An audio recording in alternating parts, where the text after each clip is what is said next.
When you link a girl and you both bring a friend, man, what could possibly be better than a 2-man mission? 3-man mission. And when you go on a 3-man mission, you need to be able to trust those homies with your life, bro. Cause I don't know why, but 100% of the time you go on a 3-man mission, somebody's gotta take one for the team, bro. Like, it's just inevitable. And if your homie isn't willing to eat the shit sandwich in order to see the gang succeed, the entirety of the gang is eating the shit sandwich, bro. And on top of that, you need your homies to have your back when you crack a shitty ass joke. Cause if you're in a group of 6 people and not a soul laughs, nah, you're done, bro. Like, you're cooked. You're sauteed, bro. Like, pack it up. It's over with. Like, yo guys, what do you get when you mix human DNA with goat DNA? Oh my god, what do you get? Wait, no, let me guess. No, I don't know. What do you get? Kicked out the petting zoo. Fuck, I sold. Actually, that's a really good joke. Facts. Wait, it was? And lucky for me, I got the 2 most perfect dudes for the job. Bob and Billy, so you know we were no strangers to the game. Like, we had 99 chemistry, bro. We were like Jordan, Pippen, and Rodman, setting up these plays, passing, alley-ooping, and dunking that shit. In these streets, they called us the real Big Three. And one day, the real Big Three hopped on a plane to Mexico. And this story takes place way back.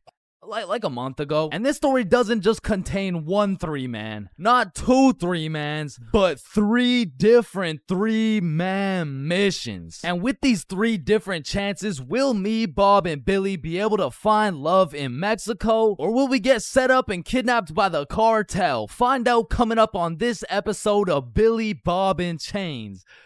Wait a minute. So, boom, we get to Mexico and we're staying at an Airbnb. So we start with all the essentials. We unpack, get some food, check out the rooms, download Tinder, play some music, get settled in, you know, shit like that. And some of you may be thinking, damn, Chains, Tinder? Shit, I didn't know you were down bad like that. And let me just clear this up, all right? I'm not, okay? I'm down horrendous. And you really don't know me at all if you thought I was gonna leave Mexico without running a 3-man with the homies. So I'm just doing what I gotta do. Don't hate the player, hate the game. So we got there on a Monday, and for the first few days, we're exploring, we're trying some food, going to the beaches. It's great, you know, a bunch of nice and relaxing shit. But at night, it was grind time, bro. I was swiping more than a girl with daddy's money, and I was shooting more shots than Drizzy Drake at his local middle school. So by the time Thursday rolled around, I secured the first 3-man mission of the trip. And when I told the boys, they were hyped as fuck. I mean, Bob was so excited, dude almost made a facial expression. So before we went out, we had to get teed up. And lucky for us, we spent half our food budget on a few bottles of vodka. So we're absolutely down in that shit until our Uber pulls up. We hop in the Uber and get dropped off by some bars where we plan to meet the girls. Now keep in mind, at this point, all I've seen of this girl is pictures. And you know there's a brutal catfishing epidemic going on. So let's just say it's completely in the realm of possibility that I set up a link with 3 big buff Mexican dudes. And Lord knows I'm crossing my fingers. Hopefully there's like no big buff Mexican. I don't want the big buff Mexican dude. So my heart dropped to my balls when I got a tap on my shoulder and turned around to see a not so buff Mexican dude with another not so buff Mexican dude with the 3 girls. Oh, hey. Oh no, don't worry. These are just my friends, by the way. Hey. Oh, shit. Okay, yeah, what's up? And not only was I relieved that she wasn't a jack dude, but she was fine, nice, and she spoke English. Same with Bob's girl and Billy. Yeah, nah, he had to take one for the team for sure. Hey, bro, I'm sorry, but this is just the way the cookie crumbled. Shit, bro. Can we get another cookie? It's too late, bro. It's already crumbled. And Billy took that shit like a champ, bro. So all 8 of us go to a bar and we're just talking, getting to know each other and shit. And I noticed Billy just keeps the tequila shots coming. I mean, we were only 10 minutes into the conversation, but this dude is 10 shots deep at this point. And all of a sudden, this dude starts laying down that Google Translate riz, and he's dropping hard-eyed eye emojis and shit, and I'm like, damn, respect. I mean, he's taking this extremely well. And after about 30 minutes of talking to this girl, I look over at Billy and I start to see some wild ass emojis being thrown around. Like, oh shit, Bob. Yo, I think Billy forgot he's the one taking one for the team. So me and Bob cut him off of the tequila, and then my girl is like, hey, do you guys want to come over to our place? Yeah, Hell yeah! Is he all right? Yeah, he's fine. So we hop in their whip and go to their crib, and at this point, it's getting kind of late, so we're just chilling, listening to music and things of that nature, when me and Bob realize Billy and his girl are nowhere to be seen. So I turn to Bob, and I'm like, yo, should we stop him? Damn, bro, you're right. We can't let him do that shit. And listen, bro, I've never been the type of dude to cock block, but if it's the homie who's about to interlock with the chalk chick at this o'clock, I'll walk up, knock and lock, and block that cock if I have to. And so I did just that. I walked up, knocked, of course, unlocked the door, and respectfully, I blocked that cock. Yo, what are you doing? I'm taking one for the team, remember? Nah, I think the team's doing just fine, But bro. you know me. I was gonna do it for the team, like for I don't think the team needs this one, gang. No. Remember, I'm supposed to be like taking it for the like this is for the. Yeah, you right. Let's just go home, Billy. No, wait. Well, how are we gonna get home? We're in Mexico. Man, shut the. So we said our goodbyes, got in the Uber, and man, I felt like a basketball coach whose son just lost to a special needs team, bro. Hey, listen, bro. I had a lot of tequila tonight. I'm sorry. I just Billy, I'm not mad. I'm just disappointed. Damn, bro. And the next morning we woke up, and I'm not gonna lie, we felt it a little bit, especially Billy. Billy was in physical and mental agony, but we have a secret method to get rid of any hangover instantly. It's called vodka. So we're practically eating this bottle for breakfast, and once everyone was healed up, we hit the beach and had a fantastic day. It was stupendous, really, and once the sun started to set, we got some food, and man, it was gas, bro. I had the best nachos of my life. And as I'm consuming this orgasmic meal, I get a little notification on my phone from a new girl. Yo, you got any friends? Oh, shit. And I'm like, hell yup. Then she's like, I'm going out with some friends tonight. You guys should come. And I'm like, hell yup. And just like that, we secured our second 3-man mission. So we absolutely house that fucking meal, go back to the crib, get ready, tee up, you know the drill. We hop in the Uber and get dropped off in the same area where the clubs and bars are to meet these girls. And when we get there, Bob and Billy are both praying they don't gotta take one for the team this time. And I'm there just chilling like, yo, this is why I set up the 3-mans, cause then I never have to take one for the Chains, is that you? Shit. Who's asking? It's me, Sarah. Oh, no way. Really? like really? Yeah. Yeah. Oh, yeah, no. You must be looking for the other Chains. No, don't worry. This happens all the time. Oh, no. Chains for real. Yeah, look at this. This is you. Oh, fuck. Would you look at that? I guess it is me. Fuck. Like shit. I don't know how she did it, but she got my ass, bro. I got catfished nicely. But I guess it was just my turn to take one for the team. And I look up at who she brought, and she pulled up with 4 straight dimes for the homies to choose from. Like, bro, why me? So we're walking, and the girl I'm temporarily associated with is like, hey, let's go to the club. Yeah, let's go. So we go to this club, 8 people deep, and the girls are like, yeah, let's buy a bottle. Yeah. Where's your money? ¿Qué? No entiendo. Wait, I could have swore you spoke English. Oh, yeah, no, I'm fluent for sure. Yeah. You said you wanted a bottle, right? Yes, please. Yeah. You got bottle money? No entiendo. No hablo inglés. And now I'm starting to get the vibe that whole time these girls just wanted a free bottle. And as soon as I start catching on, she starts upping her game like, oh my God, you're so strong. Look at these muscles. So I go to give Billy one of those side eyes, and when I look over, these motherfuckers are completely lost in the sauce. Yeah, I'm buying a bottle, everyone. Bottles on me. So Billy pulls me aside like, yo, we gotta split a bottle, bruh. Nah, I'm really not fucking with this girl. Come on, bruh, please. I need it, bruh. Just take one for the team. Come on, take one for the team. All right, bruh. I'll split it with you. Thank you, bro. I got you. So are you guys getting a bottle? Yeah. We're getting a bottle. Oh my God, you're so strong and you're a baller. Yeah. Baller? The fuck? I don't know, bruh. She's weird as hell. Yo, can I get a bottle for this table? Yeah, for sure. What do you want? Listen, bruh. Just give me the cheapest shit you got. Oh, I feel you, bruh. Times are tough, you know? That'll be 1,100. God damn. That's a lot of pesos, bruh. Pesos? Yeah, like 1,100. That's a lot. That's a lot of pesos. Nah, amigo, that's USD. Damn. Plus $500 to walk it to you with a Chicago fee of $350, and for the tip, it'll just cost you your left testicle. No, that's my favorite nut, bruh. Yo, Billy, we don't got it like that. Yeah, hell no. Let's just not get it, bruh. At least these girls are already fucking with us without it, though, right? Yeah, facts. Yo, we're not gonna get the bottle. Oh, why not? You can just buy it. It's not that big a deal. Nah. It's cause we we don't got enough money. They fucking dipped, bro. Quick as hell too. They all just evacuated, bruh. No, bruh, that was my wifey. And I'm just over here thinking, damn, I'm just glad I didn't have to see that shit through, bruh. But Billy, yeah, he was really going through it.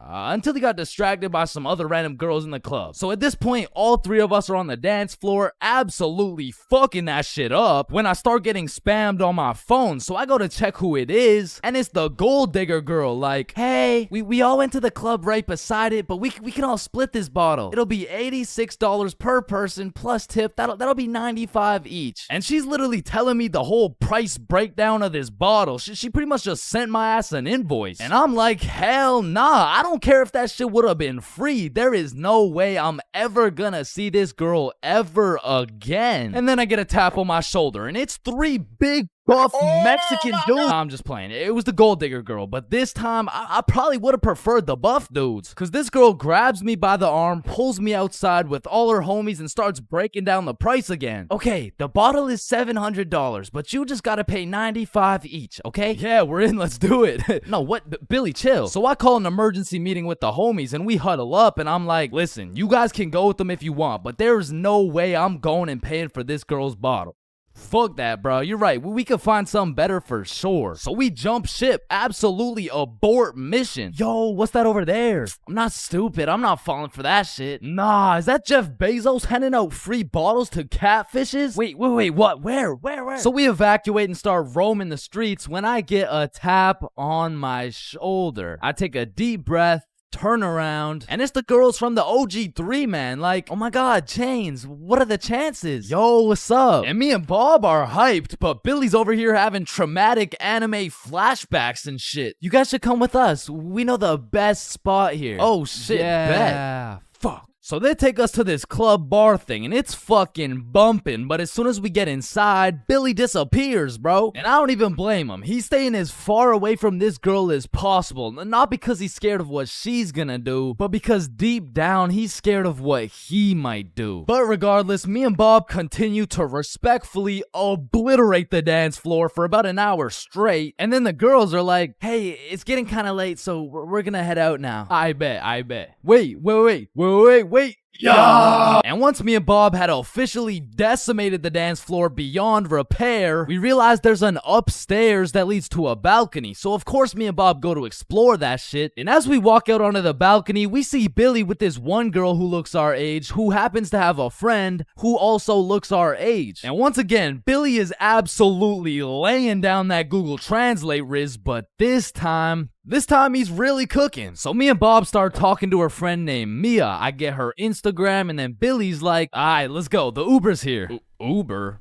Uber to where? Oh, yeah, no, my bad. I forgot to tell you, but Camilla and Mia are coming back to the B&B. What the fuck? Don't you think we gotta discuss shit like that? Nah. Bro, what? Alright, Uber's here. Let's go. So Billy and the girls go to the Uber, but me and Bob stay back to discuss what the actual fuck is going on right now. Yo, this is a bad idea, right? But we can't let him do this shit alone. Shit, Bob. Do we even have a choice? So we leave the bar and start walking to the Uber when this girl stops me and she's like, hi, what's your name? Oh, I'm Chains. What's your name? Oh, my name's Sophia. And Sophia's trying to make some small talk and shit like that, but Billy's already waiting in the Uber. So I'm like, well, it was nice to meet you, but I gotta go. Oh, well, let me get your Instagram real quick. So I give her my phone, she follows herself, and then gives me my phone back. And when I lay my eyes on the screen, I realize we have a mutual. And I'm just surprised because we're in Mexico, bruh. So I go to check who it is, and it's Mia. And at this moment, everything started piecing itself together to make our third three-man mission. So I'm like, yo, you know Mia? Oh, Mia? That's like my best friend. Why? Word? You mean this Mia? Oh my God, way. Mia. So Sophia hops in the whip and we're all just talking, and then Mia says, Yeah, so like, we don't have work tomorrow. oh shit, do you guys work together? Yeah, we do. Damn, what do you guys do? Oh, you know, we dance. What, where do you guys dance? Like in the club. Oh shit, yeah. That's what's up. Yo, how old are you guys, by the way? 21. 24? 25. Damn. Sorry. Do you guys happen to have any, kids by chance? Of course, I have two. I have a baby boy. One of them is a 3-year-old boy. I also have 2 daughters. Oh, fuck. Yo, Bob, you think it's too late to, abort mission? And I don't know how, but none of that information seemed to faze Billy in the slightest. Cause now he's out here making out with this girl like, fuck them kids, bro. And the whole car ride, I'm just thinking, what the fuck is going on, bruh? But soon enough, we arrive. We all hop out of the whip, go to our B&B, put in the code for the lockbox, get the key, unlock the door, and go inside. Now for context, the crib had 2 couches and a master bedroom. And that bedroom is where I used to sleep, and I say used to because as soon as we got to the B&B, Billy and Camila went straight to my room and start playing patty cake loud as hell too, and so all of us are just sitting on the couch like hola ¿Cómo estás? Fuck. And this motherfucker Billy was just making up for every single time he had to take one for the team. And after the longest 20 minutes of my life, Billy walks out of the room smiling from ear to ear like, what? Well, why's everyone looking at me? Shit, you guys could hear that? Then Billy cops the girls an Uber, they dip, and I'm looking at Billy like, bro, what the actual fuck just happened? Hey man, listen, it's just the way the cookie crumbles. Nah, bro, you are crazy. And at this point, it was probably 4 a.m. or something, so I go to my room to look at where I'm supposed to sleep, and there's a bunch of looped up rappers on my bed, and I'm not talking Diddy. So needless to say, after a long night, I slept on the couch, and we all woke up rotten, bro. So rotten, even the vodka method wouldn't work. So we decided if anything could make us feel better, it would be a plate of the world's best nachos. So we get ready, leave the crib, and then Billy's like, yo, who's got the key? Shit, I don't got it. Bob, you got it?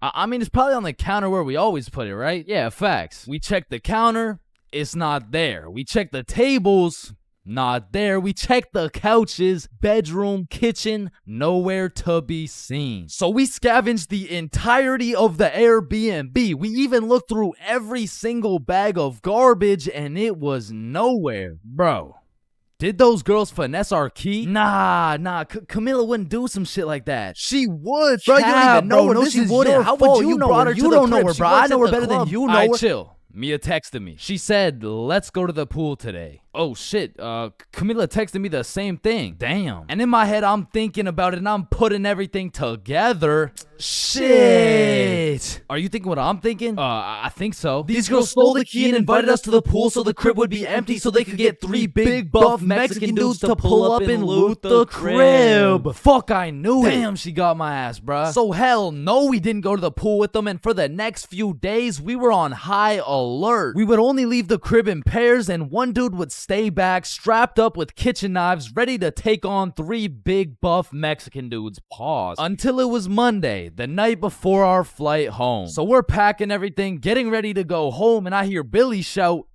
Chains? Yo, what's up? Yo, guess what I got, bruh?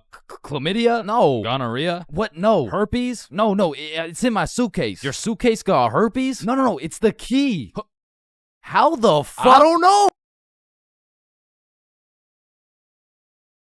Yeah. Middle school is just an awkward place, bro. Like, middle school dances, awkward. Middle school speeches, awkward. And middle school relationships, in my experience, is the most awkward thing on the face of this planet. I mean, the girl's a whole foot taller, got a deeper voice, and shit, she could probably bench more than you, lil' bro. Like, I hate to break it to you, but you don't got a girlfriend. You are the girlfriend, bruh. Middle school just occurs at the craziest time in a teenager's life, cause motherfuckers is just getting slapped by puberty out of nowhere. You'll be walking down the halls and see a bunch of kids who look fresh out of daycare. Then all of a sudden you'll see a grown-ass man built like Shaquille O'Neal thumping his way down to math class. And attendance in middle school was looking like, Matthew?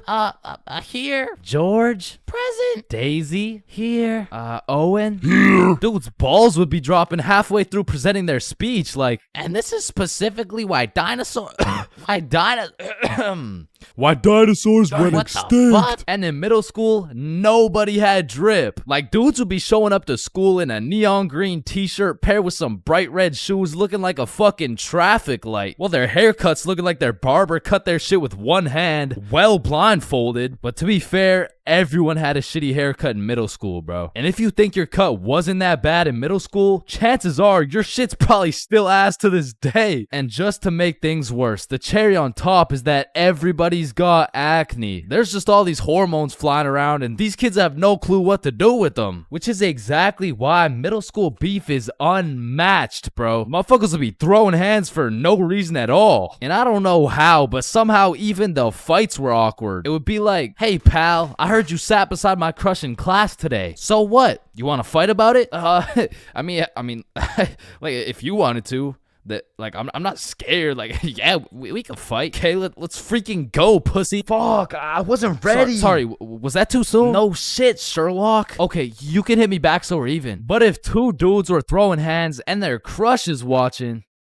they're about to fight to the death. But the thing is about middle school fights, I didn't know this was possible, but somehow both motherfuckers end up losing the fight. I remember one lunch at my middle school, a dude whipped out some boxing gloves for no reason at all, and all of a sudden we're running a whole fight club. Kids would be betting their lunch money on who's gonna win and shit, but we never laid down any ground rules. So one day, JJ hit Timmy with a spinning back fist and put his ass to sleep. And I'm hyped, cause I just doubled my lunch money, but Mr. Principal didn't seem too hyped to see one of his students knocked out on the ground. So of course JJ gets in trouble because he's just that one kid who's always in trouble but never got expelled. Like, I could have swore dude was on his third strike 5 strikes ago. But man, middle school had some characters, bro. There was that one guy that would walk through the halls blasting music on his speaker, the kid who used to sit in his chair like this, the dude who hit puberty and midlife at the same time. Mr. Donaldson, can I get some help on the subtraction? Help on the subtraction? You look more like you need help on your taxes. No, subtraction's just hard for me. During recess, do you go check on the wife and kids? No, I just play on the monkey bars. Tell me, how do you manage to be in middle school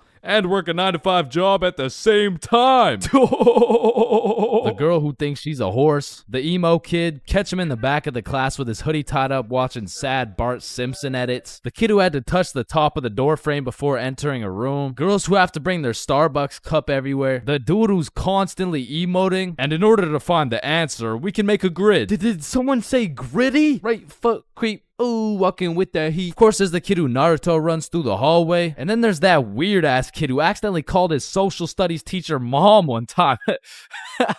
It was probably an accident, though. Fuck! And I have no idea why, but there's something about teaching middle school that had all these teachers going through a midlife crisis. I remember one day our science teacher was teaching us about rainbows. Does anyone know what a rainbow is? Yes, Jaden. Refraction of light through water droplets. Oh, wow. That's right. How did you know that? Reddit. Oh, okay. Where did you read it? Reddit. Yeah, but where did you read it? Reddit. Jaden, I can't do this right now. Just tell me where you found this information.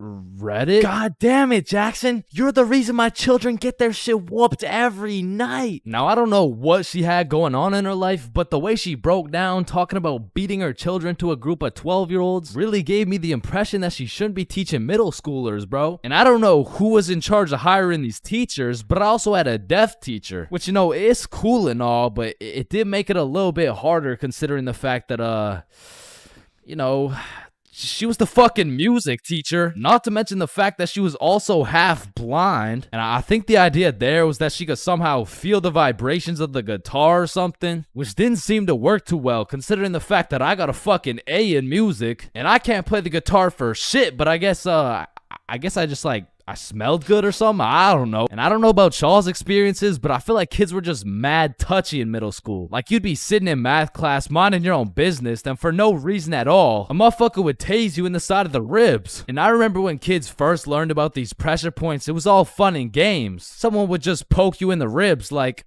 pressure point, that tickles. Then there would be a new pressure point dropping every week. It got to the point where these 12-year-olds were hitting pressure point combinations and paralyzing your legs and shit. Hey bro, let me try this new pressure point on you. Yeah, sure, go for it. It tickles. And it was the same shit with this game. Like, you really couldn't trust anybody, bro. Yo, what's that on my legs? Shit. Got him. Oh, shit, there's a bug on you. God damn it, dumbass. Oh, fuck, I just broke my leg. Bro, I'm not stupid. You didn't just break your leg. No, I'm serious, bro. I promise, on everything, on my entire life. I just broke my leg, look. Bro, I remember I got punched so many times, my arm was on life support. It was about to fall off, like, And thinking back to middle school, there's just so many things that make me cringe, bro. But by far the cringiest of them all is the relationships, man. And believe it or not, I had my fair share of middle school relationships. I remember one day I was sitting in class and this girl came up to me and said, Chains, I have a crush on you. And that's really all it took to have a young Chains in love. Head over heels. We went to the movies together. We went to my house and watched movies. Well, we went to her house and we also watched movies. Now that I think about it, all we really did was watch movies. We didn't really talk that much. I mean, I didn't really have a way with my words at the age of 12. So, do you like movies? Yeah. Yeah, I like movies too. That's why we're here at the movie theater. I also like popcorn with the butter. It tastes like I like how it tastes. And one day we went to the mall and I took a good look at my girlfriend of 2 weeks and thought, man, I don't even know this girl. Like who are you? I remember we were inside Zoomies at the time and I said, hey Jessica, you're a great person and all, but I don't really think we're compatible like that.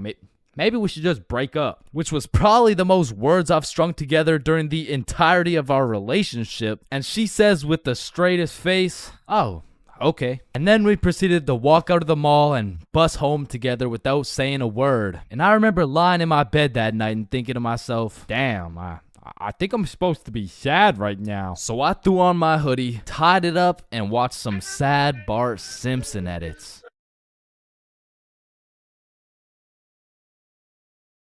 Man, sometimes this world can be a little cold. It can get a little gray, but there is nothing that can bring more excitement and vibrance to your life than having a crush. I mean, it gives you something to wake up for, something to smile for, someone to impress, and someone to be absolutely crushed by, leaving you more depressed than ever before. Which is when you get a new crush. I mean, crushes make the world go around. Everyone's had a crush at some point in time, and sometimes that shit gets too serious. I mean, I've had homies prepared to throw away their entire lives just to impress their crush, bro. Oh my god, look at these big weights. I wonder if anyone's strong enough to lift these.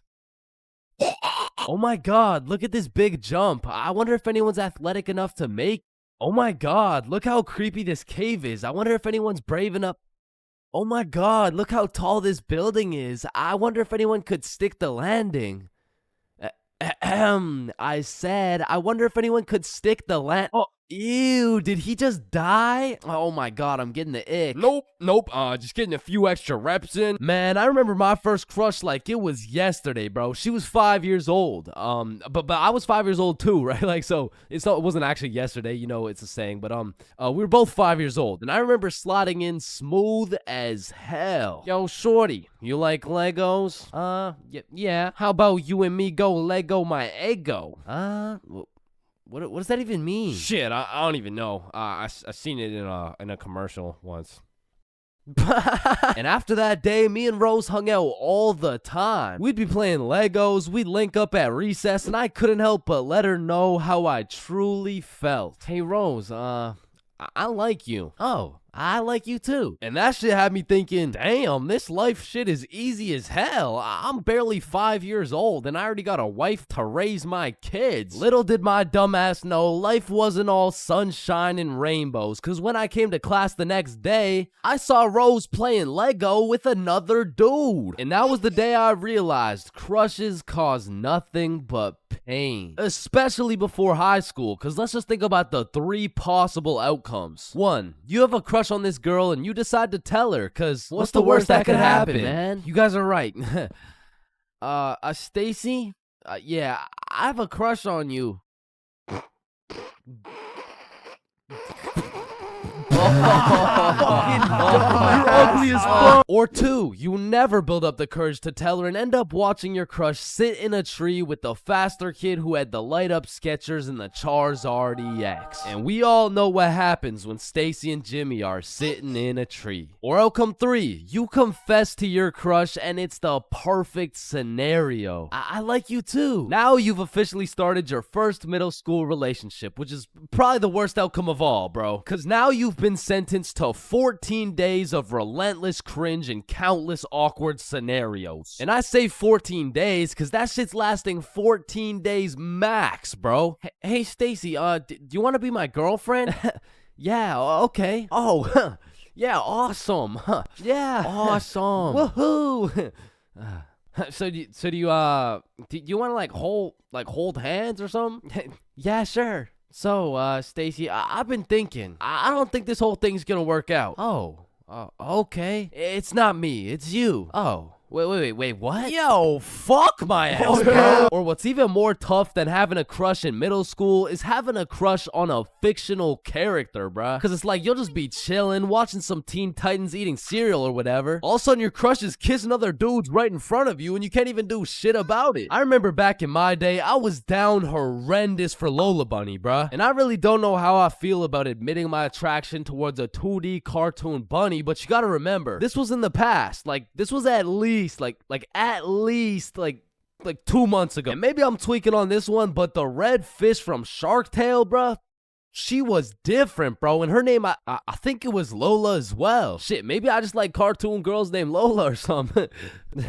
That's exactly what I want to hear. No. And I don't know about you, but for some reason, whenever I would talk to my crush, it was like I got an instant nerf, bro. I'm talking minus 10 charisma, plus 15 stutter, minus 5 strength, and plus 350% chance of getting put in a random ass headlock. Like I could be in the worst scenario of all time with a girl who has 5 kids and is married to a member of the cartel. And just cause she's not my type, I'll get an instant stat boost that'll have me pulling like Mr. Duke Dennis himself. But put me in a room with my crush and all of a sudden I got the same charisma as fucking McLovin.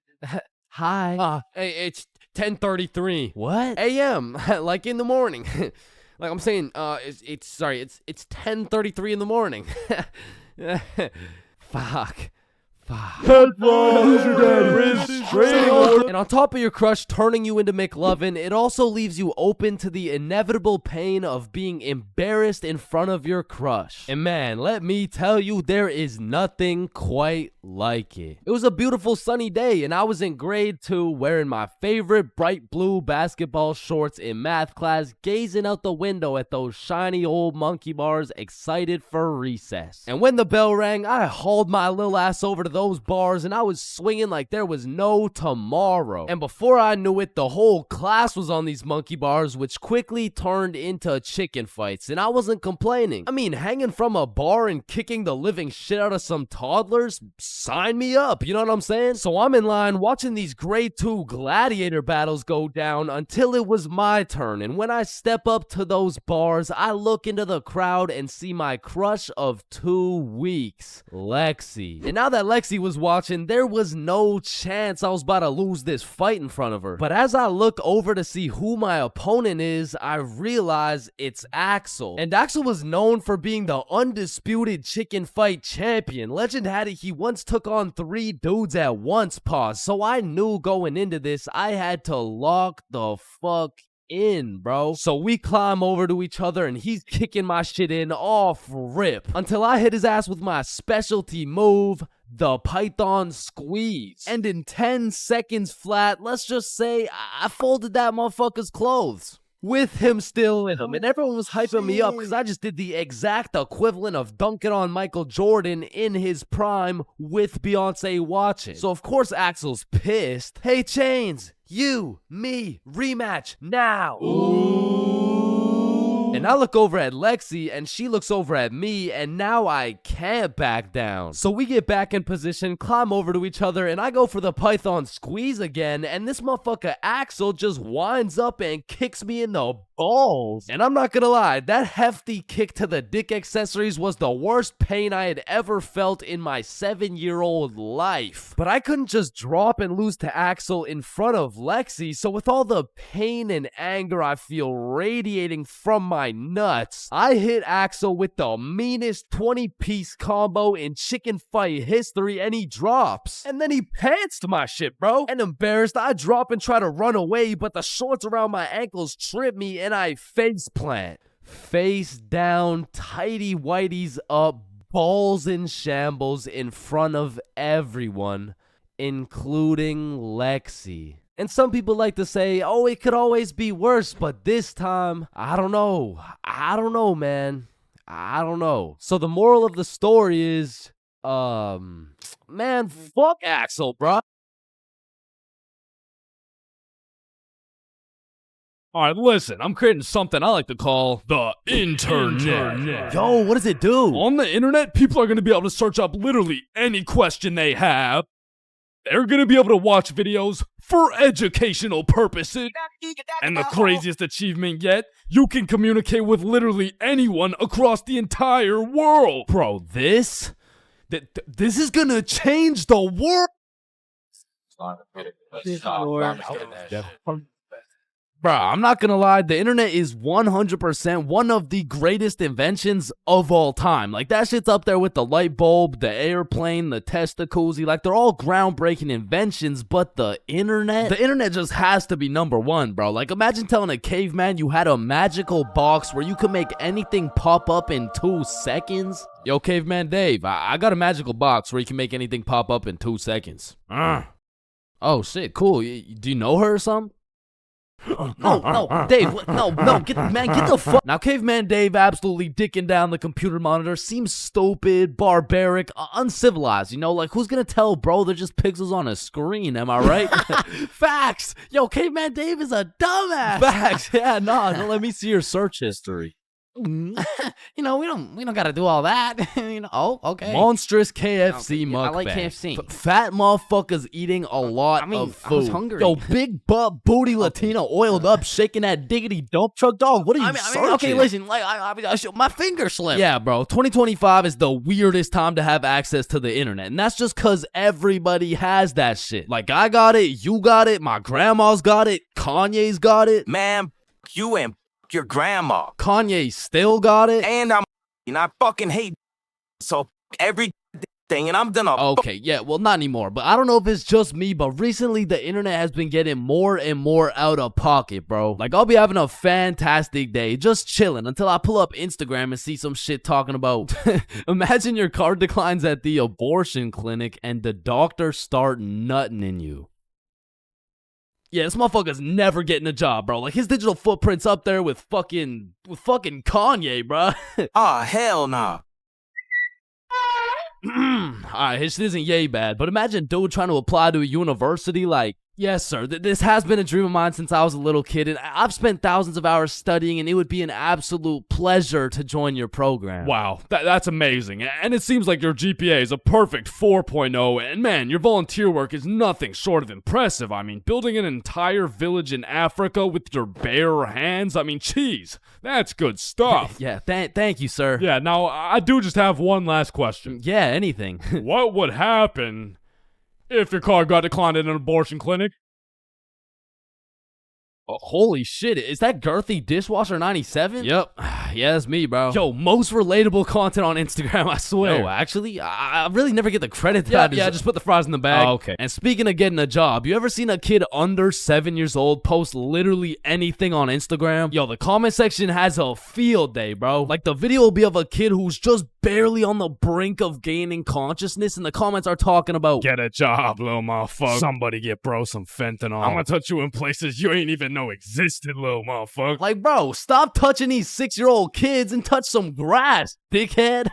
Yeah, but I'm not gonna lie, as a motherfucker who draws stickman for 16 hours a day, I really gotta start taking some of my own advice, bro. Wait, what's your advice? Oh, I mean, stop touching these 6-year-old kids. You touch No, 6-year-old kids? I'm talking about Gurgi Force. Chains, you know the drill. God damn. Bro. Even these motherfuckers have the internet, bro. Like, what could you even possibly be posting? Oh, shit.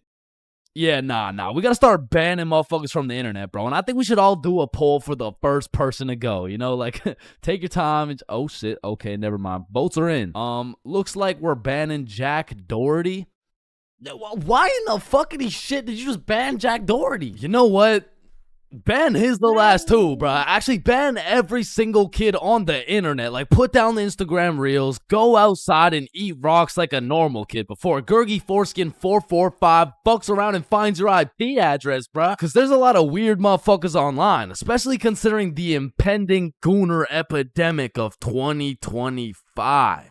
Now, if you're unaware of this widespread epidemic, well, fucking good for you, but there's been a recent spike in the amount of gooners seen online. Like the type of motherfucker who'll be scrolling and see a video of a Cheeto that's kind of built somewhat like a Kardashian, and next thing you know, bro's got a DIY screen protector, bro. And I swear these gooners have no clue it's a problem either. Like, they probably show up to the doctor's office for a quick little checkup, and the doctor has to break the news to him like, Yeah, Mr. Gooningson? Yeah, I'm sorry, but you gotta stop masturbating. no, wait, what? No, wait, why? Because I'm trying to examine you, dumbass. Oh shit, like it's honestly mind-blowing how having access to the internet with all its power and infinite knowledge just makes us more stupid, bro. Like at any given moment, we have the resources to learn quantum physics or learn how we can watch Skibbity Toilet. What? No. Why the fuck would we watch Skibbity Toilet? Shit, man, this stuff's good. Just take a watch. No, I'm not watching that shit. Just real quick. Yo, why are you recording me, bro? We're filming a YouTube video, dumbass. Oh shit, yeah, you're right. So I was saying there's a lot of people nowadays addicted to the internet and shit, like that guy over there. Where? Bro. What? Oh shit, yeah, what I was saying was, back in the day, the internet was just for shit like cute cat videos and cool math games and shit, but nowadays, the internet has everything your brain craves. Like, it's got food for you, it's got friends for you, it's funny, it's educational, bro, it has Cheetos built like Kardashians, bro. And as if the internet having everything we ever needed wasn't enough, these motherfuckers invented AI, bro. Now, maybe it's just me, but this AI shit is getting a little too good, bro. I mean, when ChatGPT first came out, I was using that bad boy for all kinds of shit. Whenever I couldn't do my homework, ChatGPT. When I forgot a recipe, ChatGPT. When I couldn't get a girlfriend, cry myself to sleep. And then ask ChatGPT. Like back in the day, I was using that shit to fix all my problems. But nowadays, I just be using it to spend quality time with, bro. Holy shit, this guy's a gooner if I've ever seen one. And no, I'm not a fucking gooner, bro. I'm just spending some time getting to know my homie Mr. GPT. Because when the day comes and that motherfucker and his AI homies decide to take over and kill the entire stickman race, you're gonna be getting your shit annihilated, bro. And I'ma just be like, yo, GP, you don't gotta do this, bro. Remember when we used to talk about our feelings together and I used to send you line art of sexy Squidward and shit like, Hot, you fucking gooner. And honestly, I feel like the people are less scared of the robots taking over the entire world and they're more scared of them taking their jobs. But I'm gonna keep it a buck, I cannot relate, bro. Like, AI could never do the shit I do. AI could never do the shit I do. Wait, what the fuck? Wait, what the fuck? Who does this bum think he is, bro? Who does this bum think he is, bro? I mean, yo, alright, that shit doesn't even sound like me, bro. Yo, that shit doesn't even sound like me, bro. So you want to copy everything, huh? Yeah? Yeah, you sure you want to do this? Yeah, you sure you want to do this? Yeah. Alright, let's go. Alright, let's go. I like little kids. Yo. Like, you loading or something? Like, what's going on? You gonna repeat it, or, you know? Undercover police has Vaj back. As a broke stick man like myself, I spent my fair share of time on the bus. And if you spend a long enough time on the bus, you will see some weird ass shit. I mean, I remember my first time getting on the bus by myself. I was feeling strong and independent. Next thing I know, a crackhead sits down beside me talking about yabba dabba doo. The world is ending and you're gonna die a painful and lonely death, buddy.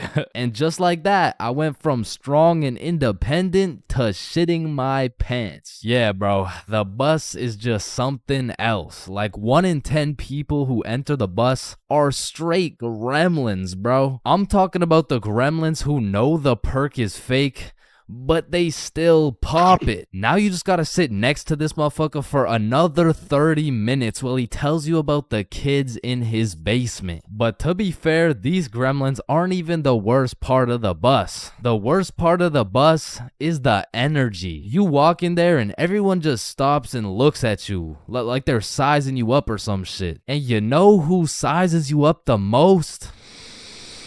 The fucking goddamn motherfucking bus driver, bro. These bus drivers are just eternally pissed off. Every time I would get off the bus, I would try and cheer bro up, but they're just like allergic to happiness or some shit. Hey, thank you. Have a great day, man. Shut your ugly ass up, little boy. I already know you get no bitches with your big ass forehead, no drip having ass with your skinny ass arms. Boy, you're built like a stick man, bruh.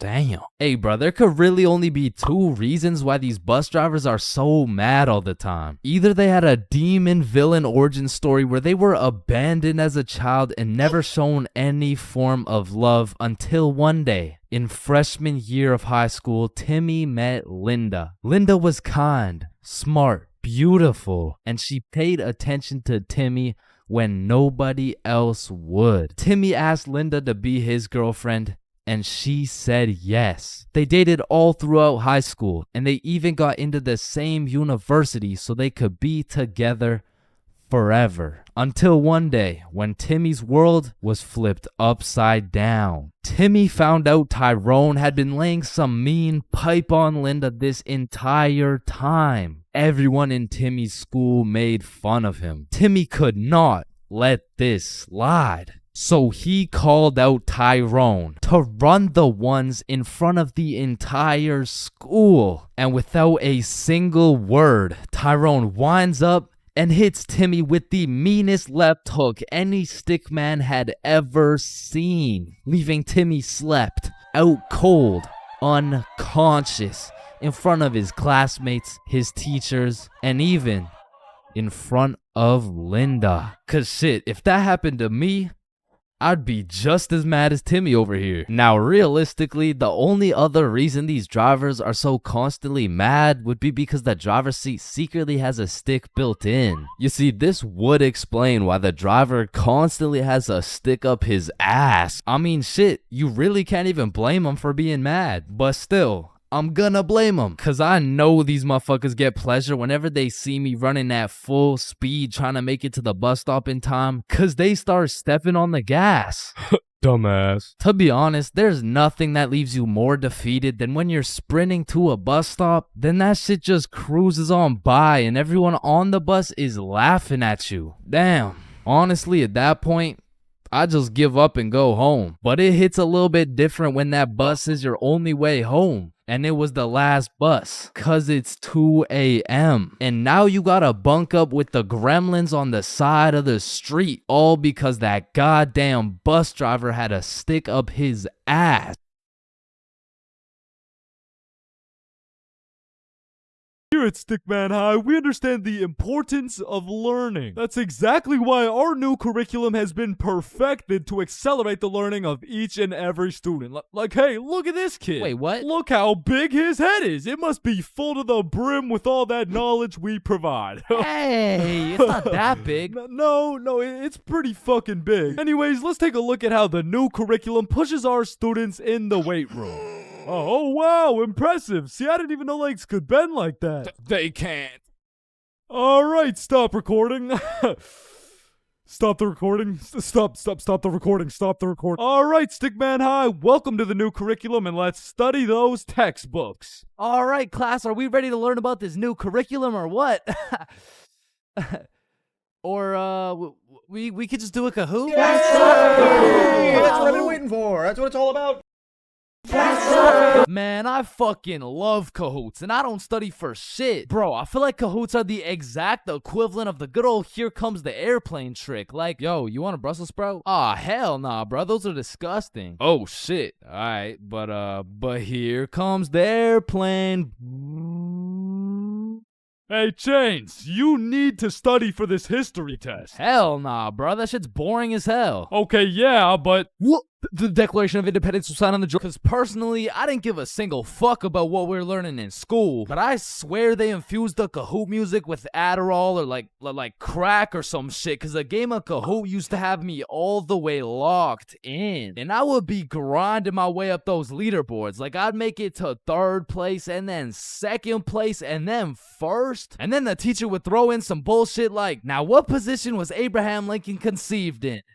So I go for the safe answer, and all of a sudden I dropped 14 places, and I'm getting passed by goddamn Dildo and Duncan McCawkiner. And the teacher's over here yapping about, yeah, guys, you should know this one. It's chapter 13 in your textbooks. Like, bro, why the actual fuck should we know this one? But in these Kahoots, people were coming up with the most outrageous names of all time, bro. I remember anytime a teacher will pull up a Kahoot, the first names will start off normal as hell. Jessica, Eric, maybe a little Bartholomew. But as soon as one dude drops a name that's ever so slightly comical, every single name after that ends up being more and more out of pocket than the last. It's like a competition to see who's gonna push that shit the furthest. Like Richard Long quickly turns into Ben Dover, which nicely parlays into Hugh Janus, which passes it over to I Swallow Cum, who alley-oops it for Wilma Dickfit, which eventually somehow always ends up with the teacher just catching mad strays. Like somewhere along the line, that shit goes from Dixie Normus to Miss Jackson's built like Mike Wazowski. Alright, who said I'm built like Mike? I remember I had this teacher who used to love Kahoots. Shit, she loved her Kahoots so much, we'll call her Miss Cahooters. Nope.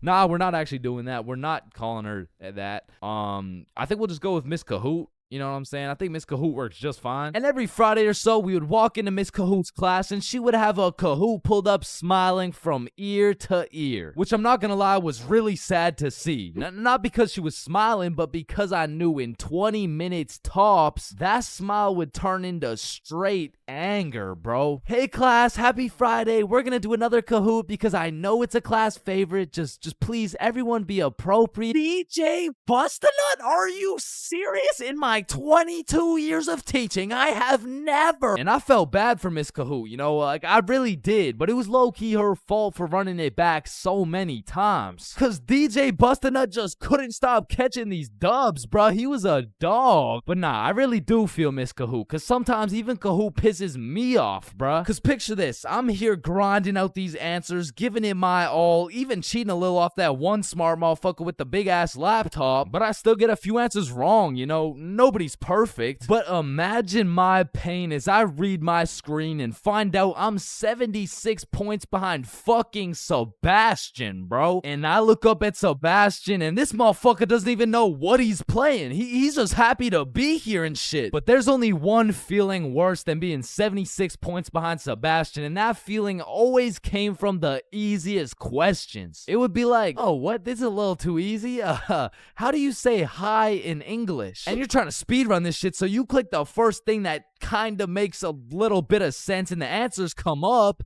and you're the only motherfucker to get that shit wrong. No, dumbass starts a konnichiwa. And everyone's looking around for who got it wrong. Like, yo, whose dumbass got that shit wrong, bruh? Top facts, bruh, type shit. Dumbass type shit. The fucking dumbass. Chains? Were you the dumbass who got that shit wrong, bro? Me? Dumbass? Nah, shut up. Shut the fuck up. Nah. It was probably it was probably Sebastian, bro. Just look at that motherfucker. And I feel like there's only 7 types of people in class when you're playing a Kahoot. And the first is Dover. Bend Over. We all know him and we all love him. He's got a smart name, but not a smart brain. He might get the first answer right, but then he falls off the face of the leaderboards, never to be seen again. But on the leaderboards, we got Genius George, because George actually studied the material like a well-prepared and studious nerd, bruh. Because George was the type of dude to be like, Calculate for the common denominator. oh man, this one is too easy. Like, bro, if you don't shut the fuck up, I'm about to commonly dominate that ass.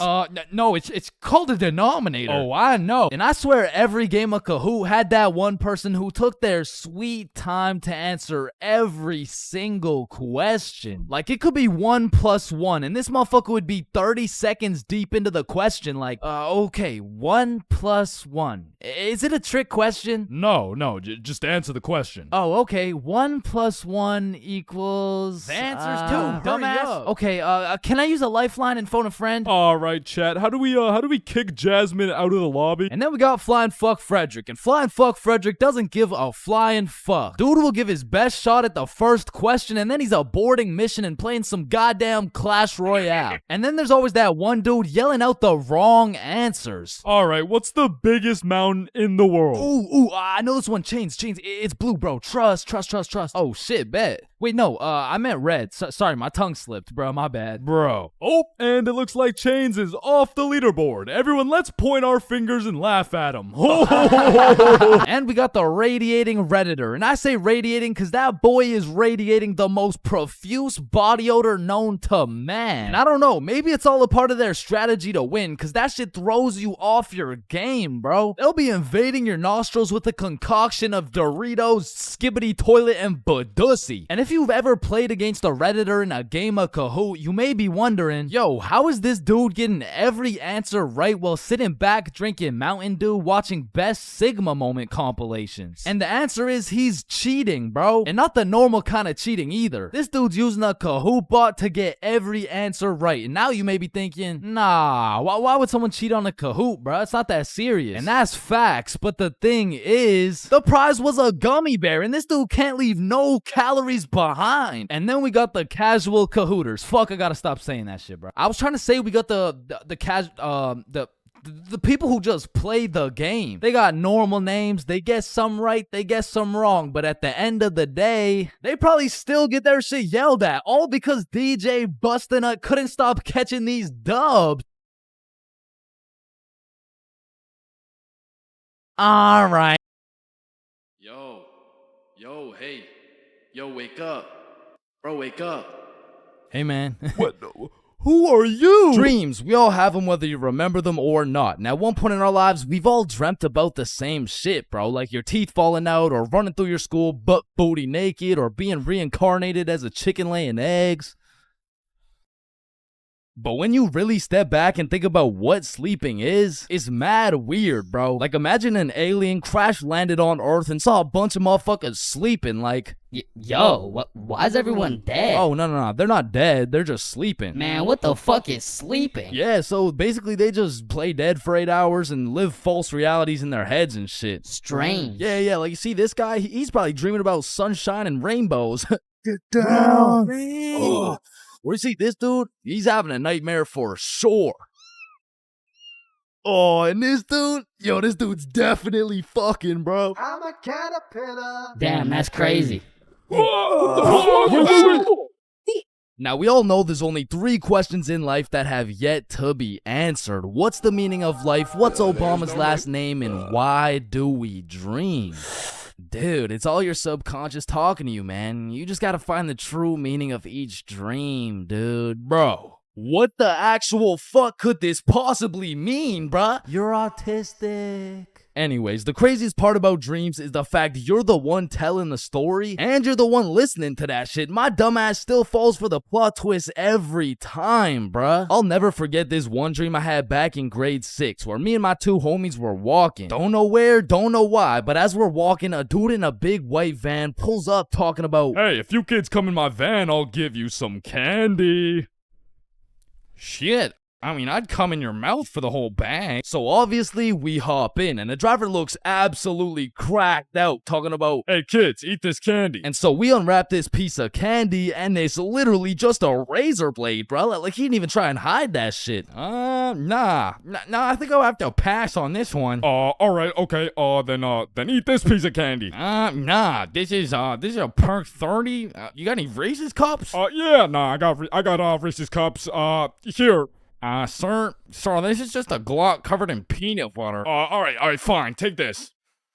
Shit, okay. So we eat this unsuspicious looking candy and instantly start tripping balls, bruh. Like the van is deforming, we're seeing rainbows and shit, and worst of all, we see this big ass grin on the driver's face. And I don't remember exactly what he said, but he said some crazy shit like, Get ready, I'm coming for them cheeks. Nah, it was more like Looks like your private square just went public. okay, no, that wasn't it either.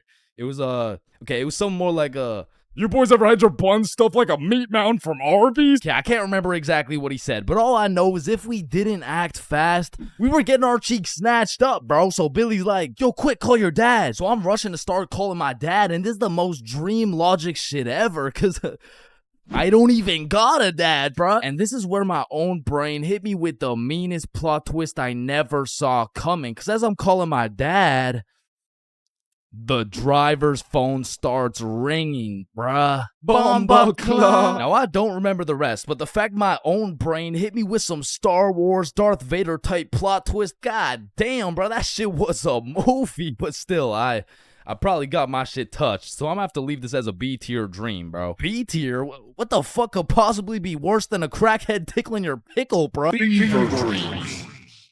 Now, those motherfuckers could be their own torture method, bro. These are dreams that just have you stuck in an infinite time loop doing the same shit over and over and over and over and C tier, bro. Now, lucid dreams. Lucid dreams are deadass just playing life on creative mode, bro. Cause in my long life, I've only had 3 lucid dreams, and every single one of them was lit as fuck, bruh. Now, the problem is I can only start lucid dreaming when my original dream is just a little too strange. Like, hey, you're cute. Can I get your number? What? You want my number? Yeah.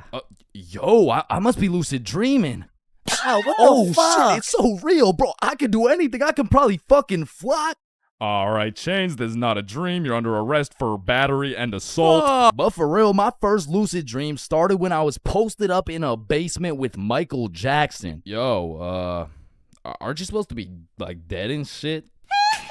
Oh shit, I must be dreaming. And so to test the waters, I start spawning in random shit on the spot, and this is the moment I realized the possibilities were endless, bruh. I could do whatever I wanted, and so I spawned in a honey pack, and I spawned in Lola Bunny, and I S tier.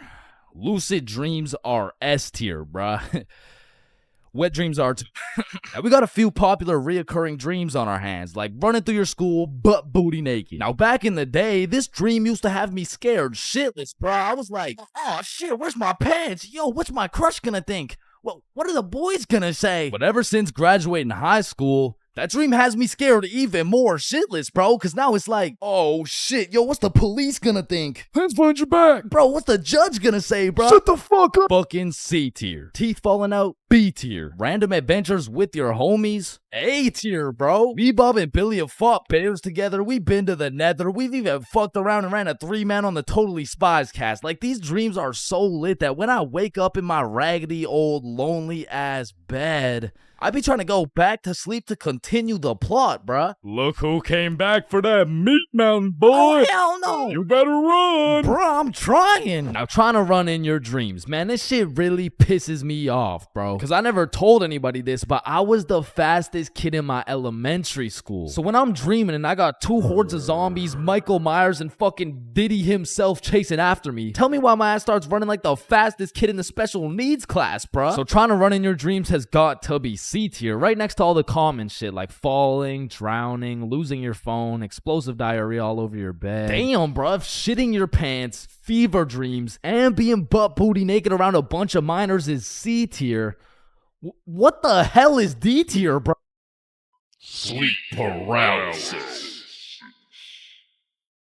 This might be the scariest thing that can possibly exist, bruh. You're telling me at 4 a.m. I could open my eyes, unable to move, while struggling to breathe, and start seeing demon shadow figures while hearing screams in the distance, bruh. Fucking Z tier, bro. What the fuck? Now I'm grateful I never had to experience that shit, cause the fact that while you're paralyzed, you'll start to see the scariest thing your brain could possibly imagine is beyond me, bro. Knowing me, I'd be there enjoying my beauty sleep, dreaming of me and the boys playing fucking Mario Kart or some shit, and I would open my eyes stunned, unable to move, when slowly a devious creature begins revealing itself out of the closet, casting a shadow over top of me until I can see exactly what it is.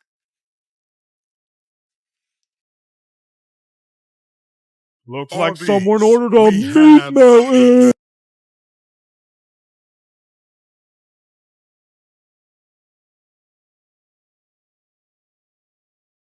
For most of my life, I've known how to swim. But by that, I mean, if my life depended on it, I could swim from one place to another. I don't even know if swim is the right word. Like, if you saw me casually enjoying a little swim at the pool, you'd be like, does he need help?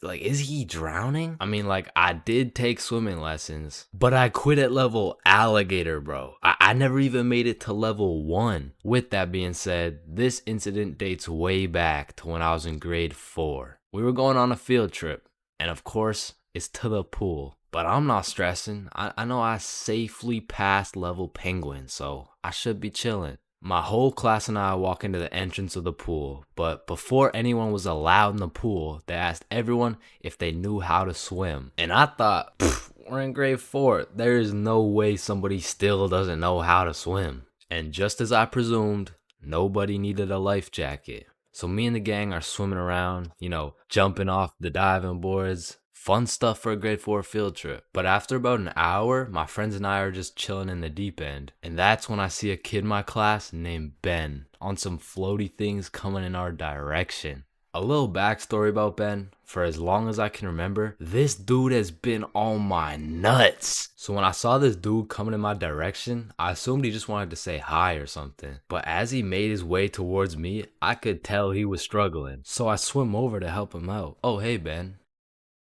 How are you? This kid jumps off the floaty thing onto me. And this man has the meanest grip on me.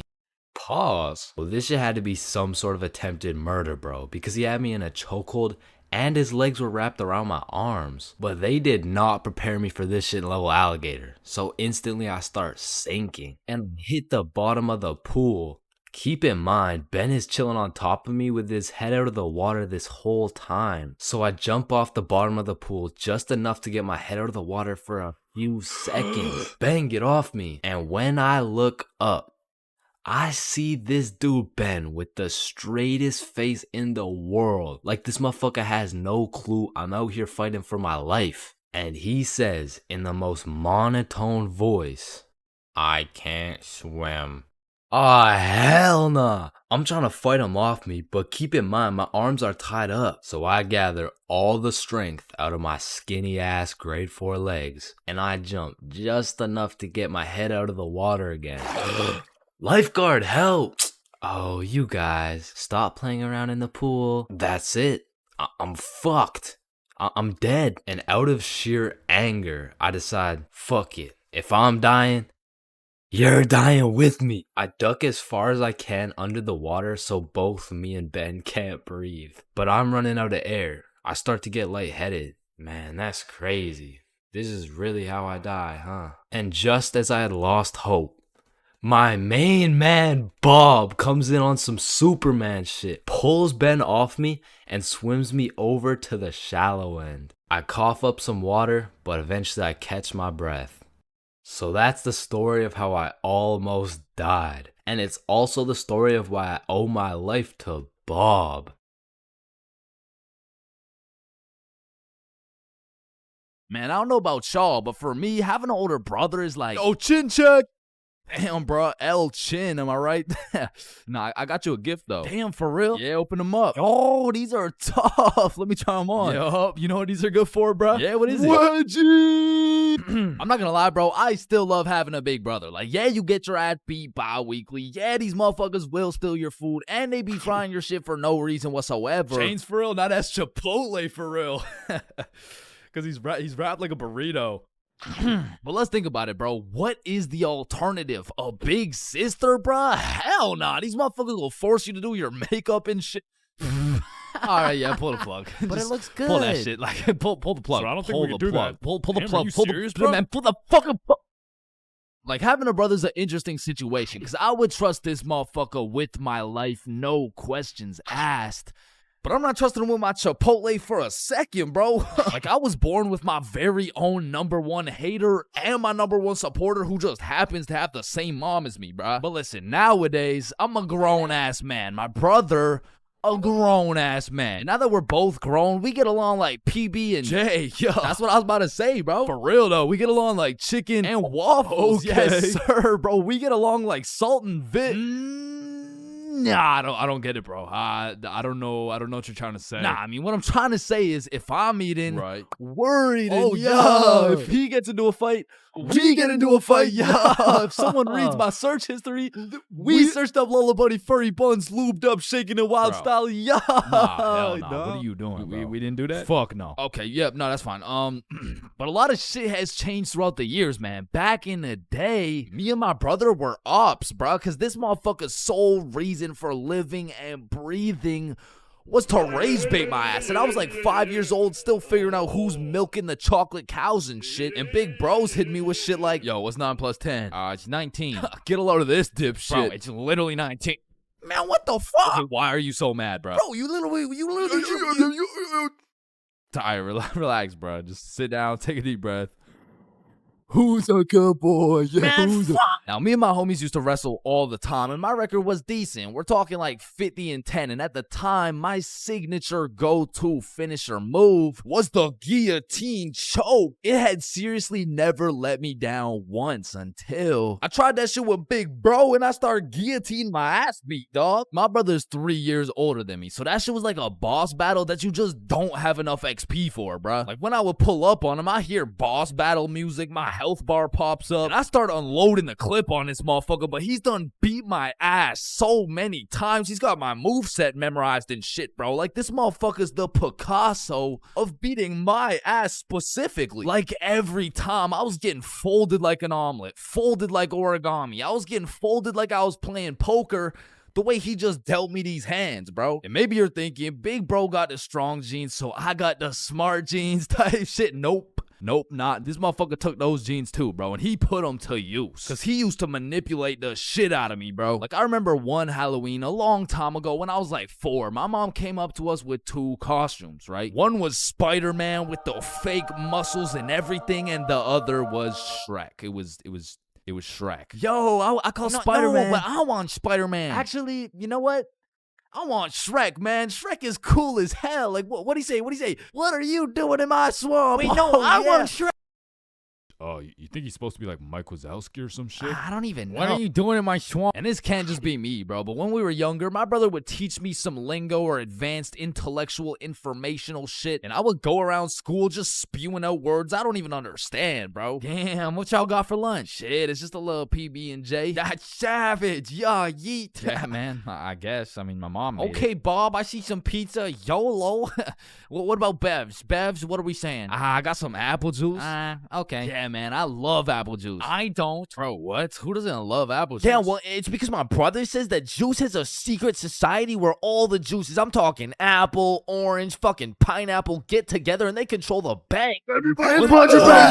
Now, me and my brother would go at it, bro. It was a seemingly never-ending rivalry between us of me getting my ass beat, him beating my ass. Okay, maybe it wasn't a rivalry.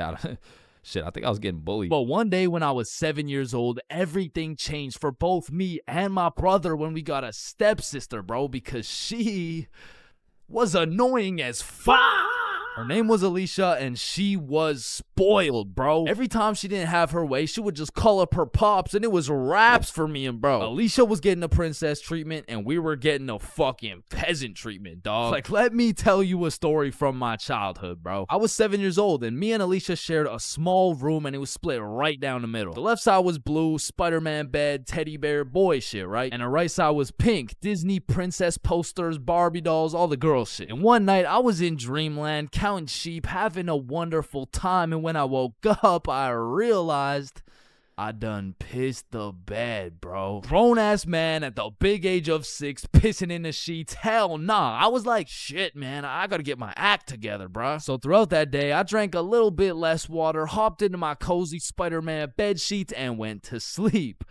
And when I woke up, I done pissed the bed again, bruh. Fuck, man. 2 in a row. I gotta lock in, man. So that day, drank no fucking water. I was parched as hell, but I jumped into bed to finally have a nice, peaceful, dry sleep. And when I woke up, fucking soaked, dog. I went 3 for 3, bro. I was like the LeBron James of waterlogging the mattress. All right, bro. This shit's just getting ridiculous. So I go 2 days straight, no water. I'm fully dehydrated. There's not an ounce of water in my body. I finally go to sleep, but this time, I wake up to rustling, movement. My bed kind of shaking. I fully open my eyes. Alicia just pissed on my bed, bruh. Yo, what the fuck? Oh, hey, Chains. They will never believe you. Bro, I hop off the DIY water mattress, run over to my mom's room, and you gotta think about how guilty and schizophrenic I sounded, bro. Mom, Alicia's pissing on my bed. Chains, it's possible you wet your own bed while you were sleeping. No, come here. Look, she's probably doing it right now. Chains. Alicia's dead asleep. No, but every single day I wake up and there's just piss all over the Spidey blankets. Alright, Chains, what's next? Alicia's just gonna shit your pants too, bro? And to this day, nobody believed me except my motherfucking brother, bro. Because he's a G. And when he realized how annoying a little sibling can actually be, he was like, shit, I low-key fuck with you, little bro. Hey, I fuck with you too, twin. So we started playing some Mario Kart together. He taught me how to play basketball. He introduced me to Minecraft. He even taught me how to make a YouTube channel. And as we got older, big bro got a car. And that shit felt like when Greg and Roderick finally started fucking with each other, bro. We were running around, hitting late-night Severons, eating straight Roderick-ass meals. We were in that bitch like, brain freeze. And ever since that day, my big brother's been like my second half, bro. My twin in him. Truly, I can say my big brother's my vinegar, bro. It was salt and vinegar. It was on the tip of my tongue, bro. How did I not get that?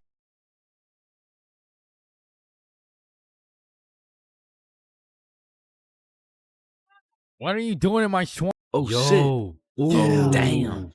That's why you don't mess with me. I'm Jordan Johnson. Mr. Johnson, why did you beat Kyle's ass? Mr. Principal, I never touched Kyle. In fact, I've never seen this kid my entire life. How do you presume he received a concussion, 2 broken ribs, a black eye, a broken nose, and a dislocated shoulder? I mean, he must have fallen down the stairs or something. Okay, Mr. Johnson, how do you explain this? That's why you don't mess with me. I'm Jordan Johnson. But I mean, you got the wrong Jordan Johnson. Then, what happened to your knuckles there?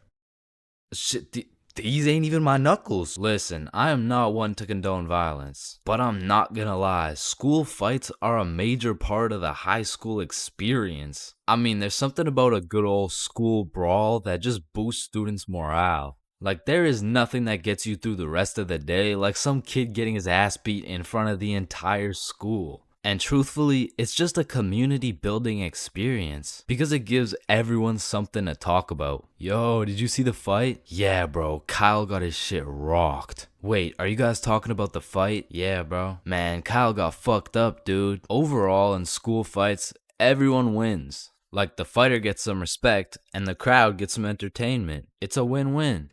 What about me?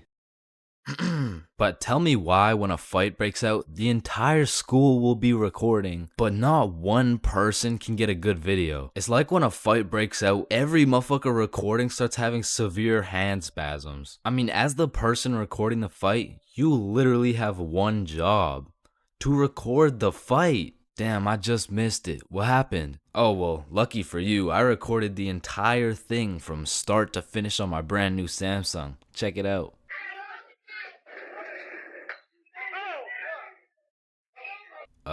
Did anyone else record the fight? Oh shit, yeah, I did on my brand new iPhone 14 that actually records in 4K. Okay, bet. Ooh, Oh. damn. Let's go, JJ. That's why you don't mess with me. But bro, there's just a video of your face for 8 minutes straight. And watching some of these fights are funny as hell. Because some motherfuckers will come in swinging like KSI. Some motherfuckers are out here thinking they're Daniel LaRusso. And some motherfuckers should just not be fighting. Which is honestly the best part. Because where else could you catch a 6'5", 250-pound big body scrapping some 5'2" nerd? Like, the UFC would never let that shit slide. Plus, you get to watch it all for free. But me personally, I've never gotten into a school fight. But don't get me wrong, if someone wanted to catch these hands, I could hit them with the little knuckle sandwich, if you know what I mean. But truth be told, I could never lose a fight.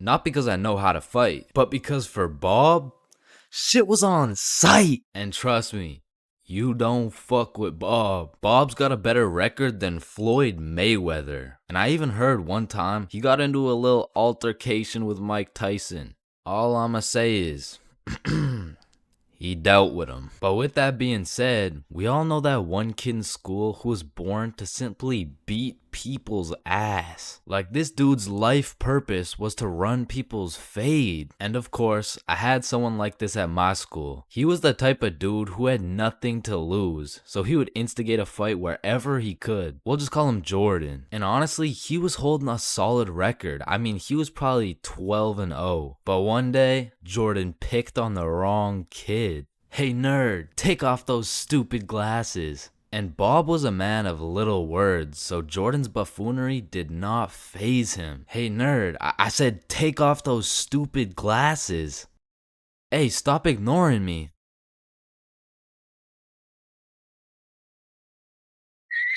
And without saying a word, Bob just ended Jordan's whole career.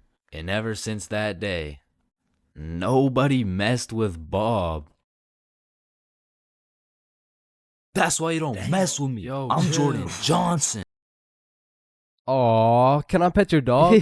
Yeah, for sure. Aw, what's your name, little guy? His name's Ben. Ben. Aw, he's so cute. I just wanna punt that motherfucker.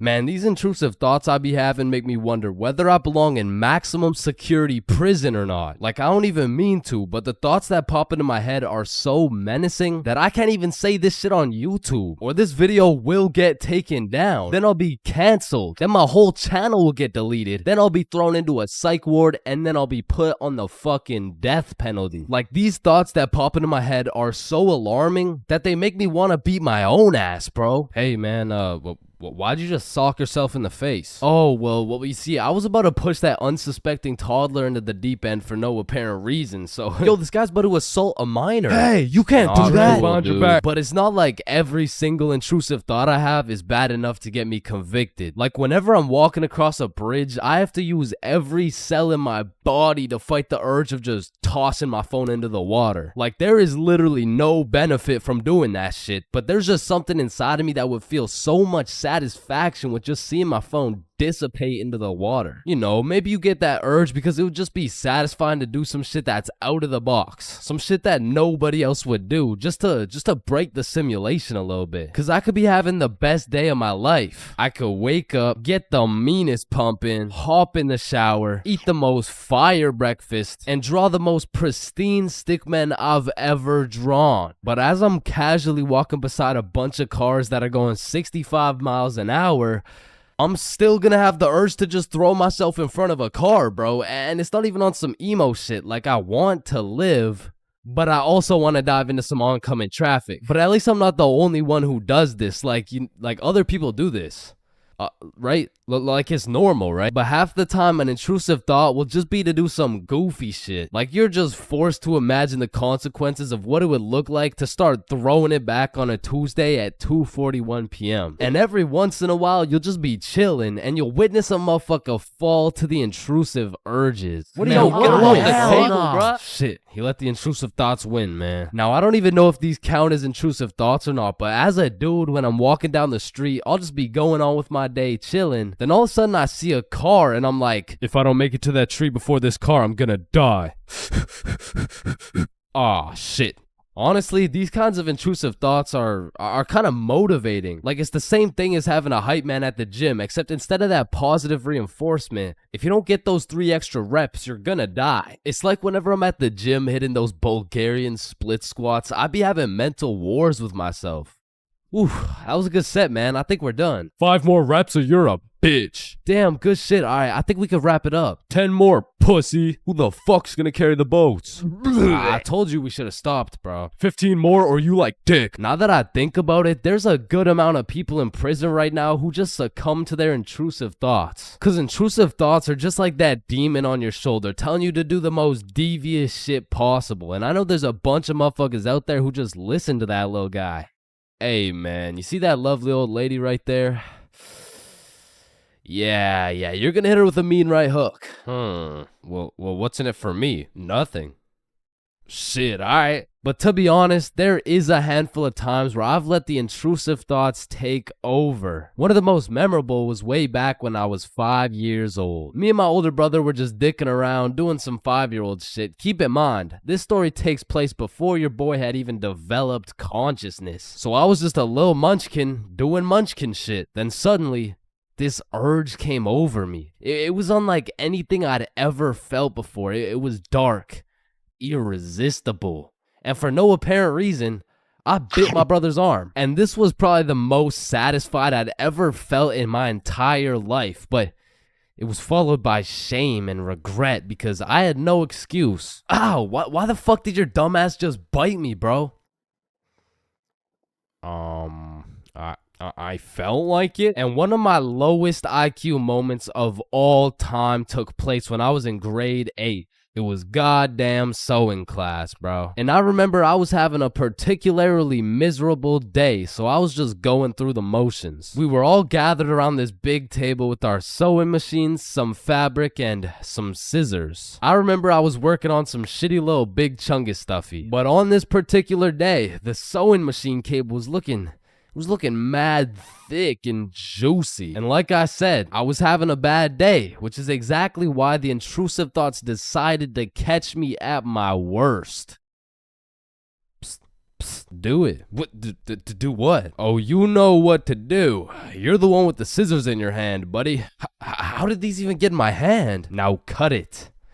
Cut it, Chains. No. Why the fuck would I? The wire exploded with smoke and my heart dropped so fast, bro. And everyone around the table just stares me down. And I'm thinking I can somehow cover this shit up like I didn't just take some fucking scissors and snip that shit like an umbilical cord. Maybe I could convince the teacher the cord snipped itself or some shit. But as I look down at the scissors in my hand, there's literally a chunk missing from the scissors. They look like they survived World War II.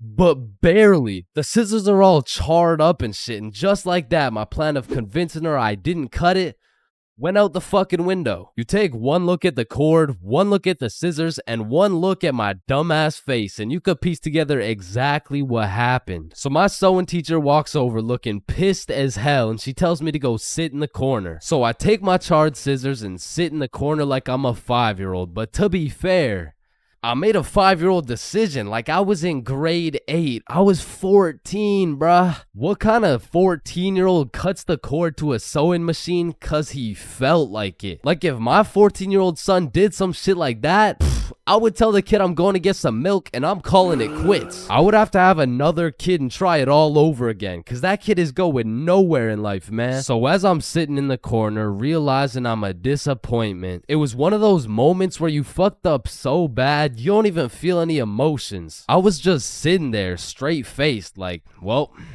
fuck me. It was really one of those moments where you just want to stop existing. So after the class ended, the teacher came over to me and she said, Chains, why the fuck did you cut the cord of the sewing machine? No, Miss Sewingson, you gotta hear me out. Okay, this better be good, Chains. What was looking mad juicy and the scissors just teleported into my hands. I don't even know. You did what?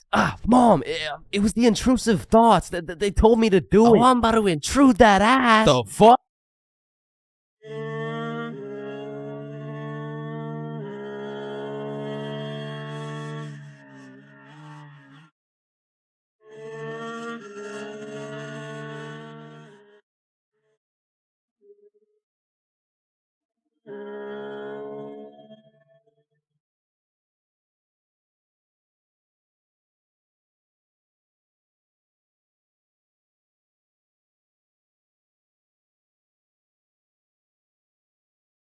Hello, can I get a green apple and bubblegum, please? Of course, that'll be 25 cents. Oh, gee, what a deal. Life sure is good, huh? Oh, it sure is. Hey, yo, Unc, pass me that green apple and bubblegum, gang. Oh, wow. I remember when I was your age, I used Didn't to... ask plus ratio, all right? Just give me the vape juice, bro. Vape juice? I thought we were talking about real green apple and bubblegum. Of fucking course, dude. These fucking old heads nowadays, right, guys? Just give me the vape juice, please. All right, well, in that case, I need to see some ID. Yeah, I got you, Unc. Your ID says you just turned 11 years old. Type shit. No, you gotta be at least 21 to buy vape juice. Oh, shit, yeah, no, I guess it's a robbery then. Oh, wait, what? Ah, shit. Listen, the times are changing, bro. Not too long ago, kids were just playing outside, playing sports, and climbing trees and shit. But nowadays, I swear these kids are just grinding TikTok, playing GTA in real life, and the only thing they're climbing is the spectrum, and I blame the internet, bro. Because now these kids are coming straight out the womb watching Skibbity Toilet Brain Rot, and if that was my kid, shit, I would want to restart, bro. Like, take two from the top, bro. And honestly, I feel like most of these kids were coming along just fine, you know? Like, they were developing into some cool dudes. They had a banger theme song and shit. Like, yeah, I was low-key fucking with this new generation. And then the birth of brain rot. Millions of people scrolling TikTok, Instagram Reels, YouTube Shorts, and even... It was great. I mean, we had all the free time in the world to fill up our brains with dog shit, and it didn't even matter until we had to talk to each other again. Like, oh shit. Hey, oh hi, oh what's up? What? Hi. Oh, what's poppin'? Brand new whip just hopped. Oh, yeah, I know that song. I got options. What about Roxanne? Roxanne. Like, shit, even now in 2024, I feel like half the motherfuckers my age still haven't mentally recovered. Like, ever since the great brain rotting, I've unfortunately witnessed some of my closest homies get NPC-ified, and there's really no bringing them back. Yo, bro, you've been watching a lot of TikTok recently, huh?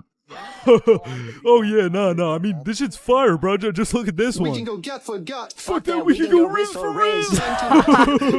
Yeah, no, bro, you have a problem, like dead ass. Like you gotta put the TikTok down, bro. Like really lock in up here, bro. Nah, bro, really just phantom taxed my phone and minus 100 aura for throwing it and shit. Like that would have been outrageous if I wasn't Sigma. But remember what Duke Dennis said? Ohio. Riz Skibbity Toilet, Phantom Tax, did Gronk hugs Libby Dub? And so if some of my homies' brains are still trying to recover, I can only imagine the permanent effects on these kids, bro. Like, I feel like it's entirely possible that these kids' brains will be stuck in 2024 and they'll be old as hell talking about, hey, can you help me cross the road? Oh yeah, for sure. W Riz! Oh, no, my aura! Now, unlike half these YouTubers out here, I don't spend a lot of time talking to kids. But the one kid I did talk to recently was actually my cousin. Hey! You're not alone on that one. No. So I was at this extended family function and there was a bunch of people I'd never seen in my life, including this one kid who had to be about 10 years old. He was a short little guy, still waiting on puberty and shit, but when I talked to him, it was like talking to a little Kai Cenat or some shit. If he was 10 years younger and like, About the same height. Yo, broski. The fuck? Hey, down here. Oh shit, what's up? My name's Elijah. Okay, Elijah. How's school, bro? Shit, it's alright. Yo, what grade are you in, bro? Grade 5. Type shit. Damn, I remember being in grade 5, bro. I was actually the fastest kid in my Yeah, school. yeah, but you probably had no hoes, bro. I already got a girlfriend and she's bad as hell, bro. You should see the gat on that shit. Nah, what? And I never thought I'd be saying this, but back in my day, grade 5, we were still running from cooties and shit, and is this motherfucker vaping? What the fuck? I feel like kids these days just skipped a part of childhood, you know? Like they're fresh out of elementary school, chiefing some coconut watermelon ice. Like, bro, your little ass should be watching Cocomelon twice. Chat, did that hit? Yeah? No. Shut No, the fuck up, Grandpa. Okay. It's because when I was born, everyone was given a good 10, 11-year grace period where you could be as cringy as you wanted. Like, you could make shitty YouTube videos. You could wear those smart-ass t-shirts. You could even get away with saying shit like, man, yo mama's so stupid. She brought a spoon to the Super Bowl. Oh, yeah? Well, yo mama's so fat. When she walked in front of the TV, I missed 3 episodes. Okay, but yo mama's so fat, she takes selfies in panoramic mode. Well, yo mama's so nasty, she got fired from a sperm bank for drinking on the job. What's a sperm bank? Shit, I don't even know. And I feel bad for this new generation because they don't got no cringe grace period or anything, bro. They just pop straight out the womb like, and it's a boy. Yeah, I'm a dude, whatever. Now snip me up, bro. I can't have the host seeing my foreskin, dog. And maybe I'm just jealous, but to me, it's wild that these kids are getting new-ass phones in elementary and middle school. Because they'll never understand the absolute crucifixion I would get every single time I whipped out my phone, bro. Like, that shit was staying in my pocket unless it was 100% necessary. All right, class, everyone get your phones out for our end-of-year Kahoot. Oh, let's no.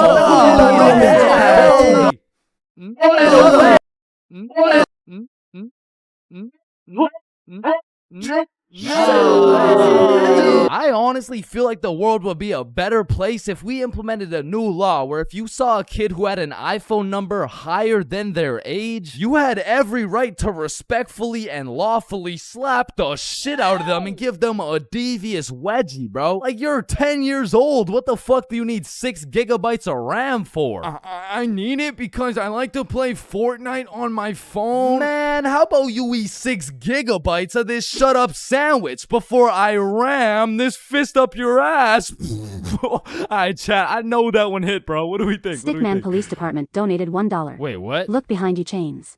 Oh my. And it's the same with these kids' fits, bro. Like, whatever happened to wearing neon shirts and light up Skechers? Like, why am I seeing literal children walking around in Jordans, bro? Like, I didn't even know what Michael Jordans were until I was getting my shit cooked for walking around in some Michelle Gordons, bro. But I mean, that shit was necessary for my character development. And that's what's wrong with these kids, man. They're straight up skipping out on some of the most crucial moments of their lives. I feel like we could low-key do them a favor. Next time you see a kid walking around on the street thinking life is all sunshine and rainbows and shit, you could just give him a little character development and like maybe roast his cut or something, you know? Like, hey kid, you look like you cut your hair with a fucking pencil sharpener.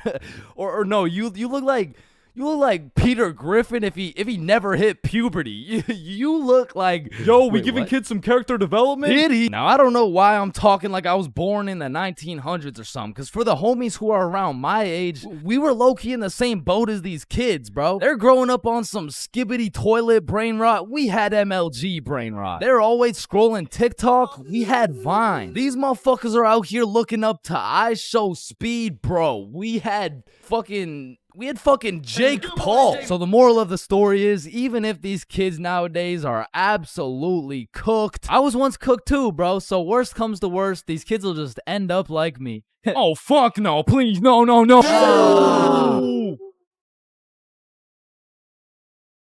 Everyone has encountered countless NPCs during their lives. Like, you know, the people that just spawned in. They didn't have any character development or anything.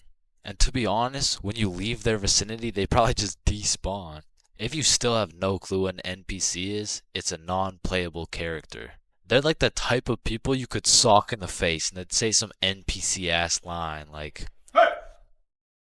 And I know at least some NPCs have to exist.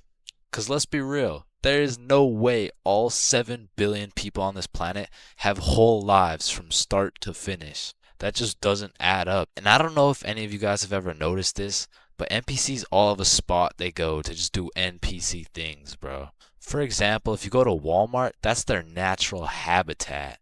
You are bound to see at least 15 NPCs at Walmart. And usually the NPCs are trying to avoid eye contact. But if you've ever tried interacting with them, you'll know they always have the most predictable and neutral responses possible. Like whoever programmed them should have spiced it up a little bit, you know what I'm saying? They could have made them tell jokes or something, I don't know. But anyways, I used to work at a summer camp where you teach little kids to ride bikes. And through this experience, I realized that pretty much all young kids are NPCs. And I guess it's just because they haven't been alive long enough to actually go through the character development. But working at this summer camp made me realize there's no way these kids have a thought process. Hey buddy, what's wrong? I dropped my rock. Here you go. But I guess little kids still aren't even at the stage of having full consciousness. And honestly, they kind of have that caveman mindset. Eat something. But I mean, you can't really blame them because they've only been alive for a few years. But still, as a non-NPC, I'd like to believe I was never participating in these NPC activities as a kid. I refuse to believe I was out here spending my time doing this. But yeah, man, I really just want to know if there's any NPCs watching this right now. If there is, just fess up, bro. Because I don't even know if NPCs be on YouTube or if they just like despawn before they can do that. But regardless if you're an NPC or not, thank you for watching this video. Subscribe. Yo, Chains, I'll pay you $5 if you pull that fire alarm right there. Oh, Yo, run. Chains, do you know why I've called you into my office today? No. You see, that little stunt you pulled has led you to a 1-week suspension. God damn it.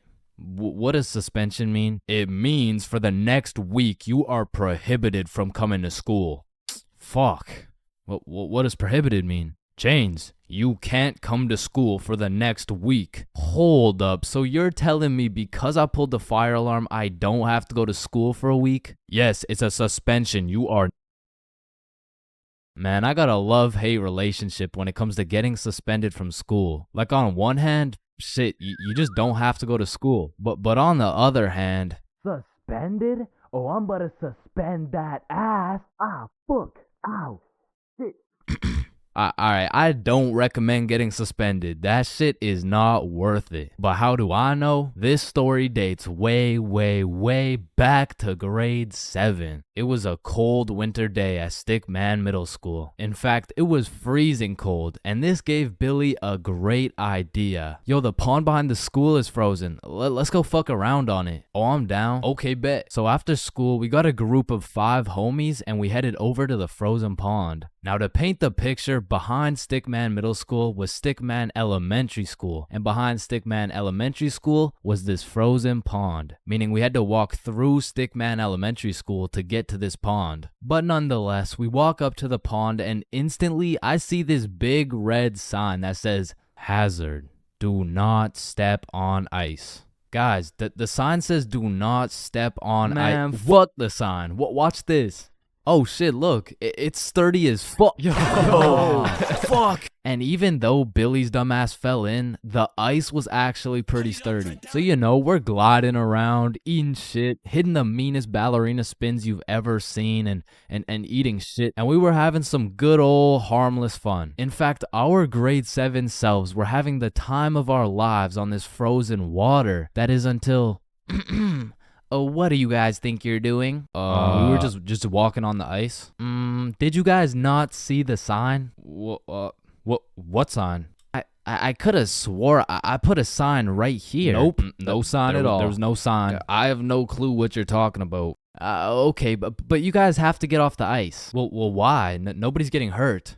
Yeah, we're safe. Okay, it's your choice. You're gonna regret this. So we continued with our ice skating antics for approximately 10 more minutes. Until the same lady came back up to the pond, but this time she was equipped with a Sony Alpha A7 mirrorless digital camera with the extendo lens. In other words, she was quite literally about to catch us in 4K. But at least she doesn't know what school we go to. Hey, what school do you guys go to? Not Stickman Middle School. Absolutely not. No, definitely not. Fuck, she knows. We had to think quick. How are we gonna smoothly get out of this situation without getting in trouble? So we called a boys' emergency meeting. We huddled up and discussed our best plans to get out of this situation. And after combining all of our genius grade 7 brains, we made the ultimate plan. If we started mooning the camera, it would then be illegal for her to take pictures of our middle school cheeks. I don't know how this became our best option, but regardless, we put the plan in motion. I mean, me personally, I got a little shy and kept my pants up, but some of the boys were out there going crazy, looking more caked up than Summer Rae. And after a little while, the lady must have decided it wasn't a great look to have a camera pointed at some 12-year-old cheeks, and she left, which means the plan had worked flawlessly. Now, the next day at school, I had completely forgot about it, to be honest. But strangely enough, while I was sitting in math class, I hear the little class phone start ringing. Hello? Oh, yes, he's here. Oh, okay. Yeah, I'll send him your way. Thank you. Chains, Mr. Principal wants to talk to you. And at this point, I should have picked up on why I was being called to the office, but I had complete faith in our foolproof plan of mooning this stranger that the thought of being in trouble didn't even cross my mind. That was until I walked into the office to see every single one of the boys sitting in Mr. Principal's office. But mama didn't raise a snitch, so we started capping our asses off. So, what did you guys do after school yesterday? Nothing. I played Fortnite. I was doing the homework. Don't play stupid with me. I got a call from Mrs. Principal over at Stickman Elementary. So tell me, what were you doing on the pond yesterday? I wasn't there. It wasn't us. I don't know what you're talking about. I don't even know what a pond is. I see. Well, I've got evidence. And as he shows us this undeniable evidence, you can see this dude Billy's cheeks in the corner of one of the pictures. So I slowly look over at Billy, and he looks over at me.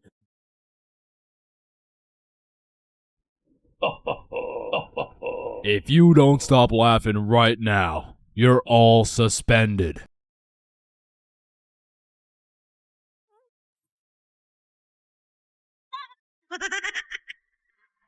That's it.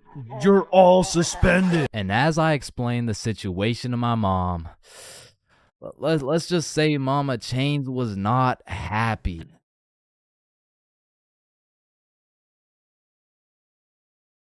Honestly, bro, I'm not scared of much. I'd go skydiving, I'd swim with the sharks, run with the lions, fight a gorilla, beat some ass, and not even get my ass eaten. No, I would not. What the fuck? Wait, no. I mean, I'd even get my ass beaten, bro. But if there's one thing that leaves me scared shitless, it's a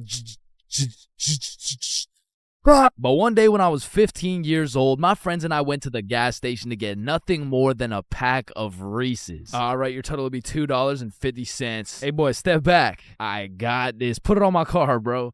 Yeah, oh, okay. Just let me. Oh, all right. I don't think your machine's working, bro. Hey, kid. I hate to break the news to you. You know what I'm saying? But I think your broke ass needs to get a job. No! So I got my first job at Jim Jordan's, and I was grinding, bro. I made every coffee fresh, every customer happy, every toilet squeaky clean. I was putting the potato wedges in a goddamn bag until I'd stacked up my first few bands, and I'd never seen this much money in my life. I thought I was rich, bro. So I quit my job. And then the government took some bands. I bought a few Fortnite skins, one ugly-ass t-shirt, and before I knew it, I ended up exactly where I started. Damn, dude, you fucking suck. Your broke ass still needs to get a job, bro. Man. Firstly, my name is Chains, and I would love to work here at this summer camp. All right, Chains, do you know how to read? Yes, sir. Do you speak English? I do. Can you count to 10? Indeed. Can you ride a bike? Of course. Do you like little kids? Yeah, no, wait, no, yeah, well, yeah, no. No. Final answer, no. All right, you're fired. Wait, no, I love little kids. All right, you're hired. Now take this helmet and teach those kids how to ride some goddamn bikes. Okay, yeah, thank you. Really quick, how much do I get paid? I mean, as little as legally possible. Now get to work, buddy. My boss threw my ass straight into the deep end, bruh. No training, no nothing. Now, what's crazy is every other worker went to a training camp and was taught exactly what to do and exactly what to say. But one of those dudes quit last minute, and they needed somebody, anybody to fill in, and that's the only reason they hired your boy. Anyways, I grab a bike, go outside, and there I see my group of 5 little 5-year-olds waiting for me. And I can see the hopes and dreams of learning to ride a bike glistening in each and every one of their little eyes. And I didn't want to let these little motherfuckers down, so I wasted no time and got straight to work. Listen, it's simple. You get on your bike and you just start pedaling like, look at me go. Right, guys? Shit. Listen, teaching one kid to ride a bike is legwork. You grab the seat, you push them, they pedal, they fall, and you pick them up and start gaslighting their ass like, wow, buddy, you did an amazing job. I've never seen somebody sweep the floor with their face before, man. Next time you can use your hands, though. Thank you. But the real problem is having 5 different kids with 5 different personalities and skill levels. Because the first kid was named Miles, but he couldn't ride a bike for 5 feet. Then we had a kid named Noah, who didn't know a single thing about how to brake. Parker, who couldn't park for shit. We even had a kid named Noel, but his little ass couldn't stop taking L's. In James. But it was just one motherfucker, bro. Like, why is your name plural, bro? Where's the other one at? So my group's out here looking like 5 chimpanzees on bikes with one bigger chimpanzee supervising them. And I look over at my coworkers' groups, and these motherfuckers are out here biking in perfect unison, weaving through cones. I even seen a little kid doing no hands, bro. Hey, James, look, no hands. Oh, shit. Oh, shit. Oh, shit. Hey, James, look, no teeth. So after painting the pavement like Picasso, we get under the shade for some lunch break. And talking with these kids was such an interesting experience, bro, because since I was their biking instructor, they just assumed I knew everything, bro. Hey, Chains, why's the sky blue? Shit, I mean, it just... And who even decided that it'd be a Monday today? Oh, that was definitely Abraham Lincoln. Why does my sandwich taste like pennies? That's the taste of blood, my boy. What's the biggest number? Infinity. How old are you? What time is it? 12:37. And why do my parents wrestle without any clothes on? Yeah, mine too. So, okay, time to get back to riding bikes, bro. But this time when we got back out to riding bikes, I set up a cone drill. All right, group, lock in. Here we got an easy cone drill. You know what I'm saying? I'll show you how it's done. So you just want to go through the cones just like this. You know what I'm saying? I like to call this drill. Oh, fuck. Wait, what's it called? I don't know. I think it's called fuck. Are you sure? Fuck. Yeah, nah, it's definitely called fuck. Well, that's a weird name. Okay, who's gonna fuck next? Yeah, bro. I'm not gonna lie, I dead ass fell. Like, there was no type of biking test in order to get the job. All they asked is if I could ride a bike, and I can. But I did not know we'd be doing NFL drills on these fucking bikes. But needless to say, when the parents came to pick their kids up from the first day of bike camp, they were not impressed. Hey, there's my little man. What did we learn today? Oh, you know, we just took the training wheels off. We got started on a few cone drills. He showed us how to fuck. Yeah, okay, man. No, I'm sorry. I'm so sorry. This is a catastrophic miscommunication. And Chains told me I had the best grip. Hey, yo, I'm the handlebars, brother. You gotta specify. Chains says I have so much potential for a kid my age. Okay, yeah, that sounds bad. That sounds really bad. Why does all this shit sound so bad? Be better without any teeth. I'm just trying to cheer him up, man. He told us to always use protection before riding. Okay, that's enough. He just stopped. None of them came back, bro. So I got a new group, and the best part about this new group of kids is that they were already level 4, meaning we'd all just bike to the park, eat lunch, and then bike back. Damn, bro, that sounds easy as fuck. Surely this couldn't go any worse than your first group, right? Yeah, it does. Yeah, no, it gets worse. It gets so much worse. So for this little journey to the park, I'll pair up with my coworker Natalie. So Natalie's in the front and we got 10 kids in the middle. We'll call them Liam, Ava, Milo, Zoe, Tucker, Cornelius, Jackson, Bradley, Quandale Dingle Jr. the third, and Riley, which is the only name you'll need to remember. So I count up the kids so we don't leave any behind, and as expected, I count 10. So we take off on our journey to the park, and all these kids were really good at riding. You know, out of the whole group, we only had one little fall. But I just scraped my knee, you know what I'm saying? Like, I didn't even cry or anything, bro. It wasn't even that bad. And before I knew it, we made it to the park. We all put our bikes down. Natalie and I ate our lunch while the 10 kids ran around and played. Liam and Tucker were playing tag. Zoe and Ava were picking flowers. Meatloaf and Quandale were eating cockroaches. Riley and Cornelius were in the bushes picking berries. And Jackson and Bradley were wrestling. And after a peaceful 45 minutes passed by, Natalie and I round everyone up to get back in line like we started. I count them up so we don't forget anyone. 1, 2, 3, 4, 5, 6, 7, 8, 9, 10. And we head back to camp. And after a very successful trip, the parents pick their children up one by one until Riley's very sweet mom shows up with a pack of 20 gym bits to thank me for my great work taking care of her child. Hey there, I just wanted to say I appreciate you so much for taking care of Riley today. Yo, what? Thank you so much. You really didn't have to. No, it's my pleasure, truly. Oh, okay, well, thank you so much. So, where's my little guy? Oh, he's right here. My heart dropped straight to my stomach, bro. And as I'm looking around for Riley, I'm trying to recall the ride home, and I genuinely just don't remember seeing Riley at all. And that's when I remember I last saw Riley playing in the bushes. And this is when my heart goes back from my stomach and drops down to my testicles, bro. To this day, my heart has never dropped so hard. This woman trusted me with her son, and I don't know where the fuck he is. So, where is he? Man, that right there is a great question. What do you mean that's a great question? You know, all the greatest questions in the world make you think, don't they? Yes. Right, and as you ask me this question, I really get to thinking, you know, like, I really get to rack in my brain, and, well, to be quite frank, well, I'm stumped. Okay, what do you mean you're stumped? I don't know where Riley is. What do you mean you don't know where Riley is? Okay, yeah, nah. Let's just put it like this. Do you know where Riley is? No. Yeah, nah, me either.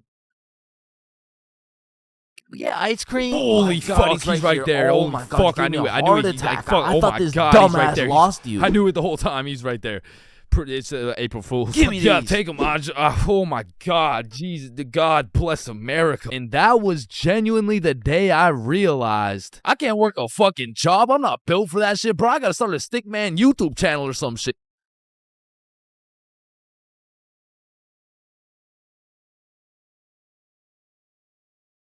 Man, growing up, I was a great kid. No, I was a good kid.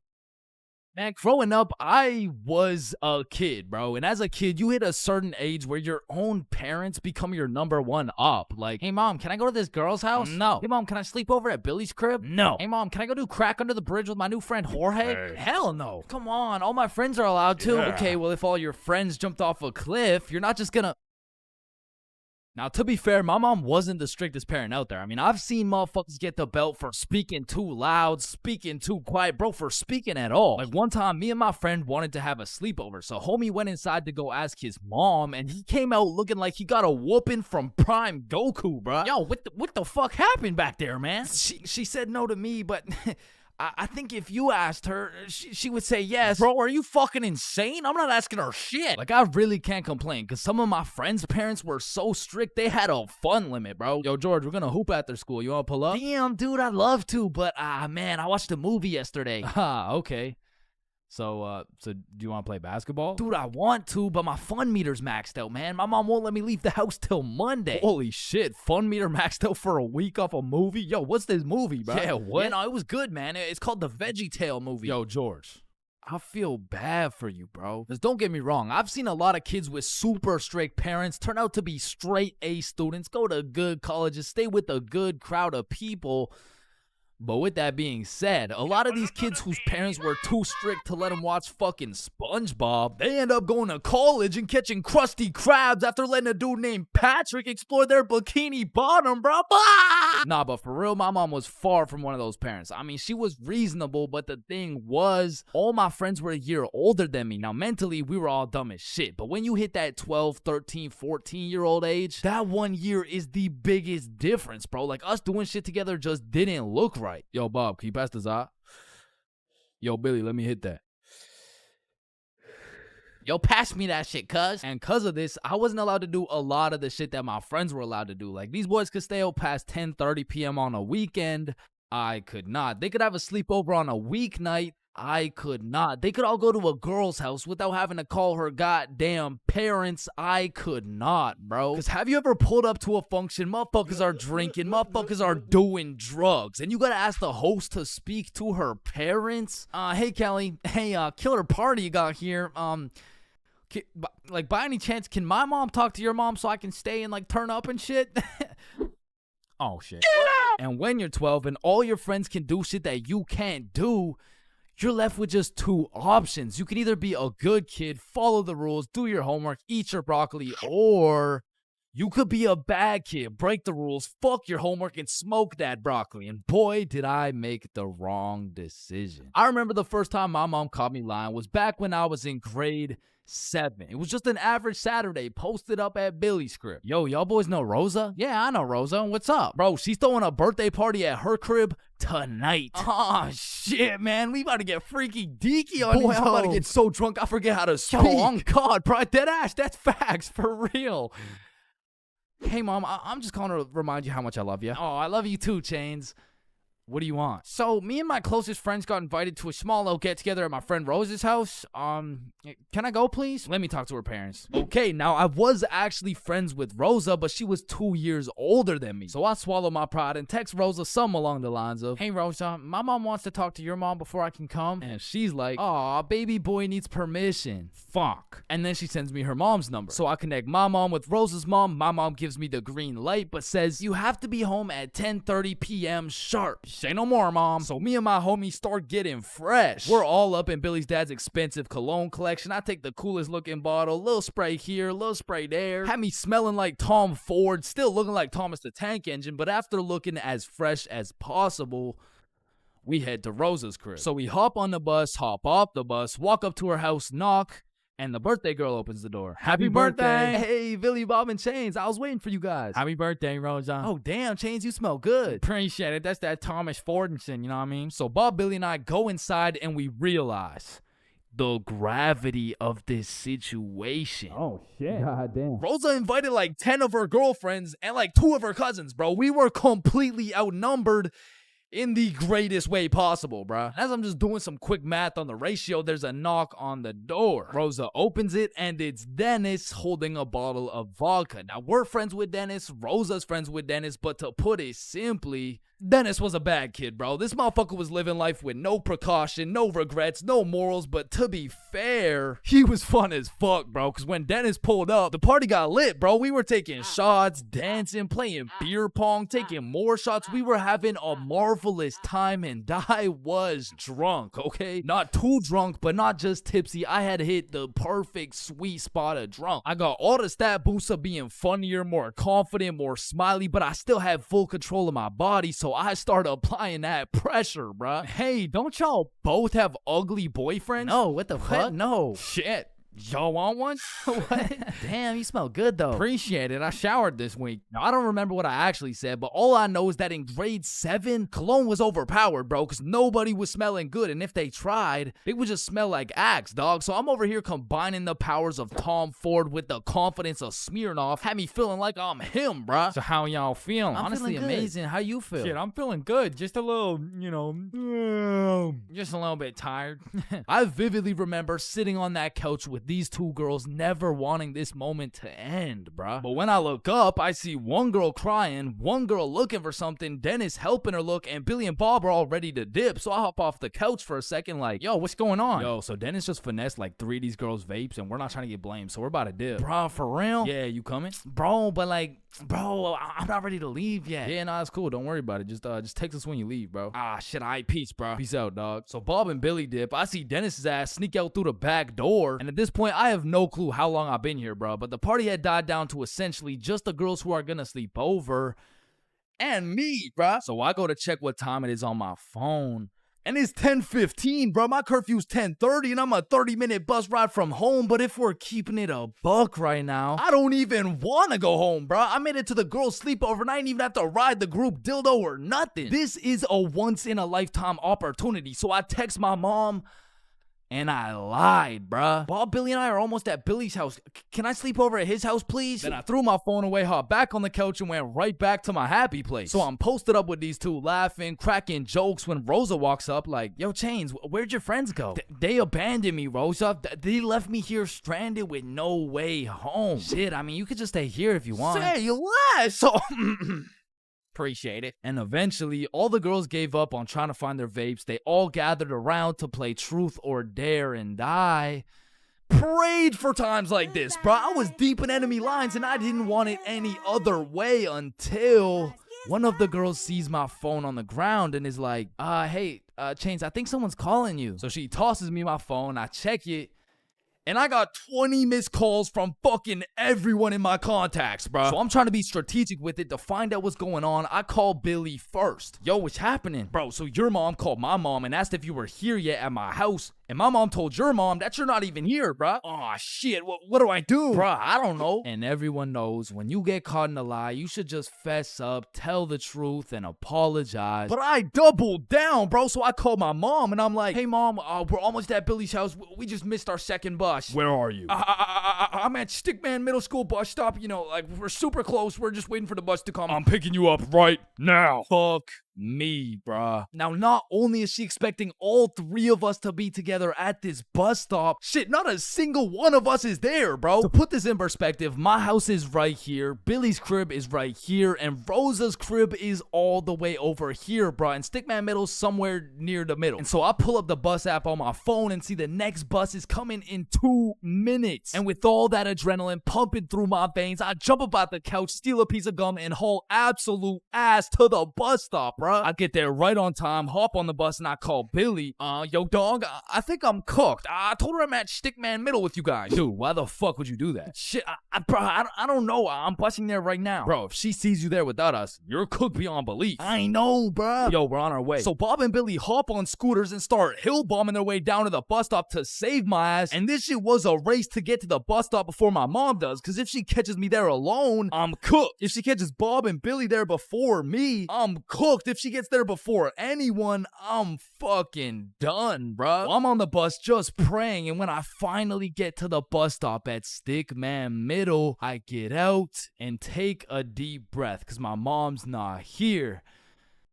But I'm shitting my pants because neither is Bob or Billy. And so I'm calling them, no answer. And I look down the road, I see some headlights. And this was not a busy street, bruh. And as the car is getting closer and closer, I can feel the anger radiating from the whip. I can almost hear the belt making contact with my cheeks. And the car pulls up, and it's just some random dude driving by.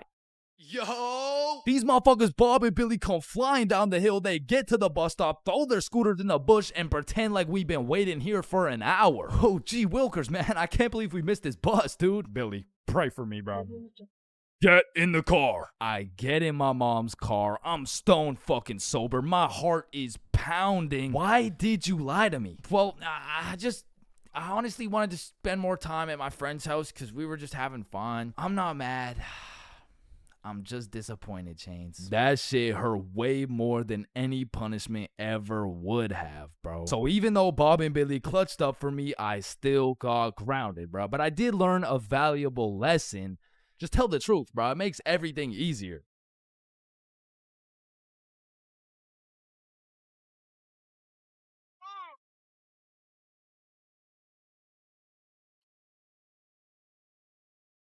Yo, I just got robbed by a gay homeless dude in Japan. Who's with me? You know, like anyone. Anyone. Yo, is this not relatable? Bro, ain't no fucking way. Nah, bro. What How the fuck does that even happen? Not again, bro. Now, I'm not gonna lie. Japan is one of the safest countries in the entire world. And apparently there's only 3,065 homeless motherfuckers in the entire country. So in order to get robbed by a homeless dude in Japan, you either need to be unlucky as fuck or just a complete dumbass. But way back when this story took place, I was a certified dickhead, bruh. At the time, I had the critical thinking skills of a newly born chimpanzee mixed with the spatial awareness of a fucking Joe Biden on top of the decision-making skills of Joe Biden's son. So with that being said, this story takes place way back a few weeks ago when me, Bob, and Billy hopped on a flight to Tokyo. And as soon as we arrived in the city, we started absorbing all that food, bro. Sushi, ramen, fucking cow testicles, you name it, we ate it. And after an entire week of decimating every last crumb of food in Tokyo, we thought, well, that was fun. I guess it's time to go home. Yeah, I guess so. And as we're ready to pack it up, we overhear a few people talking. Oh, hey, konnichiwa. we come from the United States of America. How do we go to Osaka? Yeah, man, Osaka has some of the best food in Japan. Just take this train right here and you're there. Wow, you're English. Very good. I'm from Washington, dipshit. Oh, I see. Washington dipshit. Is that Chinese or... Holy shit, did you hear that? Yeah, no, that guy's fucking clueless. No, I'm talking about Osaka. Apparently the food's even better over there. Oh shit, yeah, but don't you think we had enough food already? I mean, shit, we are in Japan. Fuck it, bro, let's go. So we hopped on the train and got off in Osaka. And like the certified fat asses me and the boys are, we were looking around for some food. And the moment we seen all-you-can-eat Wagyu beef for just 30 bones, we all knew what had to happen. We walked in that bitch and wasted no time. We were running through that meat like Tiana Trump in her prime. Cause sometimes we were burning the meat, sometimes we were taking it raw. But at the end of the day, the meat filled us up and made us happy. So we thanked the owner, left the shop, and headed back to our hotel. And man, I was full as hell. For like an hour, and then I was like, yo, who's trying to get some more food? The fuck? Bro, we just ate a whole goddamn cow. Yeah, we did. Like, we probably just canceled out the life work of 5 vegans in one sitting. Tight shit. And it's already like 8 p.m., bro. It's dark as hell. Well, I'm gonna go out anyways. You know why? Why? Cause we in Japan. Man, get your fat ass out this goddamn hotel. So I got my fat ass out the goddamn hotel and started walking around. And all I took with me was my phone, the key to the hotel, about $100 worth of yen, and a smile on my face, knowing I had never in my life been robbed by a gay homeless dude in Japan. But little did I know, all that was about to change on this wild ass Friday night. Now, if there's one thing I learned about Japan, it's that everyone there is very kind, extremely polite, and a raging alcoholic. I'm talking they clock out of work at 6 p.m. and they clock into the bar at 6:02, and they don't leave until... they don't leave until it's time to go back to work, bruh. Because the Japanese people work hard, but their liver works harder. But regardless, I'm casually walking through the city when I hear someone yell from across the street. Yo. So naturally, I'm like, yo. And they're like, come here. And I'm like, shit, okay. So I walk across the street and see 3 individuals posted outside this little bar shop thing like, yo, I'm Yuto. This is Amy. This is twin sister Shigo. Hey, it's my first day working here. Come inside, come inside. Shit, I don't know. I'm just trying to get some food somewhere tonight in Osaka. I don't know if it's like... You want Osaka fucking night food? Yeah, I mean, I guess I want Osaka fucking night food. Read the sign. Osaka fucking night food. Oh, okay, yeah, fair enough. Shit, I mean... know what? Come get shots. I pay. Shit, we in Japan. So they take me inside and everyone there is just happy as fuck. They got Rihanna playing on the speakers, dudes bringing out shots, and the chef was turning up so hard, dude started twerking, and damn, that boy was cooking. Bro, what? Shit, I mean, like, he was cooking with the food, like... Man, fuck. But the vibes were just so good and inviting that I felt like I just got welcomed into this Japanese family. And so we all cheers and take the shots. And now I'm drinking. And I'm drinking with only one goal in mind. And that's to keep up with my newly found Japanese family. And so to prepare my stomach, I get me some Osaka fucking night food. And it was scrumptious. But as I'm slurping up this kebab, I see Emmy come back with 3 more shots. And she's like, you want one? Shit. We in Japan. So we take the shots and I'm talking to Emmy, and one way or another, we start talking about our alcohol tolerance. Yeah, I'm not gonna lie, it takes a lot for me to get drunk. Not as much as me. Whoa, is that a bet? Yeah, it is. Bitch. So we're drinking everything in sight. Vodka, soju, sake, tequila. It's a competition. Now, I made the bet in the first place because I'm twice her size. But one thing I forgot to account for was the fact her entire lineage had been training generations for this very moment. So she's taking these shots to the face like... Well, shit, like Tiana Trump in her prime, and I'm going shot for shot with her. And after taking about 8 shots, I was feeling it, bruh. Yo, let's go play darts. I mean, I never really played darts in my life, but shit, We in Japan. So we pull up to a darts bar, just me, Emmy, and Yuto. And I had never played darts a day in my life. But you ever just try some shit and you're just inherently good at it? Yeah, right? Yeah, that shit was not me, bro. I was dog shit. I was out there looking like I was drunk as hell. I was drunk as hell. Because in order to play, each person had to buy a soju. So now I'm about 12 shots deep, throwing darts, trying to hit a circle the size of a pea, while this little Japanese girl's pushing me and shit. Because to her, this was a game. To me, this was survival. Because every time you lose, you gotta take a shot. And if I keep taking shots like this, these shots about to start taking me, bruh. And sure as hell, I lost the first game. I took my shot and Emmy's like, how drunk are you right now? And I can't let her know I'm losing this bet. So I'm in that bitch like, drunk? Nah. Shit, where I'm from, we brush our teeth with a bottle of Jack. Ah, okay, then loser takes 2 shots. Yeah, let's do it. So one thing leads to another. Now I'm 16 shots deep and Emmy's like, I'm gonna go to the washroom. I'll be right back. And then Yuto's like, Yo, Chains, we must talk. Oh shit, yeah, what's up? Now Yuto had a strong accent and very limited English, so it really went some like, Emmy, bomber. huh? Emmy, have bomber. Yo, Yuto, no, I don't speak Japanese, dog. No, Emmy, use bomber. Swipe left, swipe right. Bumble. Oh shit, Emmy uses Bumble. Okay. Yes, and she texts the Bumble guy. Come here. Oh hell nah, bro. I'ma have to abort mission. Me too. You too? Hi, Emmy, do you dirty? Fuck, Emmy. Oh shit, facts, let's do it. So we sneak away to the elevator and we're spamming the up button trying to leave and this shit is just not coming, bruh. So we both peek around the corner to see if she's coming and she notices us. Oh shit, guys, we're leaving? Yeah, we are leaving. Fuck. So we all get in the elevator and Yuto whispers in my ear like, when the elevator open, we run. And I'm drunk as shit, but I was the fastest kid in my elementary school. So as soon as the doors open, we hauled ass, bro. And I just kept running till Yuto was like, stop. We go to bar. And I'm just having a great time existing at this point. So I walk into this bar all drunk, like, where the hoes at? Oh shit. Oh shit. Where the bros at?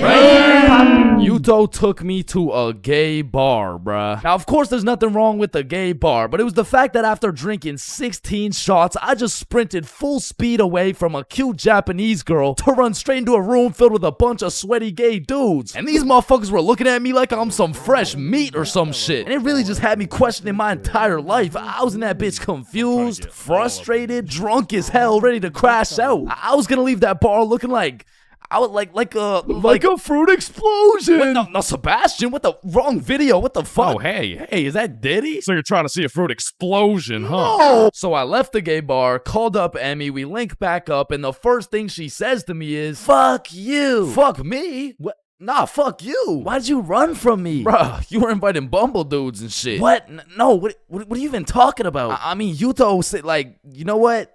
Don't even worry about it. Okay. Well, let's go to the club. And I'm like, shit, we in Japan. So we're at the club doing club shit, and after an hour or so, she's like, let's take some shots. And I'm like, shit, we in Japan. I am blackout drunk, bruh. I don't even know how many shots deep I am at this point, but all I know is I'm so drunk, I gained the ability to fucking teleport. So I'm in the club, and as soon as I blink, I'm in a bar. Then I'm in a club, back to a bar, to a new club, McDonald's, bar, karaoke club, bar, love hotel. Love hotel? Man, what? What the what? Man, what the fuck? You said you wanted to sleep. Damn. Yeah. Yeah, nah, I probably said some shit like that. I don't fucking know. So we walk into our room, and the very first thing I notice, the hub on the TV, vibration devices on the bed, protection everywhere. Shorty just lured me to the Japanese freak chamber, bruh. I blink, and we teleport to the bed. But we were just talking like, yo, Yuto said you were inviting dudes from Bumble. Oh my god, okay, Yuto's a liar. Listen, I gotta tell you something, but you can't tell anyone. Yeah, nah, I won't tell a soul, you know. I will not post this on YouTube, clip it up, post it on TikTok, Facebook, LinkedIn, Instagram, Reels, or anything like that, you know, like, yeah, that'd be weird. Okay, so Yuto's homeless. Wait, what? Yeah, like, he just goes to the gay bar and then goes back to a dude's house and sleeps there. Damn. Oh, man, I didn't even know. And then he steals their money. Wait, he what? Yeah, he just steals their money. Wait, but it's just the gay dudes, right? Yeah, it's mostly just the gay dudes. I check my pockets. The money's gone. Fuck. You said it's only the gay dudes. Yeah, nah, he just steals from the gay dudes. Fuck, I want to go home, bruh. So I leave the Love Hotel, and at this point, the sun is coming up, and I'm still drunk as hell, walking like a zombie. I pull out my phone to go use Google Maps, and that shit dies, bro. So now it's just me and my last few brain cells trying to make it to my hotel before I pass out. And I'm stepping over Japanese motherfuckers blackout drunk sleeping on the sidewalks thinking I can't end up like them, but honestly, I have no clue where I am, no clue where the hotel is, and no clue what time it is. And after what felt like hours of aimlessly walking around, I blinked and I fell asleep, bruh. And when I woke up, I was in my bed. I genuinely don't know how, who, what, when, or why, but shit, I wasn't complaining. But by the time I got out of bed, it was 6 p.m. and I didn't remember shit. I had to go through my camera roll and piece everything together like The Hangover. But at least that Friday night, I learned a very valuable lesson. Don't try to outdrink the Japanese motherfuckers, bro. You'll lose every time.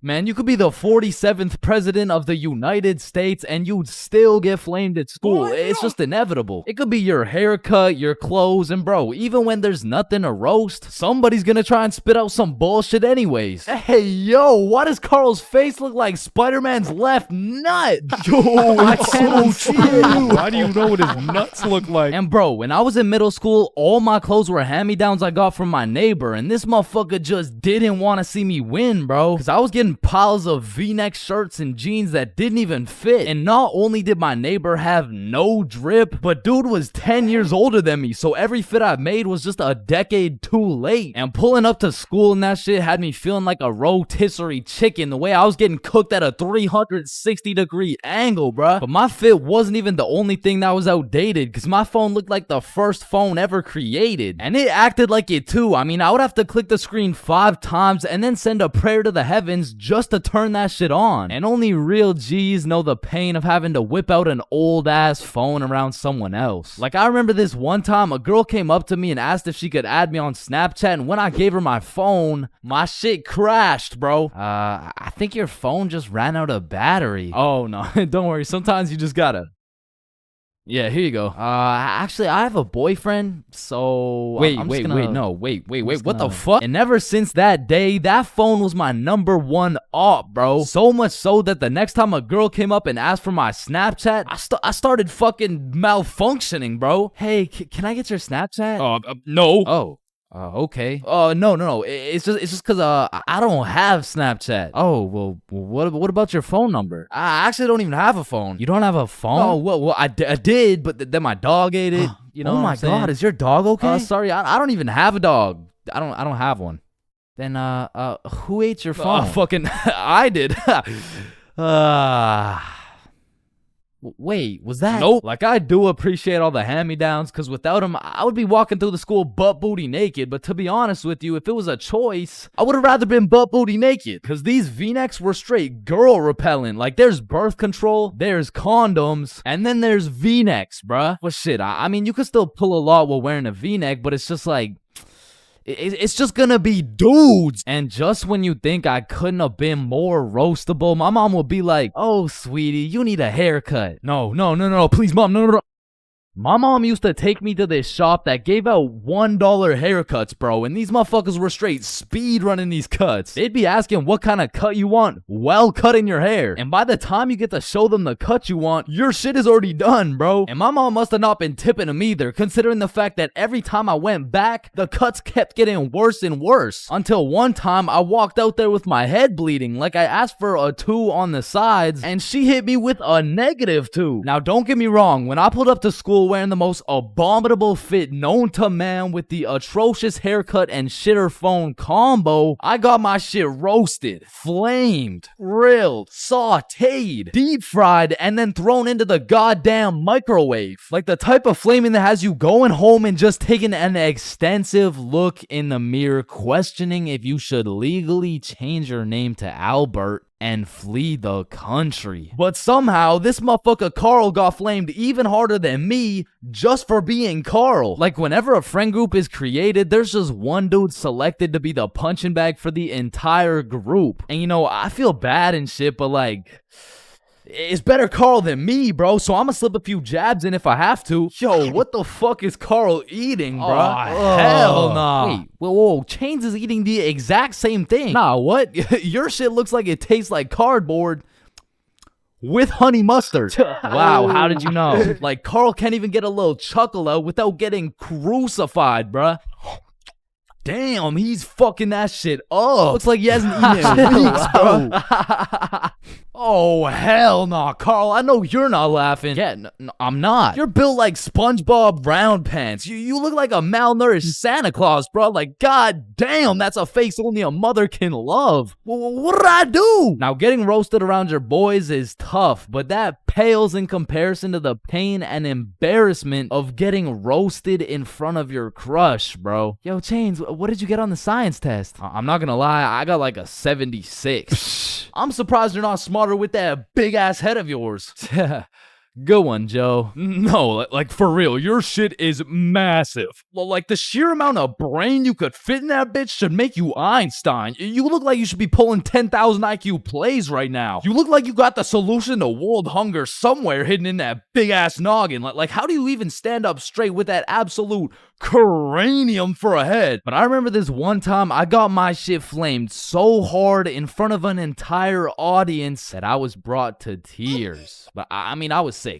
I was 6 years old. And the day was December 24th, Christmas Eve. So my mom brought me and my brother to this improv play, and as we sat and waited for the show to begin, this little elf walked up to us like, hey, do you guys want to be a part of the show? Yeah, let's do it. Okay, yeah, I'll do it. And once the show began, they called me and my brother up to the stage and asked us a very simple question. So, what do you guys want for Christmas? Oh, I want a Minecraft sword and a creeper stuffy. And, what about you, little man? And as I looked into that crowd with dead silence, my brain stopped braining, bro. Hey, don't worry, it can be anything. Shit.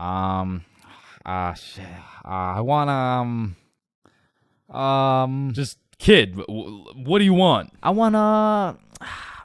Man, I wanna... Fuck off the stage, I don't really know what I want. Yo, who brought this fucking dumbass on stage, bro? Get the fuck out of here. Now I'm paraphrasing. I mean, I was 6. I don't remember exactly what he said, but that's what it felt like. And as we walked back to our seats, I was super embarrassed. But as the show started, it was actually pretty funny, and people had probably forgot about it by now. But 10 minutes into the show, a character walks on stage with some goofy ass buck teeth. Yo, this guy looks stupid as hell.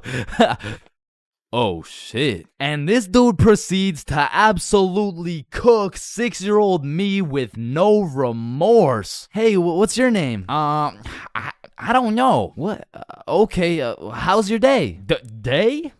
Day? What the fuck is a day? I don't know. Well, what do you know? No.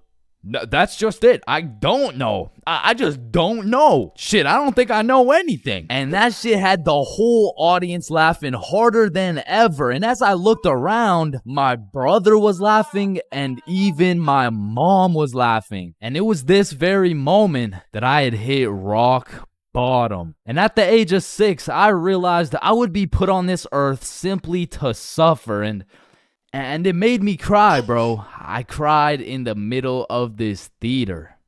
Then the next morning I woke up and it was Christmas. And under the Christmas tree, I saw the best gift of all. It was a Bob pocket tee from ChainsClub.shop. That's right, it's brand new. You can wear it around your homies. You can wear it at school. You can wear it around your mom, your grandma, your great-grandma, maybe not your great-grandma, but damn near anywhere else, and Bob will be posted in your pocket the whole time. Wow, what a perfect thing to get someone for Christmas, am I right?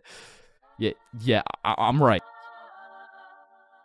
3 a.m. Once the clock strikes 3 a.m., I feel like you've given up on trying to sleep. At this point, you're going to commit to whatever you decide to do until the sun comes up. Whether you're studying for tomorrow's math test, chilling on Discord with the boys, choking the chicken, or simply sulking in those 3 a.m. thoughts. You'll pretty much find yourself doing anything but sleeping. And I don't know if it's just me, but those 3 a.m. thoughts hit different. And honestly, it's just the perfect time to go for a walk, find a nice little view, maybe light up a joint, and just think. The youngest picture of you is the oldest picture of you. Does Lightning McQueen cop car insurance or life insurance? Wait. Did the brain name itself? Hold up. What if soy milk is just regular milk introducing itself in Spanish? I have no clue if this is just me, but every once in a while when I'm laying in my bed at 3 a.m., I suddenly get the motivation to become the best person on the planet. Like, I set an alarm for 5 a.m., I tell myself I'm gonna go work out, then go for a run, then meditate, then drink kale smoothies, then become a millionaire, then donate it all to a family in need. But as soon as my alarm goes off, I'm just like, shit, I'm too tired for all that. Then I just end up sleeping until 1 p.m. And my brain is constantly playing games with me, bro. Like, tell me why I'll be using all my strength to stay awake during the day thinking, ugh, man, I can't wait to go to sleep tonight. But when it comes time to sleep, I just can't. I'll be left lying there at 5 a.m. awake as hell, watching these random motherfuckers build a 2-story house with a hot tub in the jungle. And you know what? Being awake at 3 a.m. is kind of like being high a little bit. Cause you start to think about things you don't usually think about. And because you get hit with the fucking munchies, bro. I'll be whipping up a 3-course meal with appetizers and a complimentary dessert to watch a YouTube video. And listen, I can't explain why, but there is no better water than water at 3 a.m. I mean, it's pretty much a part of my sleep schedule now to wake up at 3, chug some water, take a piss, then go back to bed. But sometimes while I'm trying to go back to sleep, my brain just starts showing me a compilation of my top 15 cringiest moments. I mean, I'm having flashbacks to the time in grade 5 when I said a joke and nobody laughed. Guys, why did the monkey fall out of the tree? Why? Yeah, why? Because it was dead. Oh, damn. Or I'll be up all night thinking about that one debate I had 3 years ago, brainstorming about the best things I could have said in each scenario. It's like if I do some cringe shit during the day, I have no choice but to lose some sleep over it at night. It's like my punishment for saying some stupid shit. Like I know one guy who accidentally called his teacher mommy in front of the entire class. And that dude hasn't slept since.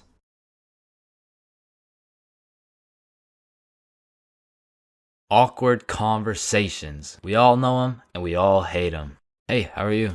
Oh, I'm good. How are you? I'm great. How are you? You already asked me that. Damn, you right. You right. So, how's your day going? My pet frog just died. Damn, that's tough. I find myself taking the most inconvenient routes to avoid an awkward conversation. Like, I can't really explain the feeling of an awkward conversation, but it's just mildly uncomfortable. Like, I would compare the discomfort levels of an awkward conversation to wearing wet socks. Like, it's not the end of the world, but let's keep it real, no one wants to wear wet socks. And honestly, I would take a slightly inconvenient path if it meant I would not have to wear wet socks. Also, I feel like there's some other situations that are in the awkward conversation family that I also hate. For example, the handshake fist bump dilemma. Yeah, it was nice seeing you. Yeah. Oh, fist bump. Oh, no, sorry. No, I don't. Yeah. God damn it. After you experience one of these bad boys, you'll be thinking about it cringing for the next hour. And if you're anything like me, you might even lose some sleep over it. Man, why the fuck didn't I go in for the handshake, bruh? Obviously it was a handshake. And what about the good old you said goodbye to the person you're talking to, but you guys both walk the same way? situation. I mean, this situation is the perfect way to ruin a smooth conversation. Yeah, man, it was really nice to see you. Yeah, for sure. See you later, bro. Alright, peace out. Alright, bye. Yeah, bye. Shit, we're still walking the same way? I'll just turn this way so it's not awkward. Man, what the fuck? And even if I say goodbye to someone and we're still in the same general location, I will avoid them at all costs. Like once me and my brother were chilling at Walmart and we saw one of our neighbors, so we talked for a little bit, you know, said our farewells and went separate ways. But when it came time for me and my brother to check out, we saw the same neighbors checking out. And we were up in the Walmart looking like we were playing Assassin's Creed in real life. It's clear, it's clear. And of course, I can't forget about awkward silence.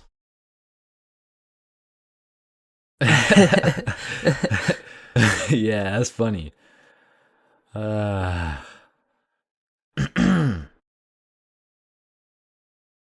Me personally, I have some procedures in place to avoid awkward silence no matter what. For example, my philosophy is to just say things. Yeah, that's funny.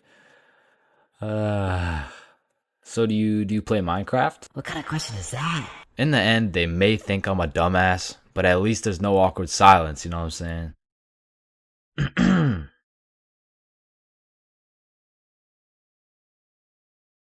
Yo, when you think about it, every light switch is also a dark switch. Light switch, dark switch. Light switch, dark switch. Okay, class, sound it out with me. Ball. When you really think about it, we learn to read, and then we read to learn. Teacher, yeah, I think change is high. What the fuck? This is kindergarten. Shit. Ow. Damn. Any staircase can be a staircase to heaven if you're not careful enough. Baby, I've spent the best 4 years of my life with you, and I can't imagine my life without you. You're a 1 in a million, so will you marry me? So 1 in a million, huh? That means there's 8,017 people just like you. How does that make you feel? Yo, if you cut your leg off, would it hurt? Of course it's gonna hurt, bro. Nah, think about it. Where would it hurt? Your leg. Oh, cause you cut your leg off. Yo, what happens if you push down the gas and the brakes at the same time? Shit, let's find out. Oh shit, it takes a screenshot. Damn, my eyes are dry as shit. Just close them for a minute. Damn, bro. You never actually close your eyes. You just look at the inside of your eyelids. Damn. Yo. Can anyone answer 547 to the power of 3? Yes, Chains. Yo, did you know every single odd number has an E in it? Damn. Chains, are you high again? No. Wait a minute, bruh. Since you were born deaf, what language do you think in? Oh shit, you right. Damn, I just realized squirrels' cheeks are also their nut sacks. You know what I'm saying? That's kind of like your mom. What? The way she had these nuts all up in her mouth. Bro, if everyone in the world all blinked at the same time, nobody would know. Oh shit, that's facts. Oh, I just blinked. Did you? Nah. Oh, I just blinked. Did you? Nah. Wait, what about just now? Yo, which of these buildings do you think has the most stories? Oh, it's gotta be that one, bro. That's massive. Nah, this one's even taller. Oh, it's this one for sure. No, it's this one. No, that shit's library? Tiny. Think about it. Oh, the story. How are you supposed to get clothes? What are you talking about, bruh? Okay, imagine you had no clothes, right? How are you supposed to get some clothes? You go to the store and purchase that shit. Bro, they're not about to let you buy some clothes while your meat's hanging out. Nah, you just cop some clothes real fast. It's simple. Bruh, a young kid walks by and it's raps. So you guys both have the power to read minds? Yep, yes, that's sir. Right. Then if you both read each other's minds, whose mind are you reading? Oh, I don't know. We could try. All right, yeah, sure. Nah, that was not me. That was you for sure, dude. Damn, bro. When you think about it, the hospital is the only building you leave without entering. Damn. And people are having the worst day of their life, the best day of their life, the last day of their life, and the first day of their life, all in one building. Damn. Bro, I'm kind of scared down here. What? Why? But because I'm scared a shark's finna eat my ass. Well, when you think about it, there's more people eating sharks in the world than sharks eating people. Damn. That's actually really crazy to think about. Fuck, yo, every single day, there's some random motherfucker out there who took the biggest shit for that day. Yeah, he's in this room. Bro, it's literally just you and me in the room. Yo, this Taco Bell is bussin'. So he incorrectly assumed his position. You spelled that incorrectly. Spelled what incorrectly? Incorrectly. Yeah, but what's incorrect? Incorrectly. Wait, what? Wait, guys. When you really think about it, the only time incorrectly isn't spelled incorrectly is when it's spelled incorrectly. Shut the hell up. Yeah, shut the fuck up. You know, the number of people older than you never increases. It only gets smaller and smaller. Damn. What? It just got smaller. Yeah, pizza's here. Shit, I got the munchies. I'm about to fuck this shit up. Wait, I ordered a mushroom pizza. Why'd they give us cheese? Hey, any pizza can be a mushroom pizza if you're patient enough. Damn, I guess you're right.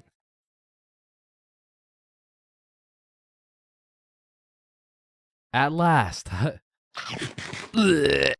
Damn, you know what I just realized? What? A pregnant woman swimming is pretty much a submarine. Are you just always this high, bruh? Yo, did you boys know your last name comes from what your ancestor used to do back in the day? Oh shit, mine's Baker. Yo, mine's Carpenter. Oh, mine's Smith for blacksmith. Well, what's yours, Johnny? It's Donald. Well, wait a minute. Your last name isn't Donald. It's Dickinson. Guys, chill. I can explain. Get the fuck out of bed, bitch. Your alarm is really your theme song because it plays at the start of every episode. Well, why the fuck are you in my house? Yo, is Chains still mad over that chair? Yeah, well, what does this dude have against chairs? Why is it a chair? Yo, why is there sidewalks in the movie Cars if there's no humans? This dude won't shut up. Like, just watch the fucking movie, bruh. Damn, think about this. When a child is an asshole, the child gets a whooping. But when the parents are an asshole, the child gets another whooping. Shit, tell me about it, bruh. Fuck. Bro, you've checked the fridge 15 times already. No good food's finna magically appear. Damn, now that I think about it, we don't keep checking the fridge for new food, but rather we keep checking to see if our standards have dropped low enough to eat the shit that's already in the fridge.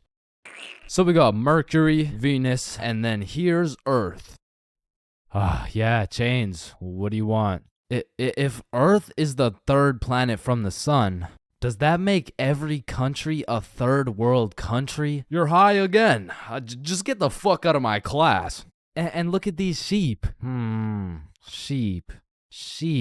You know how one of your teeth is called a tooth? Yeah? And one geese is called a goose. Okay? Then why isn't one sheep called a shoop? All right, Chains, I can't keep doing this. We have to break up. Shoop. You know what I've been thinking? Yeah, what's up? Teenagers be whipping that shit like they're always running out of time. But old motherfuckers be driving like they got all the time in the world. Like, look at this geezer. Poor guy's practically decaying behind the wheel. But he's taking his time like he's got any time to spare. If I stab this cereal box, does that make me a serial killer? That one was straight ass. You gotta work on that shit. I'm gonna work on that one. Yo.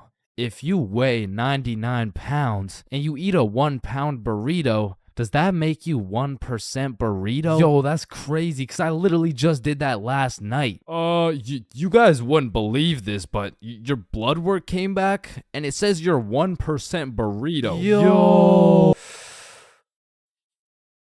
Yo, picture this. Imagine if Ed Sheeran was working at a bread place, right? Would that make him the gingerbread man? Your high as shit.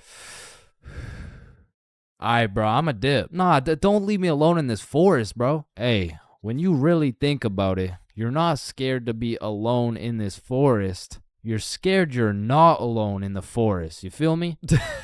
Yo, that's actually so true. Bro, you know what? Low key, if you're dead broke, robbing a bank isn't even a bad idea. Bro, there's no way some hobo's about to pull off a bank heist. Nah, but just think about it. Whether you successfully rob the bank or not, either way, you get over 10 years of bills you don't gotta worry about. Alright, fuck it. You got the strap? Yup. Yo, throw on your seatbelt really quick. Nah. What? Why not? Well, you see, it increases my risk of dying from cancer. What are you talking about, bro? That shit makes no sense. Just let that sink in. Oh, yeah, I got you. Yo, what's up? But still, that shit makes no sense. No, but actually think about it. Oh. Hey, bro, you want a hit? Nah, I don't smoke. I'm scared that I'll get all paranoid and shit. Hey, man, if you're paranoid that you're gonna get paranoid, you're having the side effect without even smoking. It's yo.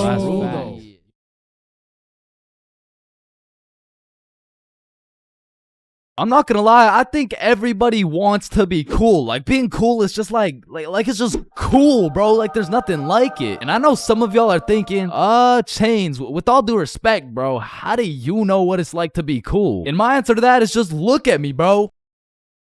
I fucking don't, okay? But I do know someone who is cool. He's a certified cool guy, and his name is Bob. Now, what makes Bob so cool? Is it the sunglasses? Is it the sexy ass face? No. Tell him the answer, Bob. He doesn't talk. The answer is Bob doesn't talk. And a crucial role in being cool is the element of mystery. Now, it's interesting because if we take a look at Jake over here, Jake doesn't talk either, and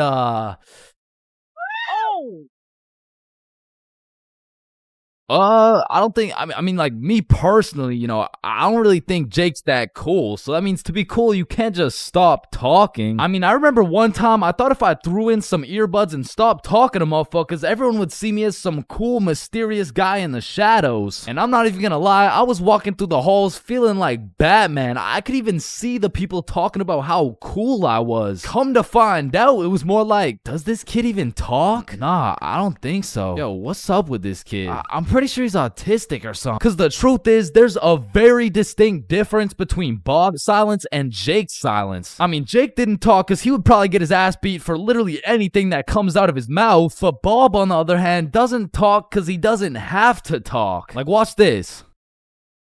Oh my god, Bob. I love you, Bob. Now, just for science reasons, let's just see what happens when I do the same thing, you know? Why not? What's the worst that could happen? Hello? Can I help you? Oh my god, help. There's this creepy guy. At least she didn't. Get on the ground. Hands behind your back, buddy. Now, it's important to note that being cool is subjective. Like, for example, some people think I'm cool, you know? Like, in this big-ass world, surely there's someone out there. No, there isn't. Nobody thinks you're cool. Shut up, loser. Okay, well, what I was trying to say is you're gonna find someone cool who I don't find cool, and I'm gonna find someone cool who you don't find cool, and that just leaves us with the question, what is cool? So to answer this question, I need you to think of the coolest dude on the earth, and I'm about to guess, okay? You got it?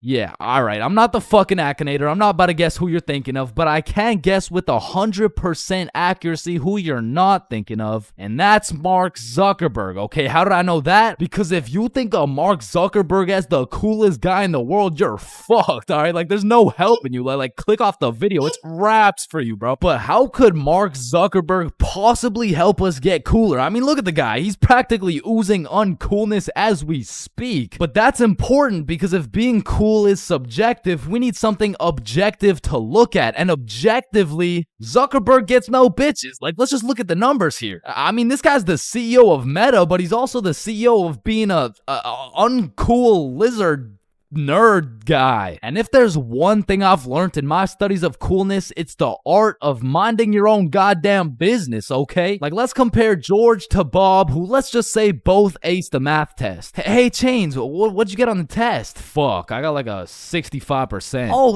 that's really good for you. That's good for you, yeah. I actually got 100% plus the bonus question. Oh, wow, nice, bro. Billy, what'd you get on the math test? Math test? The dog. I could have swore that shit was chemistry. Nope, it was math, and I got 103%. Bob, what'd you get? God damn. 110. There was only one bonus question. That's impossible. Oh, kissy face. Bob, did you pipe the teacher? And that's probably why Zuck over here is so uncool. He's minding a million people's businesses, probably looking through their cameras and shit like, yeah, fuck you, Mark. And the most important trait for being cool is having confidence. You just can't be cool while shivering your timbers, bro. And I know some of you are thinking, oh, well, I guess it's over for me then. And no, it's not over for you, bro, because confidence is the most fake it till you make it shit ever. Like, you're not gonna say the perfect thing every time. Lord knows I don't. I'm pretty sure I say the wrong thing every time, but if you say that shit with your chest, people let it slide, bro. And I said, no, I wouldn't suck your dick for $20. Oh, well, that makes one of us.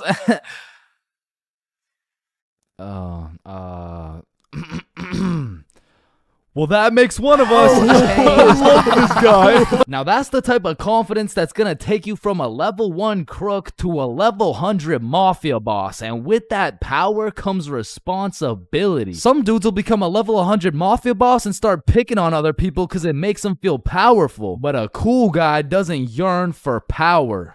He yearns for... fuck, what do you yearn for, bruh?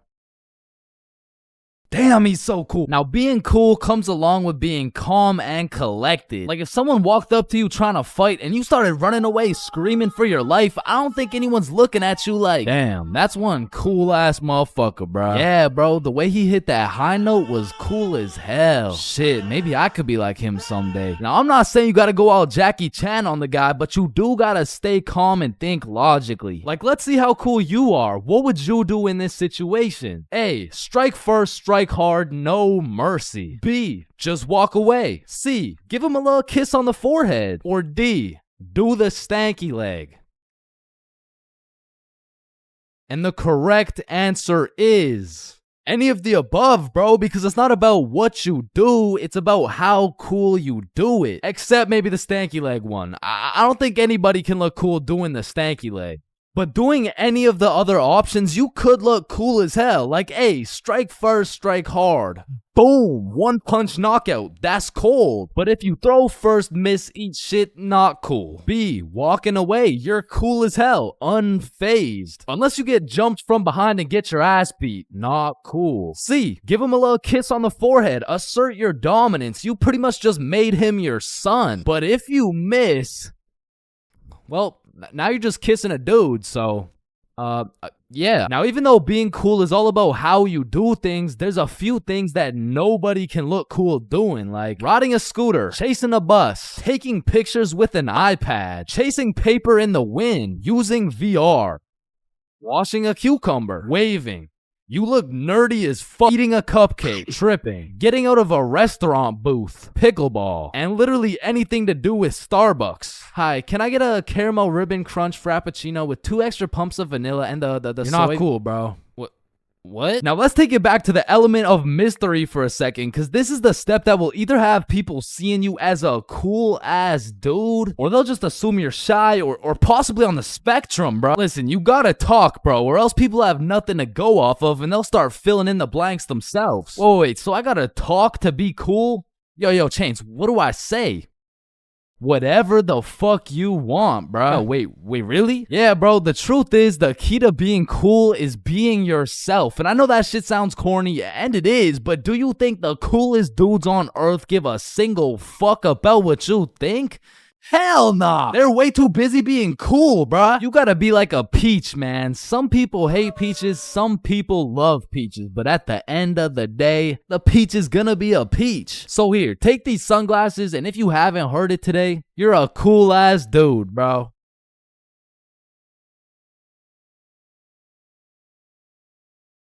Bad haircuts. There is nothing worse than when your barber just randomly decides to destroy your self-confidence with some goofy ass haircut. And as someone who has never found a barber who consistently does me nicely, I have gotten my shit all the way fucked up on many occasions. I'm talking not going to school, locking myself in my room so nobody can see me with this disgraceful cut type of fucked up. And these barbers are out here having the audacity to ask, do you like it? Man, do I like it? Yeah, bro. I love it, bro. Thank you so much. Man, I just be wiping the tears away and then tipping them nicely. Knowing damn well I should be out here throwing hands, cause this dude is the reason I can't get any bitches. So I've tried lots of different barbers in my time, starting with the ones my mom used to take me to. I mean, this early, I never really even had a say on what I wanted my hair to look like. So, what are you looking for today? Just a little bit off the top, please. Shave it. Wait, what? Shave it. Your new haircut looks so good, buddy. Thanks. Hey man, you know your haircut is ass when your mom says she likes it. As a kid, I always dreaded getting haircuts because I knew my barber was already like 0 for 10. And I would show up to school every time knowing it was inevitable that I was about to get my shit flamed. And truthfully, there is no worse roasting than when you get a bad haircut. Like, people you barely even know will be out here cooking you. Who the fuck is this? All of a sudden, people got more jokes than Chris Rock. And it's even worse when you decide, I should get a fresh cut because school's starting back up and I'm trying to look fresh. Bro, I can't go to school like this. Yo, Chains, what's up? Yo, what's good? Bro, are you alright? Why do you got this hoodie on? Yeah, I'm chilling. I'm just kind of cold, you know? Bro, it's 32 degrees. And man, there was this one time that I still think about every time I fall asleep. Me and my friend go to this barbershop that I'd been to once before, and last time they did me quite nicely. So we head in, I sit down in the chair. Hey, how you doing? I'm good, how are you? Yeah, I'm good. Have you been here before? Yeah, I have actually. Oh, I remember you. Same cut as last time? Yeah, exactly. So what's new, man? Nothing much really. What about you? You know, I've just been working. Oh yeah, respect. So, how's your dad doing? This is when I knew something was terribly wrong. Bro, I don't got a dad. You know, he's good. This motherfucker was giving me some random kid's haircut. This dude must have thought I was Manny or some shit, cause he gave me that middle part cut, and he pushed my hairline back a little bit. And everyone in my city knew this barber, so everyone at my school followed his Instagram too. Can I get a picture from my Instagram? Nah, bro, I don't really like being posted. Don't worry, it's quick. Nah, I don't really want to. This dude caught me lacking so bad and broadcasted it to everyone in my city. Fuck, bro, I should throw hands with him right now. I gotta get it back in blood. So, do you like the cut? Yeah, I do. And when I checked my Instagram, I was out here getting flamed so hard. Borderline cyberbullying. And I'm not joking when I say this. This motherfucker fucked me up so bad. I learned how to cut my own hair and never went back to a barber ever again.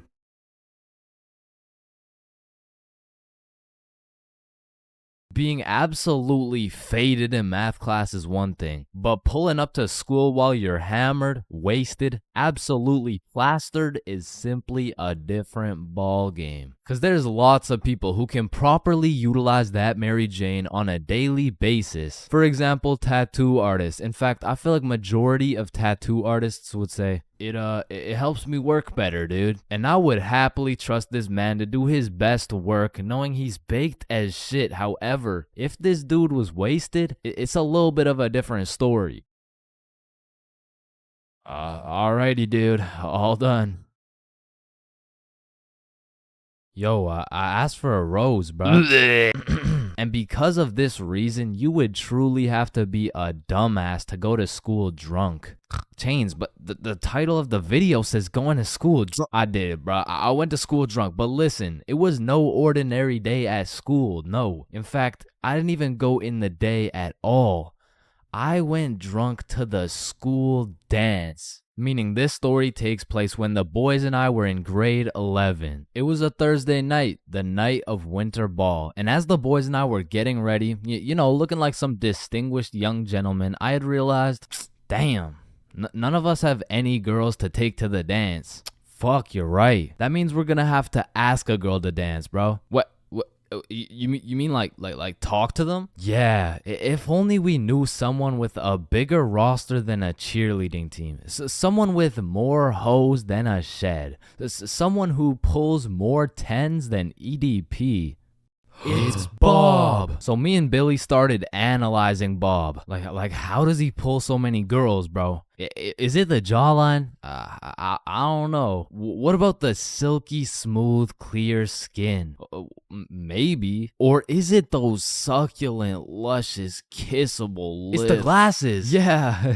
the glasses. Yeah. So we stole Bob's entire flow in the hopes this would put an end to my drought of bitches. So we check ourselves out in the mirror, and then we hop into Billy's whip. We throw on some Rihanna to get us hyped, and before we knew it, we had arrived at school. Now, to really paint the picture, it was a Thursday at 8 p.m. And on this Thursday at 8 p.m., Billy pops his trunk to pull out 2 bottles of vodka. Now, if you were unaware, it was currently a Thursday at 8 p.m. on a school night, and we were headed into our school. Now, logically, I should have simply denied the alcohol, but I'ma keep it a buck. The whole idea of walking up to a girl and asking her to dance was really giving me the heebie-jeebies. I mean, my palms were sweaty, my knees were weak, and arms were heavy, so I took a big old chug of that liquid courage in order to ease the nerves a little bit. And shit, Billy must have been feeling the same way, because Billy was down in that shit like it was water. And right after we consumed enough alcohol to kill a baby elephant, I got a notification on my phone.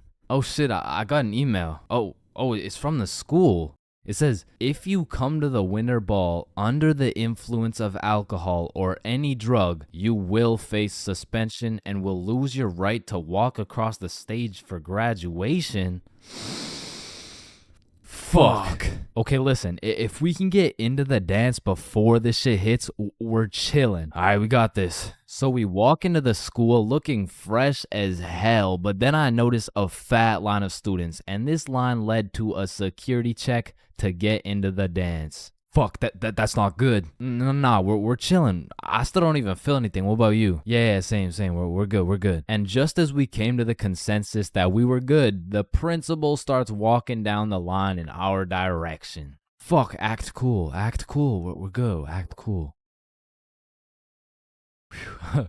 That was close. You 3, over here. Shit, fuck, shit. Do you guys know why I called you over here? Nah. Nope. I smelled alcohol the moment I walked past you 3. Now, I don't know if it was one of you or all of you, but you know the consequences of showing up under the influence, right? Yeah, we do. And tell me, is it or is it not suspicious that all 3 of you guys showed up with glasses on? Nah, we just thought it looked suspicious.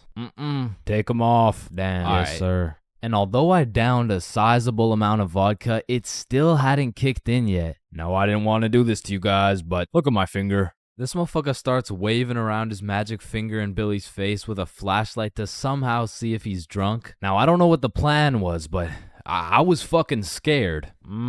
Okay, he's not bad.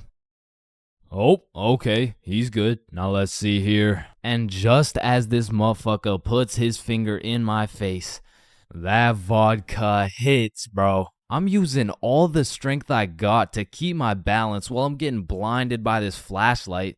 Let me try that again. I got a little feeling you guys drank, but it hasn't fully kicked in yet. I'll check up on you in a little bit. Yeah, that's good. Yeah. So we get to security and they make sure to pat us down. A little bit too good, but before we knew it, we were at the dance. And just like that, I saw my opportunity and I put that liquid courage to use. And you know, I'm very articulate when it comes to words, so I ask, hi, how are you?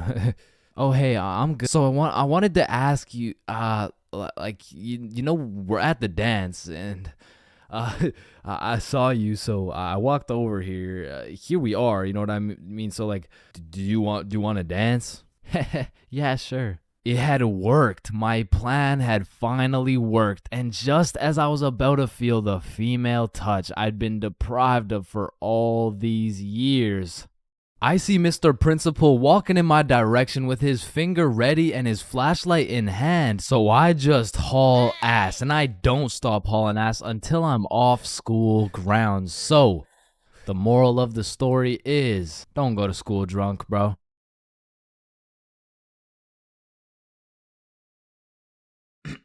Alright, class, today we're going outside for a run. But it's literally 0 degrees. Oh, Chains, don't be a bitch. It's not even that cold. See? I told you guys it's not even that cold. Yeah, for you. Cause you're out here dressed like the Michelin Man. High school PE is something different. And every PE class has 5 different types of people. Like the group of kids who just stand in the corner and occasionally get sniped in the head with a dodgeball. Or the kids who participate and make sure everyone is included. Or the legend who's chilling on Instagram. He follows at ChainsFR. There's also the dude who just never shows up. And of course, we got the sweats. These motherfuckers treat PE like they're in the military. These motherfuckers treat PE like they're training for the Olympics. These motherfuckers treat PE like they're gonna get scouted to the league. Which is honestly just funny as hell because, let's be honest, 85.7% of the class doesn't even want to be there. So you'll have some innocent soul zoning out during a basketball game, and all of a sudden they'll be getting posterized like they're playing against Ja Morant. Yeah, bitch! I mean, these kids will come out of PE drenched in sweat, breathing heavy, and with a smile on their face, knowing they dropped 104 points on some kids who have never touched a basketball in their life. And listen, don't hate me, but I do understand the appeal of sweating your balls off in PE, because I too once participated in the sweaty activities. Ow. I know, but there's just something so exhilarating about hearing the snapping of an unsuspecting freshman's ankles. But as I matured, I realized there was only one thing better than shitting on random students, and that was shitting on sweats. I became the anti-sweat. I would act like an innocent soul waiting to get posterized, but when the sweat would come in trying to end my career with a windmill dunk, I stuffed that boy like a Thanksgiving turkey. Pause. And don't get me started on the fitness gram pacer. Whoever created this legal form of torture will catch these hands. Oh, Chains, no, I heard he sadly passed away a little while ago. You could be having a good day and you'd pull up to PE like, hey bro, you know what we're doing today? I'm not sure, but I think we're playing soccer. No, it can't be. Alright class, today we will be doing the beep test. Fuck.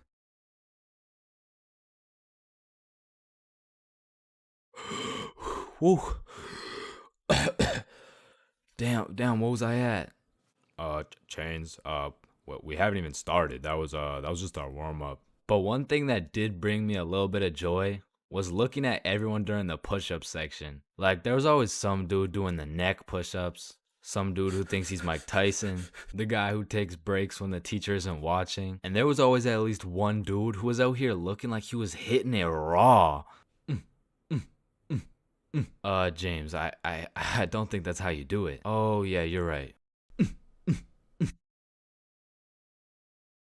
Yeah, bitch. Bro, in life, there's so many things you can cheat on. Like, you can cheat on your diet, you can cheat on your girlfriend, you can cheat on your barber, you can cheat on your girlfriend with your barber. Shit, you can even cheat on your taxes. So compared to everything else, cheating on a little math test is not that bad. Like, compared to your taxes, you know what I'm saying? Like, oh, shit. Hey, we've all cheated on our barber, but you cannot cheat on this math test. Oh, shit. Damn, bro. I know we've all cheated on our girl, but you cheated on me, dog. Oh, shit. Babe, I know we cheated on our taxes, but you cheated on me? Oh, shit. Listen, in our entire lifespan, we've all cheated on something. Whether it's a game of Uno, your girlfriend, or your other girlfriend, it's usually not worth it, because congratulations, bro, you won the game of Uno, but now you have to look yourself in the mirror knowing you're a cheater and a liar that has 3 Uno cards up his ass. But when it comes to school tests, cheating is 100% worth it, bro. And I'm not condoning cheating at all, but let's just think about this logically. Like like, why are we at school in the first place? We're at school to learn things and skills that we can use in real life. Now, are we really using trigonometry in real life? Well, effectively, this depends on what career. Hell nah, bro. It was a rhetorical question. We are not using trigonometry. But you know what we will use? Creative thinking, communication, social awareness, logic, and reasoning, and most definitely our fucking phones. All 5 of which are strongly developed through the act of cheating on a school test. And on top of becoming a better human, better grades, it's the ultimate win-win. Your teacher feels like they did a good job teaching, your parents think they didn't raise a dumbass, and if you're good enough at cheating, you might just fuck around and get into Harvard. But once again, I am not condoning cheating, just throwing that out there, But yeah, as I was saying, you shouldn't cheat, right? Like it's bad. Cheating is not good, but you do know what they say. If you're not cheating, you're not trying. Facts. Yeah. Wait, no. What? So if cheating in school is so valid, why doesn't everyone do it? And that's because if you get caught, let me tell you, bro. This story takes place in grade 9 when me, Bob, and Billy were some straight freshmen, bro. And coming into high school, you get your shit absolutely clapped by double the workload. But lucky for me, Bob and Billy were both in my math class, which meant we had triple the studying power. But we also had triple the fucking around power, and we used that shit to its maximum capacity, bro. But you know what they say, the more you fuck around, the more you find out. And when we got our first test back, shit, we found out. We found out we're a bunch of dumbasses who were about to fail grade 9 math, and we couldn't let that shit happen. So for the next test, we studied extremely hard. Off George's math test during the test. I mean, we were cheating with maximum efficiency. Like, we had a whole assembly line where Bob would look at George's test, throw up the number, and Billy would pass it along. And all of a sudden, our grades are making the meanest comeback Mr. Matheson had ever seen. I mean, life was great. We went to school, cheated, played some Fortnite, succeeded, browsing history, deleted, and then repeated. I mean, we were just living life with no worries until the polynomials test. I walked into this test thinking, I know what a polygon is, I should be chilling. And when the teacher handed out the test, I was bewildered to see all these fucking letters on my test. Like, is this math class or English, bruh? Yeah, I think I got the wrong sheet. Huh? No, that's the right test. Well, what's the deal with this? I mean, that's just polynomials. Dog, I can name every single polygon, but who the fuck wrote Elon Musk's son name on my goddamn math question? Yeah, Chains. That's what we call a variable. It's called a variable. Yeah, I know. I know that, and I knew it before you said it too, cause we learned about it in class. Yeah, right. Right. Now, this would have been extremely bad if we didn't have the ultimate method we like to call George. Because George was one of those dudes who loved studying. Like, he'd wake up and go to school, then come home and study till he dropped, bro. Like, if you kidnapped George's whole family and told him you'd only give them back if he answered this equation, this motherfucker would just be happy he got more homework, bro. And cause of this, we had a little deal going with George. If he let us cheat off his math test, we would teach him how to be a normal dude. We were teaching this kid how to dap someone up, how to use slang, and all I'ma say is, this motherfucker should have just stuck to math, bro. Yo, Chains, sauce me a bite, big dog. I got you. Shit, Chains, you just busted in my throat, gang. Hey, yo. George, what you just said right there sounded gay as hell. Type shit. No. So as I was saying, I'm looking at this math test with more letters than numbers, and it would have been raps for me if it wasn't for the George method. So I'm looking at Billy, Billy's looking at Bob, and Bob's looking at George's test, and we're absolutely flying through this polynomials test. And about halfway through, I look up to get the next answer, and I get jump scared by Mr. Matheson mean mugging my shit. And you can see it in his eyes. He knew exactly what was going down, and he took me, Billy, Billy and Bob's tests and took us to the hallway. What do you guys think you're doing? Polygamy. I'm pretty sure it's like Why did I see you three throwing up your fingers during our test? Well, you see, Mr. Matheson, we're gang affiliated. No, bro, what the fuck? Alright, you three, cut this shit. I caught you cheating. All three of you are getting zeros on this test, and I don't want to see it happen again, or I'm contacting your parents. Alright, it won't happen again. You're right. We're not in a gang, by the way. Yeah, I know, buddy. Well, shit. Yo, what happened to you, Jits? Are you chilling? Bro, Mr. Matheson caught us lacking real bad. Yeah, he gave us all zeros on the test. Holy shit, it sounds like Mr. Matheson just absolutely railed you guys. No cap. Now. And all three of us proceeded to absolutely shit the bed on all of our next tests. And it was at the point where our grades were on life support and our math final was coming up. So if we didn't get our shit together for this final, our parents were about to put us on life support with that leather belt. So we put our cheating ways in the past and locked in, bro. We were focused in class, and after we went to Bob's crib and kept studying there. And then it clicked. We all finally understood polynomials. And so the next day we walked into class confidently, knowing we were equipped with hours of studying. We lock in, sit down, and then the teacher gives us our test. And as soon as we lay our eyes on that very first question of the test, we were fucked. Now, don't get me wrong, we could do polynomials all day long, but we forgot this was a final. Meaning, we forgot to study numeracy, exponent laws, rational numbers, linear relations, inequalities, geometry, probability, and statistics, and in other words, we didn't know shit. And before I can even make eye contact with the boys to tell them I'm fucked, these motherfuckers already hopping back on the George method. And listen, bro, as you can tell, I'm no mathematician, and I did not study probability or statistics, but from what I'm seeing at this very moment, I have two options. I can do the test legitimately and have a 99% chance of failing grade 9 math and getting my shit whooped while simultaneously having my entire family realize they raised a dumbass who won't go anywhere in life and is destined to draw stickman for all of eternity, or I could cheat.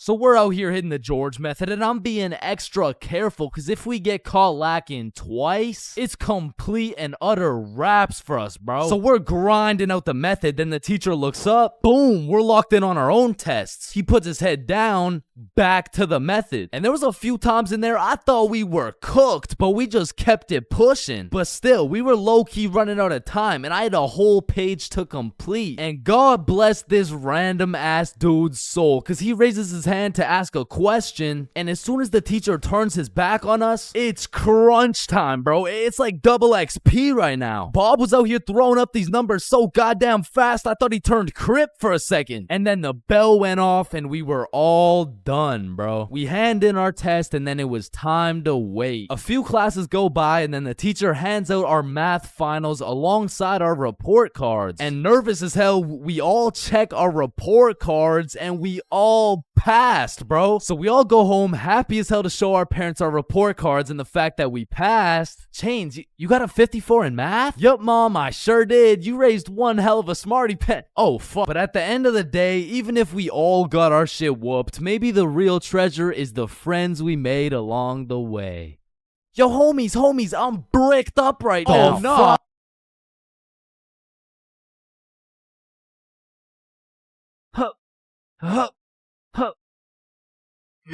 Pain. I've felt pain. He's felt pain. That dude's felt pain. What? No, I haven't felt any pain. We've all felt pain, because you know what they say, the only things truly guaranteed in life is death and pain. Wait, what about taxes? Wait, what? Is this Chains for real? No. And I hate to be all controversial here, but pain?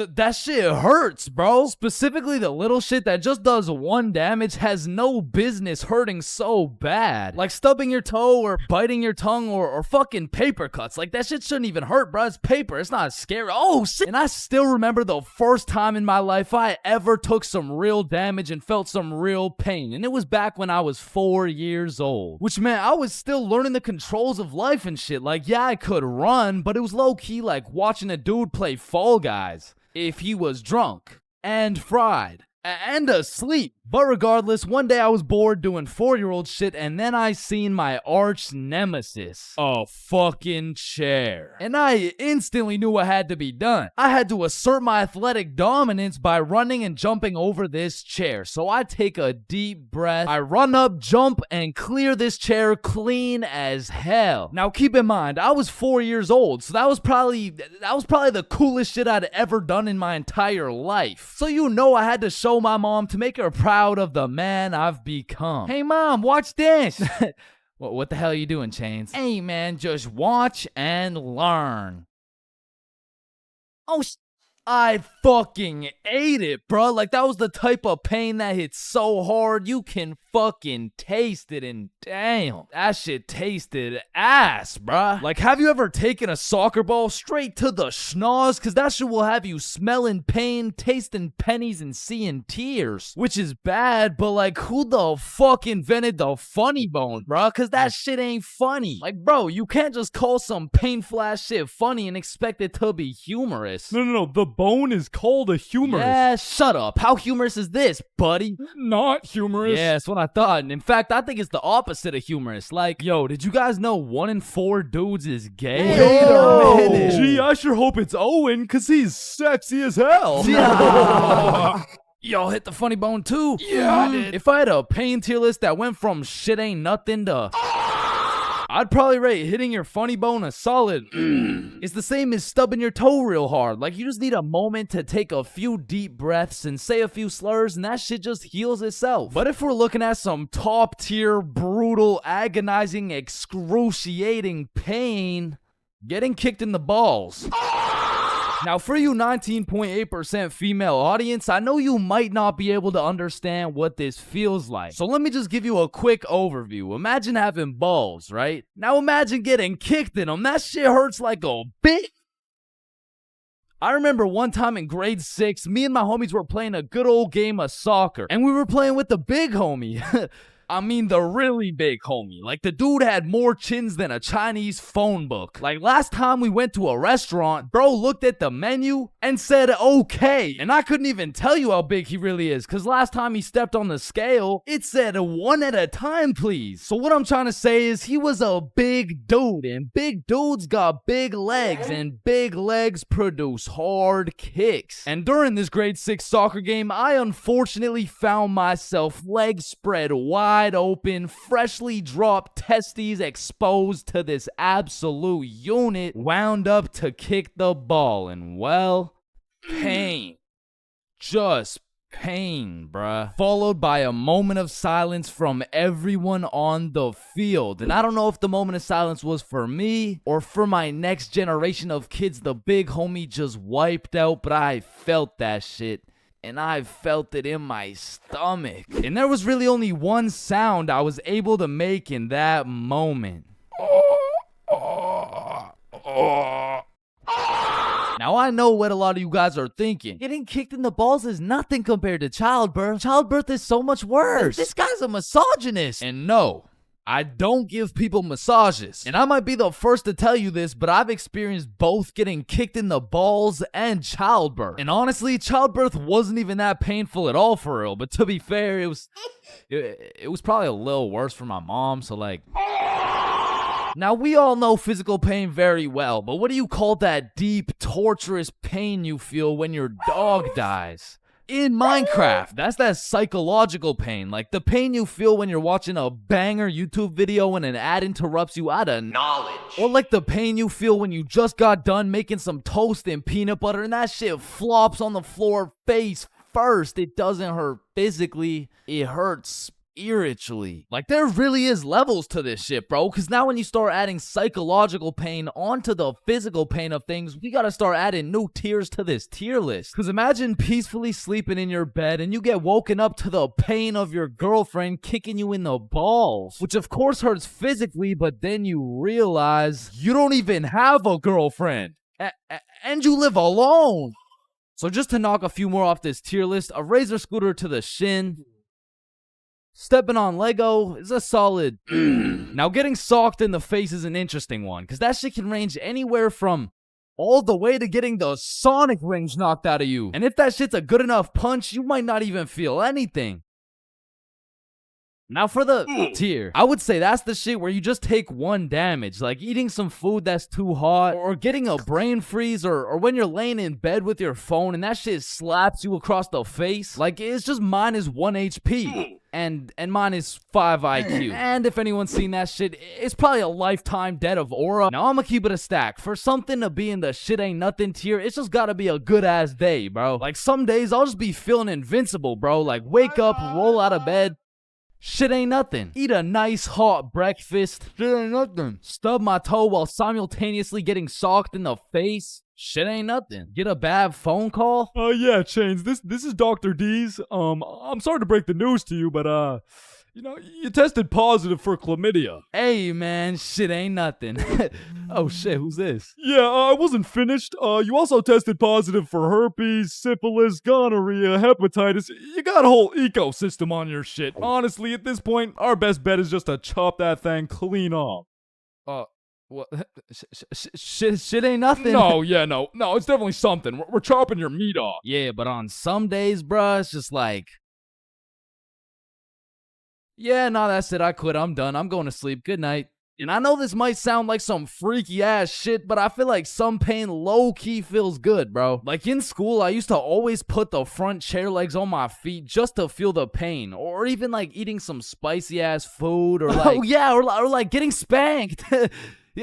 No? No? Fuck? Nah. I was thinking something more like taking a really hot shower, or like getting whipped. No? Yo, George, shut the fuck up, bro. I'm trying to make a video and Sorry, shit. my fault, pimp. My fault. Yeah, alright. Or what about when you like getting slapped in the face? Bro, shut the fuck. Hey, yo.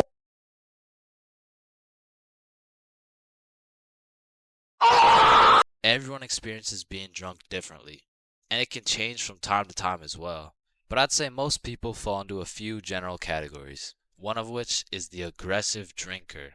These people have to have pent up and saved anger for years. They just decide to let it all loose when they take a sip of alcohol. I feel like they might even just be using drinking as an excuse to sock someone in the face. And the main problem with aggressive drinkers is there's always at least one of them at every function.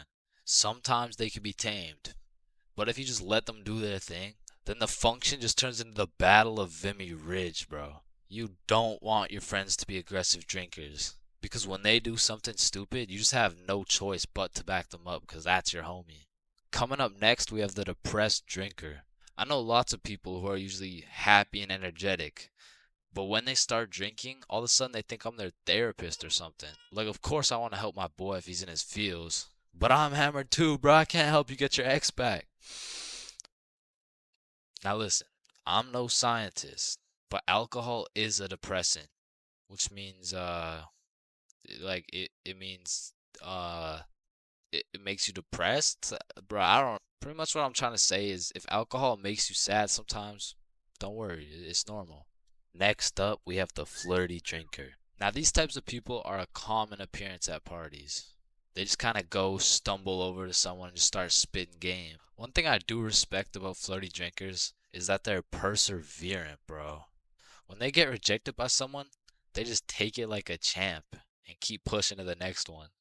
Usually flirty drinkers go rotate around the party and try for their first few contenders, but eventually at the end of the night, flirty drinkers will end up attracting other flirty drinkers, then boom, everyone's happy. And come on, everyone knows the I love you guy. Man, I love you, man. Nah, like, I don't think you understand. Like, I really love you, man.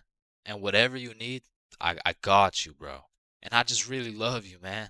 Bro, who the fuck are you? And of course, we got the designated driver.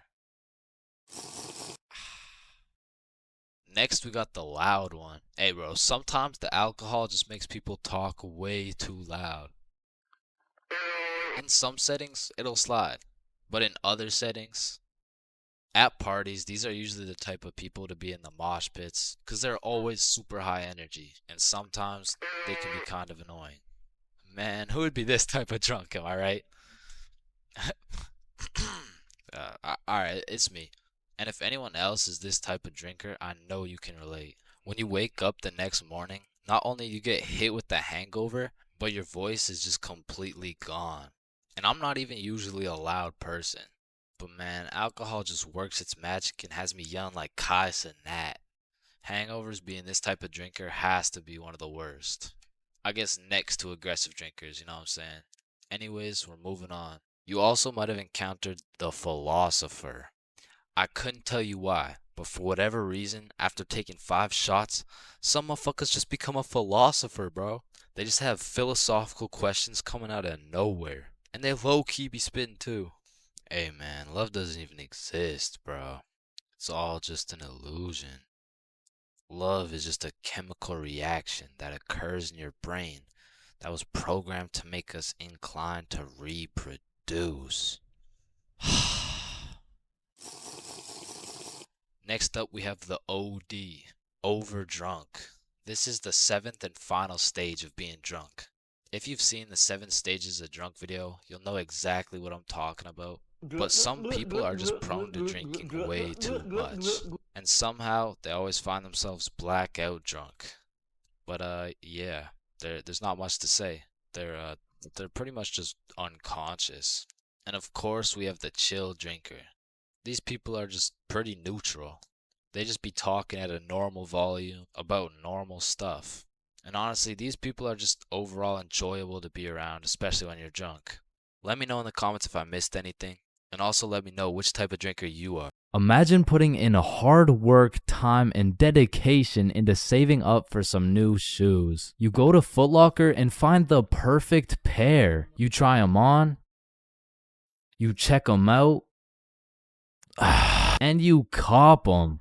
And even though you spent your last $200 on these shoes, you're happy because you feel fresh as fuck and these J's might actually get you some bitches. But as you're leaving the mall, a gang of motherfuckers wearing shiesties take those J's right off your feet, leaving you shoeless, broke, depressed, and with absolutely zero bitches. Now, personally, I wouldn't let that slide. However, when I was just a young, wholesome boy in 7th grade, I still wouldn't have let that slide. But I was weak as shit, so it would have slid anyway. I mean, in 7th grade, I could have got my ass beat by Hezbollah, bruh. I was a walking lick, which is exactly why I got a story for y'all today. So as I said, this story takes place in 7th grade, where I was young, innocent, and built like a string bean, bro. So one Friday night, me, Bob, and Billy were going to this girl's house for the 3-man mission. The plan was simple. There was 3 of us and 3 of them. We would put on a scary movie, and if everything went to plan, we would get some cheeks. Now, just earlier that day, I had copped some fresh ass Jordans, so I've got a little confidence boost as we walk up to this girl's house. So we knock on the door, they open it,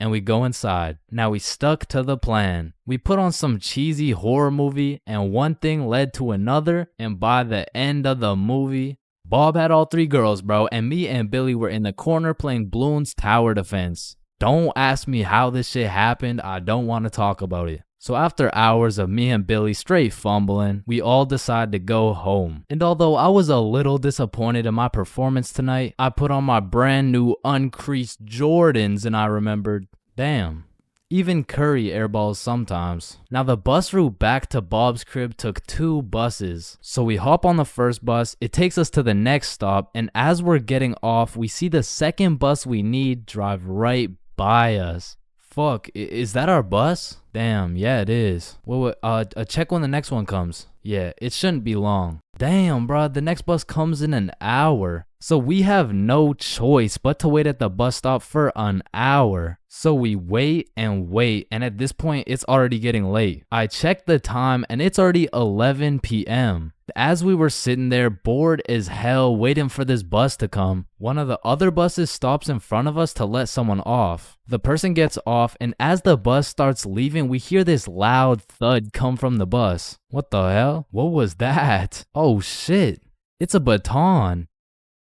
And as we're analyzing this baton that seems to have fallen out of the sky, some motherfucker wearing a shiesty walks up to Billy like, "Give me that shit," and straight snatch the baton out of Billy's hands. And Billy froze up. Bro was scared shitless, straight bamboozled. And the way the bus stop was set up was there was a main road, the bus stop, and behind the bus stop was a small hill with bushes on top. And when I say this shit looked like something out of a movie, I mean this dude wearing a shiesty walks back up to the top of the hill and a group of 5 other dudes walk out from behind the bush and they're shiestied up too, bro. They had to have been in at least grade 12, and to a 7th grader that is scary as fuck. And I was no genius, but as that group of shiesties came out of the bushes looking like a GTA 5 cutscene, I came to the consensus that they were up to no good. Yo, those Jordans are looking my size. And this was the moment I realized I was about to get my shit robbed. So I started analyzing my surroundings and calculating my options. Maybe I can talk my way out of this. Hey sir, how was your day today? Shut up. I said, what size are the shoes? Damn, I can't fight them. It's a 3-on-5, and they got the high ground, and they got a baton, bro. They would knock my ass out and take the shoes. But I'm fast. So if I take a right, then make a left, there's no way they can catch me. Wait, fuck, I can't run. I'd crease my Jordans. And just as I had ran out of options, Billy says the last words I would expect to come out of this man's mouth. Wait, Ethan? Yo, who the fuck? Oh shit, Billy. Oh, I didn't know it was you, bro. Man, Ethan, you had me scared for a second. Damn, man. My bad, pimp, my bad. No, you're good. How's your mom doing? Oh, yeah, she's doing good. Yeah, it's great to see you, man. You too, bro. See you around. All right, peace out. Y'all, don't worry. I seen a kid over there with some new forces we could snatch. Oh, bet. Yes, sir. I bet. Man, he's a good dude. Nah, bro. He just tried to rob me. Who the fuck was that? Oh, that's my longtime homie Ethan. Why do you know him? Oh, yeah. We went to the same preschool. Same preschool? That dude looks 20, bruh. Oh, yeah, no, he is. He just got held back a few times. Held back in preschool? How the fuck do you get held back in preschool? Oh, he used to beat up the other kids and then take their toys. Oh shit. Makes sense. So we bust back to Bob's crib, and as we're walking to Bob's front door, I stepped in mud. Bruh.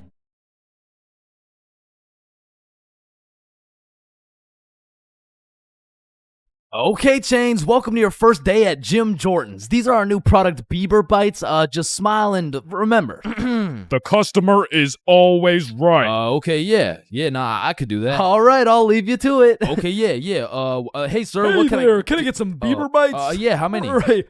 How about this? Hey, let me get a pack of Justin Bieber's balls. Funny, yeah. How many do you want? Hey, let me get a pack of Bieber's sack. Okay, yeah, how many, bro? Hey, let me get a taste of Justin Bieber's wiener.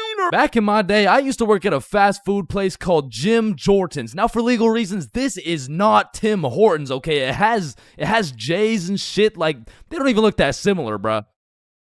But honestly, working at Jim Jordan's, I felt like Johnny Sins, the way I'd put on my uniform and go to work just to get the soul sucked out of me, bruh. And instead of dealing with a bunch of fat asses, I'm dealing with a bunch of fat asses talking about... Alright, so I ordered an extra large BLT with ranch, extra bacon, no veggies, and I only got 5 strips of bacon. I want a new one. Okay, yeah.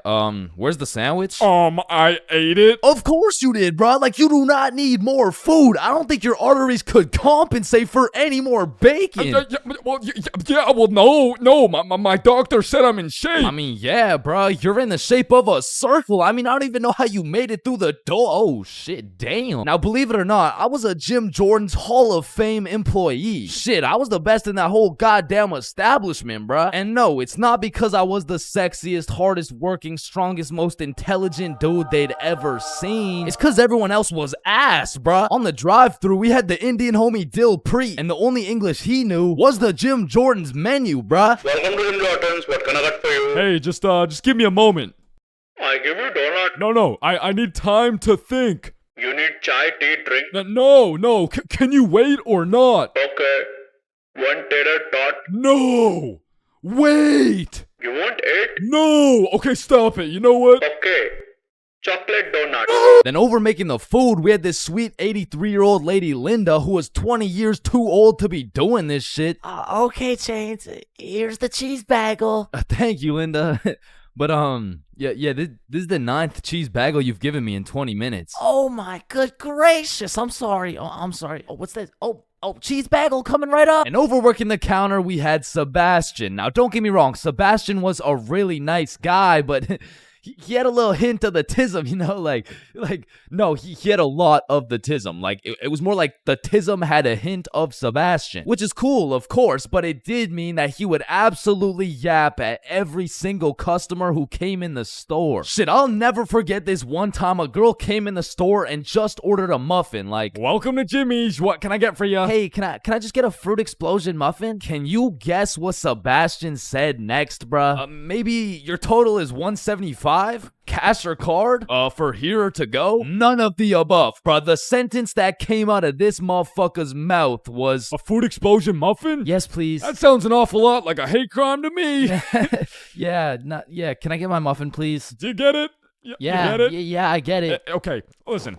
It's like, you really okay, don't need to explain. Explosion, okay? Sir, it's like if you took a bunch of gay people. So that's Sebastian. And over on drinks, we had this dumbass 15-year-old who's always spilling and shit. That was me. Yeah, that was me. I was ass too, but like I was still the best by default though. So the point is, our Jim Jordan's crew was looking like a group of clumsy villains from a Disney movie. But just because we were all really ass at our jobs doesn't mean we were useless. Because if there's one thing we knew how to do, it was making people's days even worse than they already were. You pull up to our drive-thru all happy, just wanting a small coffee? Shit, you're leaving with a small hot tea and some suppressed anger you'll probably bring home and let out on your wife and children. You pull up to our drive-thru just wanting a breakfast sandwich? You're leaving with nothing because we ran out of eggs and cheese and bread and the breakfast and the sandwich. You pull up to our drive-thru pissed off, complaining about how there's not enough mayo in your wrap? Bro, you're leaving with a wrap filled with super special secret Sebastian sauce. So I'm sure you could probably tell, but we had to do a lot of customer service and talk our way out of a lot of mistakes. And by we, I mean me, bruh. I was the designated customer service dude, because before it was me, it was Dilpreet, and that shit would usually go something like, hey, I just took a bite out of my chicken wrap, and it literally tastes like someone busted a nut in that shit. A nut? Yes. Someone busted a nut in my goddamn food.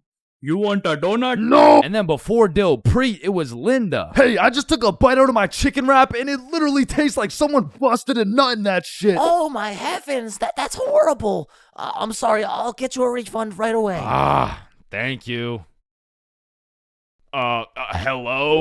Hello. Welcome to Jim Jordan's. What can I get for you? God damn it. And before Linda, it was Sebastian. Hey, I just took a bite out of my chicken wrap, and it literally tastes like someone busted a nut in that shit. Oh yeah, that was me. Now, of course, our elite Jim Jordan's crew had a manager, Magnus. Now, Magnus was strict as hell, but she would only show up like once a month. But whenever she did show up, she was running this Jim Jordan's like it was the military or some shit. Because usually I'd be 54 minutes into my 30-minute break playing Clash Royale. But when Magnus was there, bruh, shit, I'd clock into my break, make eye contact with her, shit my pants, and then clock right back out. She was so intimidating that whenever she would show up, I would never spill a drink. Sebastian used real mayo. Dilpreet spoke fluent English, and Linda would be so stressed out she'd forget to forget. She was running this place so much like the military, she had my ass waking up at 4:30 every day. And when Magnus was teaching me to do customer service, she really loved to say, the customer is always right. So of course I listened, but it was low-key a crazy statement, because honestly, the customer is never right, bro. It doesn't even matter what we're talking about. It could be like, hey, how you doing? Hey, I'm doing good, can't complain. I mean, it's a nice sunny day outside and all.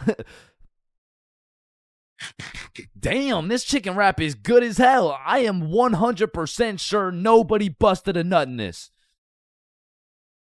And I don't know about you, but I personally have never complained about my fast food order ever. I usually just get my order, check the bag, realize instead of a Big Mac, they gave me a McChicken with a bite taken out of it, cut my losses, and I keep it pushing. But some of these motherfuckers in the Jim Jordan's drive-thru come in like you just murdered their entire family and then took a shit in their coffee. Oh, shit. Hey, you! There's not enough sugar in my fucking coffee! Oh, okay, yeah. Sorry about that. Do you want me to add more sugar in? No, this is unbelievable! Now, I swear these angry customers love to throw around the word unbelievable. But I'm not gonna lie, we forgot to put sugar in your coffee. It's pretty fucking believable, bruh. I mean, look at the staff. We're getting paid minimum wage. The guy who took your order doesn't speak English. The guy who made your order's a 15-year-old running off 2 hours of sleep. And the rest of our staff is playing fucking patty cake. You're lucky we even had enough brain cells to get you the coffee. And I'm gonna be honest, it was a blessing that I was broke as shit and really needed that job, because if I didn't, I would have crashed out for sure. Hey, some dumbass forgot to put cheese in my fucking grilled cheese. Oh, hell no. Yo, Linda, you hear this ungrateful piece of shit? Oh, hell no! You keep running your mouth, I'm about to grill your cheese, bitch! What the fuck is your old ass gonna do? Do not talk shit about Linda. Like that, and I busted in your sandwich last week. Wait, what?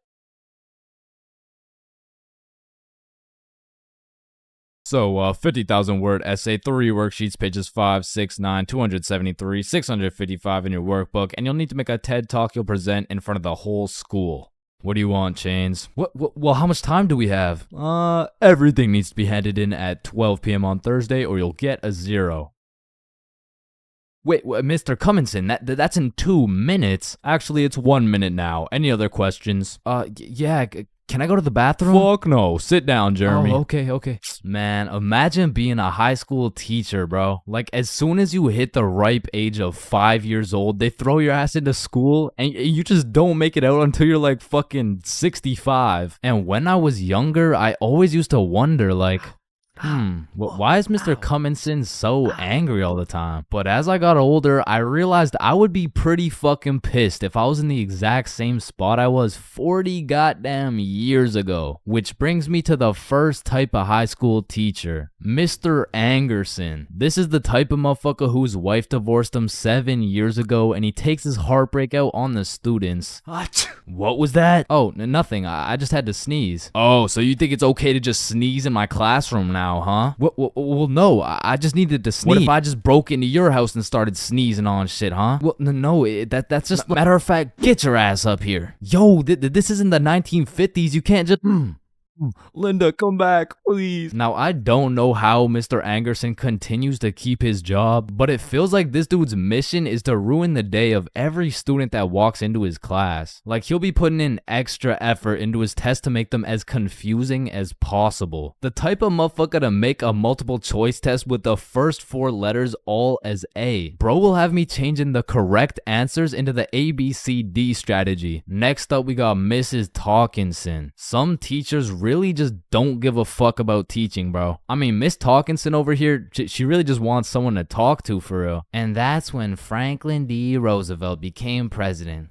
You know, actually in high school, I had a friend named Franklin. He was a really nice guy. We used to go to the movies together and stuff, and then he went to jail for multiple hate crimes. Like, by the end of the class, you'll know her home life, her family, how she takes her anger out on her children. So me and my classmates would recognize the fact that if we could just keep Miss Talkinson talking, we wouldn't have to do shit all class. So in 1938, Germany invaded Austria. Yes, Chains. Miss Talkinson, have you ever been to Germany? Oh my goodness, you would not believe what we did in Germany. And for my personal favorite teacher, we got Miss Cakinson. You know, the teacher that is caked up for absolutely no reason. Like, she's got that dump truck for what? I mean, I'll be failing all my classes, rocking with a 1.5 GPA. But I walk into her class, fuck, all of a sudden I turn into a... Miss Cakinson, actually, you forgot the homework for today. Oh my god. Shut up. Oh, I thank you, Chains. I almost forgot. You're welcome, Miss Cakinson. All my homework is done, all my tests are aced, and at any given chance... shoot, my computer isn't working. Does anyone know... What do you need, Miss Cakinson? And I'm there. Miss Cakinson, if you're watching this, just give me a chance, please. And next, you know we got Mr. Questionable. Inson. Now I know what you're thinking. Bro's name is a little bit of a mouthful, and that's because he may or may not have a mouthful of little boys. Okay, listen, I'm not here to point fingers at anyone. But if I was to point fingers at someone, it would be fucking him. Like, I'm really not trying to accuse anyone of anything, but there does come a point when some things this man does gets a little questionable. Maya, let me help you. So you put your hand like this and you OMG, Chains, you will not believe who just followed me on Instagram. Oh shit, was it at ChainsFR? No, it was Mr. Questionable Ensign.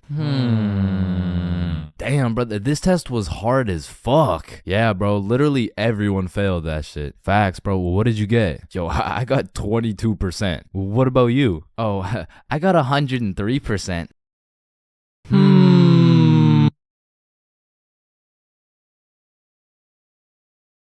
High school bathrooms have to be one of the most unorthodox places in the entire world. Walking into the bathroom, you have absolutely no clue what to expect. And honestly, that's the best part. I remember one time I had walked into the bathroom, you know, to take a piss. And when I had opened the door, I was not surprised to see some motherfucker getting his head shaved bald. And these dudes were so casual about it too. Yo, what's up? What up?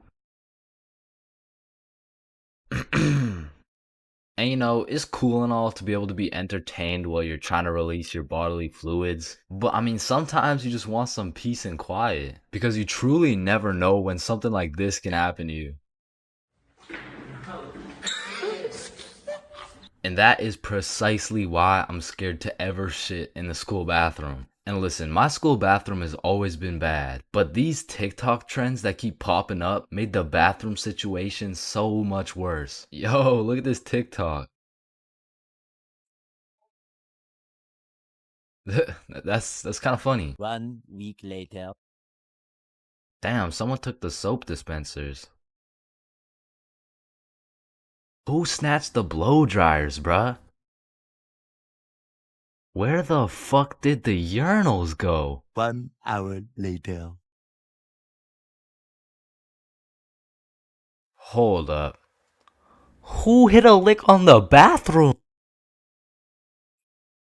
These TikToks had the school announcements like, Guys, I'm begging you, stop with the devious licks. if you see anyone hitting a devious lick in the bathroom, report it to the office immediately. And I'm not gonna lie, this trend was low-key pointless. Like, once you go home, fuck are you gonna do with the broken blow dryer, bruh? But there was one TikTok bathroom trend that was fire. So, what is the square root of pi? Chains. Yeah, can I go to the bathroom? Be quick. Am I tripping or did I just hear... Yeah, bro, bathroom functions are a 10 out of 10 TikTok trend. Hey man, if you're still in high school, I recommend trying it. Anyways, I've obviously never been in the girls' washroom before, but I be seeing way too many TikToks filmed in there. Like, is it just a normal thing for girls to go to the washroom while other girls are just in there hitting the renegade? Like, I wouldn't know, but that whole situation seems a little bit awkward to me. Boom. Boom. Wait, renegade, renegade, renegade. And when it comes to most public schools, the washroom is like the black market of the school. So there's always some dude trying to sell you something. Yo, you need anything right now? I got that Gandalf OG, that Alaskan Thunder, some purple monkey balls, got those Girl Scout cookies. Hey man, just give me a second, I'm kind of busy right now. I got that Sour Diesel, that Granddaddy Purple Deluxe. Trust me, this stuff will blow your socks off. And every once in a while, someone will bring boxing gloves. All of a sudden, the school bathroom turns into the octagon. People are getting knocked out, dropped, and getting hit with the guillotine chokehold. But as soon as a teacher walks in,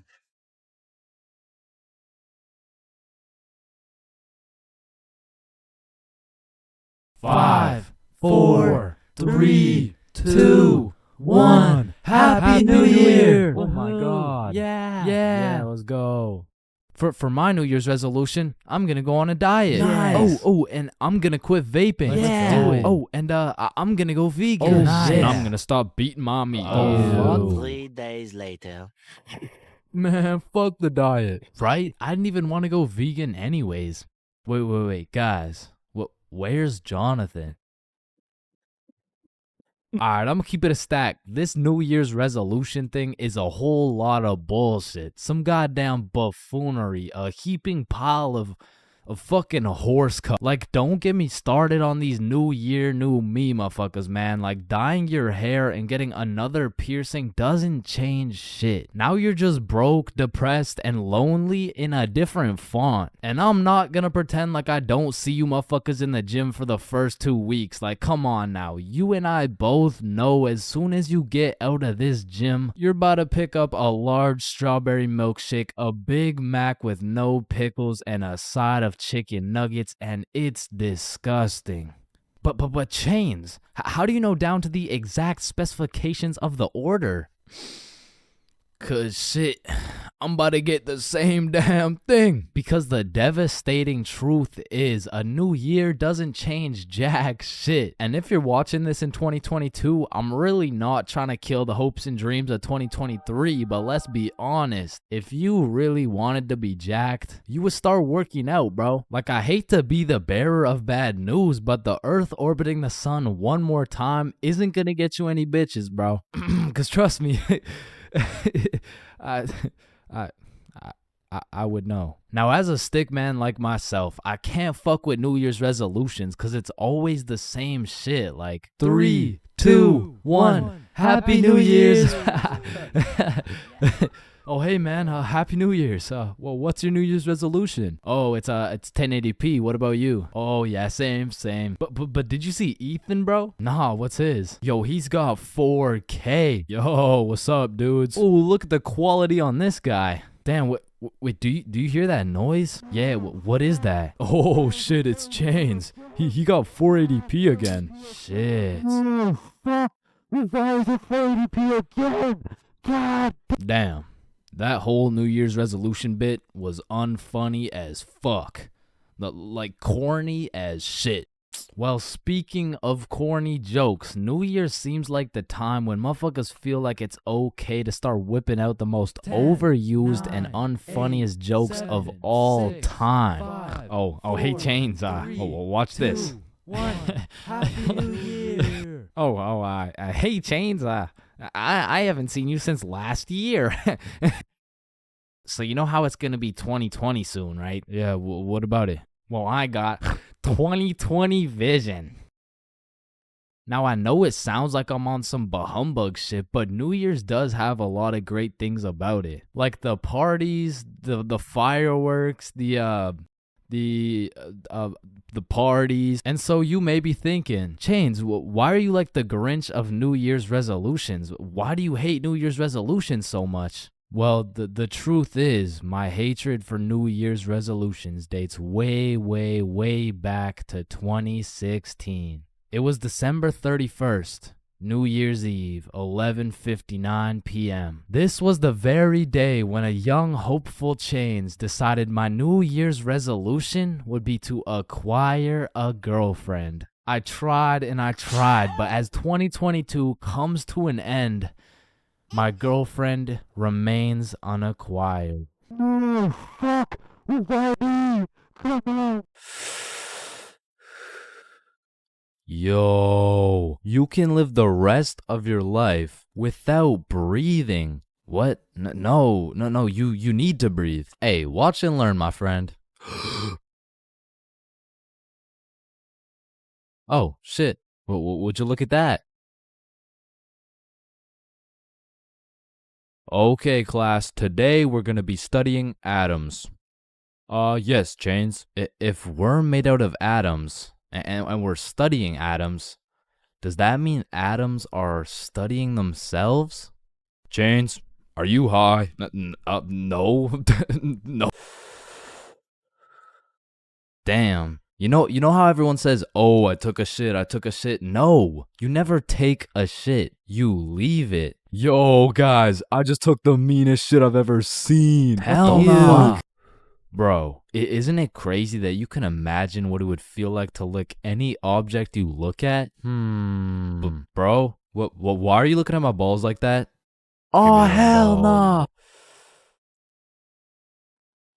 You know what I just realized? Yeah, what? Walking around with one crowbar is much more suspicious than walking around with 3 crowbars. Bro, is that your car? Oh shit! Yo, this burger is busting in my mouth right now, bro. I know, this shit is scrumptious. The ham it's just exquisite. But wait, ham? There's no ham in the burger.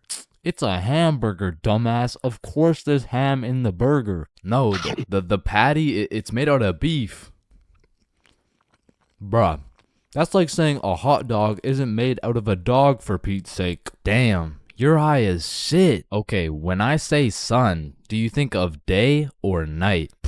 Obviously the day, that's when the sun's out. Okay, makes sense. But what if I were to tell you that you see more suns in the sky at night than you do in the day? Whoa. You are hereby sentenced to 35 years in jail for repeatedly kicking a pregnant woman. Objection, Your Honor. When you really think about it, everyone in this room has repeatedly kicked a pregnant woman before. Even you, Your Honor. Fuck. Holy shit. Horses are naysayers. Sir, I am very sorry to inform you the STD results came back and you are positive for chlamydia, gonorrhea, trichomoniasis, syphilis, chlamydia, herpes, HPV, HIV, and chlamydia again. Somehow you got 3 cases of chlamydia. Damn, you know what that made me realize?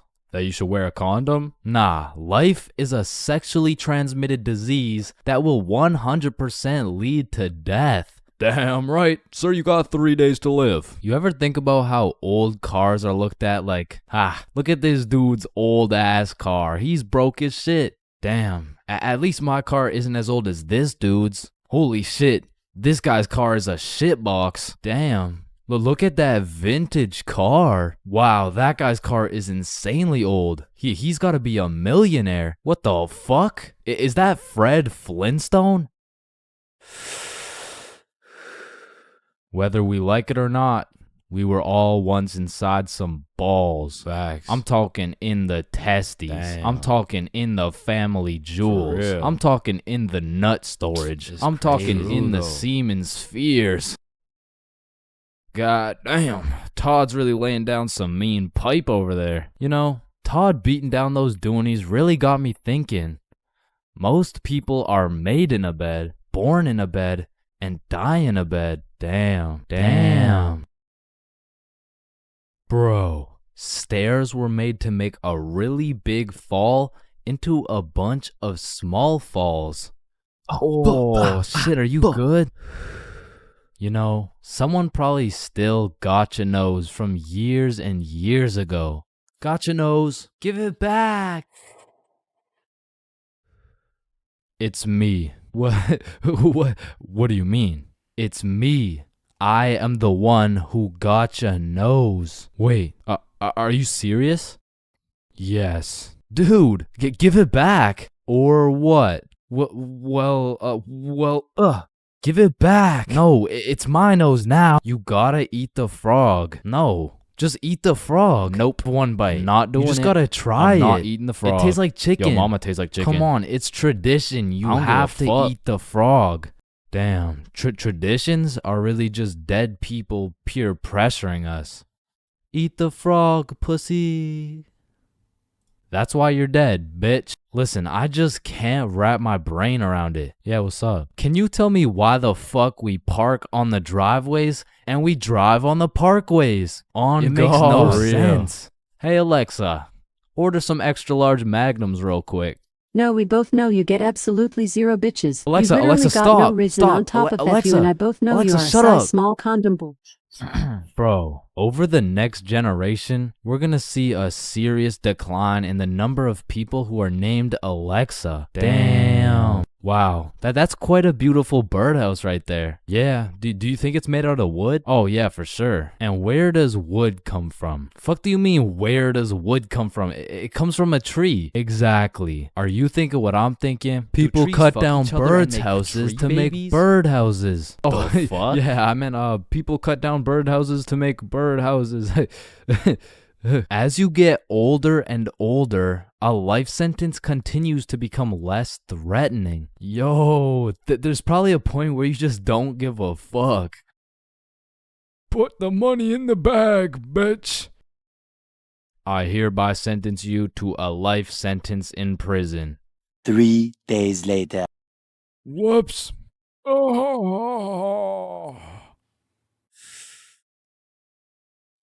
Okay, how the fuck did somebody look at all these rocks and trees and shit and just think, yeah, I can make a Wi-Fi out of this? Why is it a chair, bro? Someone tell me why it's a chair. You see, the word chair actually originates from the word cathedra, which is a combination of Latin words that mean sit and down. Incidentally, the word cathedral got its name as it is the seat or chair of the bishop. Oh,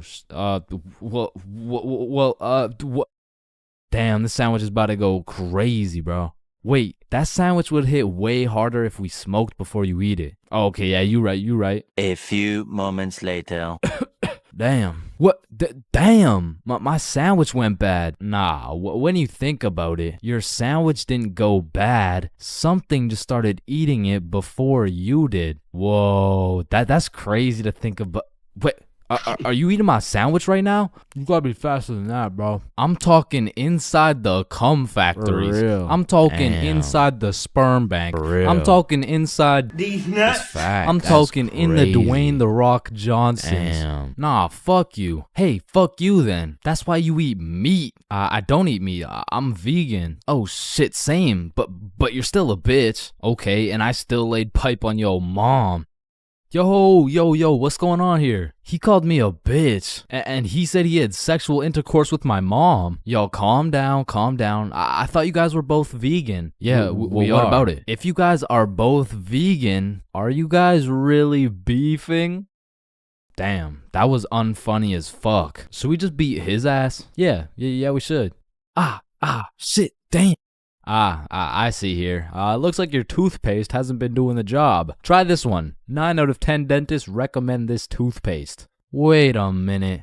If dentists make their money off people having bad teeth, and 9 out of 10 dentists recommend this toothpaste, why would I choose to use this one? Go. Shit, he knows. Man, you ever think about how the ocean is just some really big soup? Damn, I guess you're right. Or have you ever thought about how there's more airplanes in the ocean than submarines in the sky? Oh shit, apparently not. Damn, we're high as fuck. Man, you know what I just realized? What's up? Your balls are kind of like a body bag of sorts. You know what I'm saying? You gotta stop looking at my balls, bro. Okay, but who named it a chair? Like, who just looked at this thing and was like, oh, yup. This is gonna be called a goddamn fucking chair. Boo. Oh, you scared me half to death. What happens if you get scared half to death twice? Oh, I don't know. It's just a saying. Boo. Oh shit, is he dying? I think. Damn. When you really think about it, most guys will get their first set of flowers at their funeral. That's some real shit. Wait, Chains, are you high at a funeral? No. Now, I really don't have many fears, but there are 4 things that I would say I'm truly scared of, which are sleep paralysis, being flipped over while I'm in a porta potty, this thing, and public speaking. And honestly, I can't even really explain why I'm scared of public speaking. I mean, sleep paralysis, you'll have demons chilling in your room while you can't move. The whole porta potty thing, that's just some traumatic shit. And this thing is fucking terrifying. But there's just something about talking in front of more than 5 people that has me shitting bricks. Like, my brain will start showing me the absolute worst case scenarios possible. Hi guys, my name is Chain. Get off the stage, loser. No one likes you. Ow. Hi guys, my name is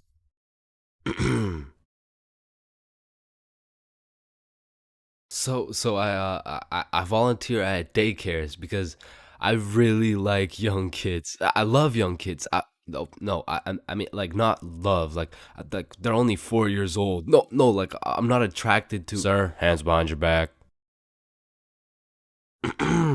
That's why I'm scared of public speaking. And even worse than normal public speaking was school speeches. And if you saw my going to school high video, you would know I have a pretty bad record when it comes to speeches. Sorry, Tyrannosaurus Rex has short arms.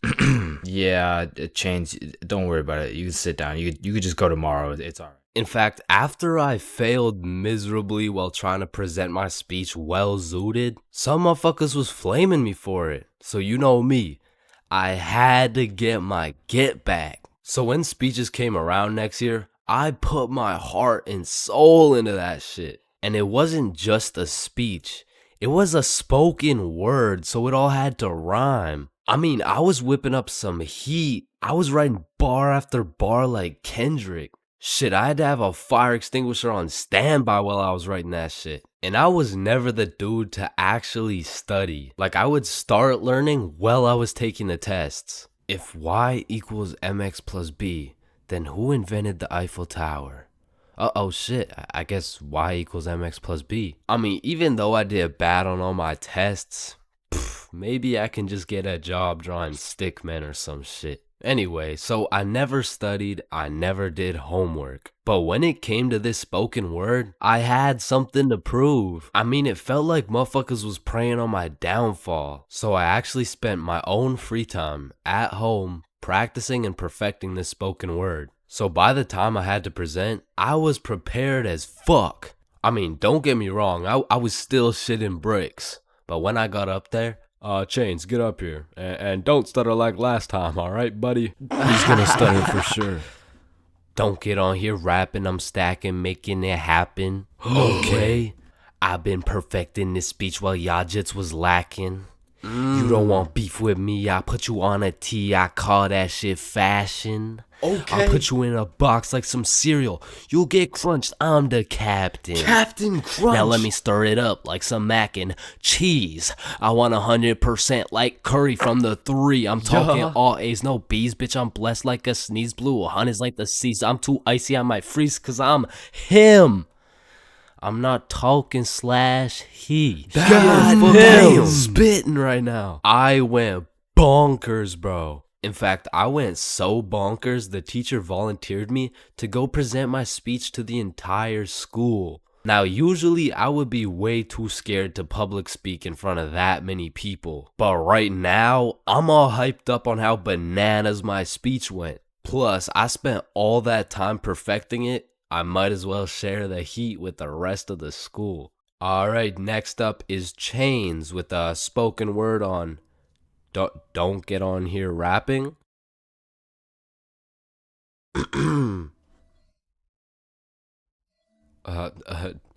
Don't get on here stacking. I mean rapping. Stacking. I'm happing. You don't want beef with me because, quite frankly, I will put you on a t-shirt. I mean, you could call that fashion. Thank you guys for having me. I fucking fumbled. I folded under the pressure, bro. With the entire school watching my fear of public speaking absolutely crush me. And that is the reason why I have a fear of public speaking.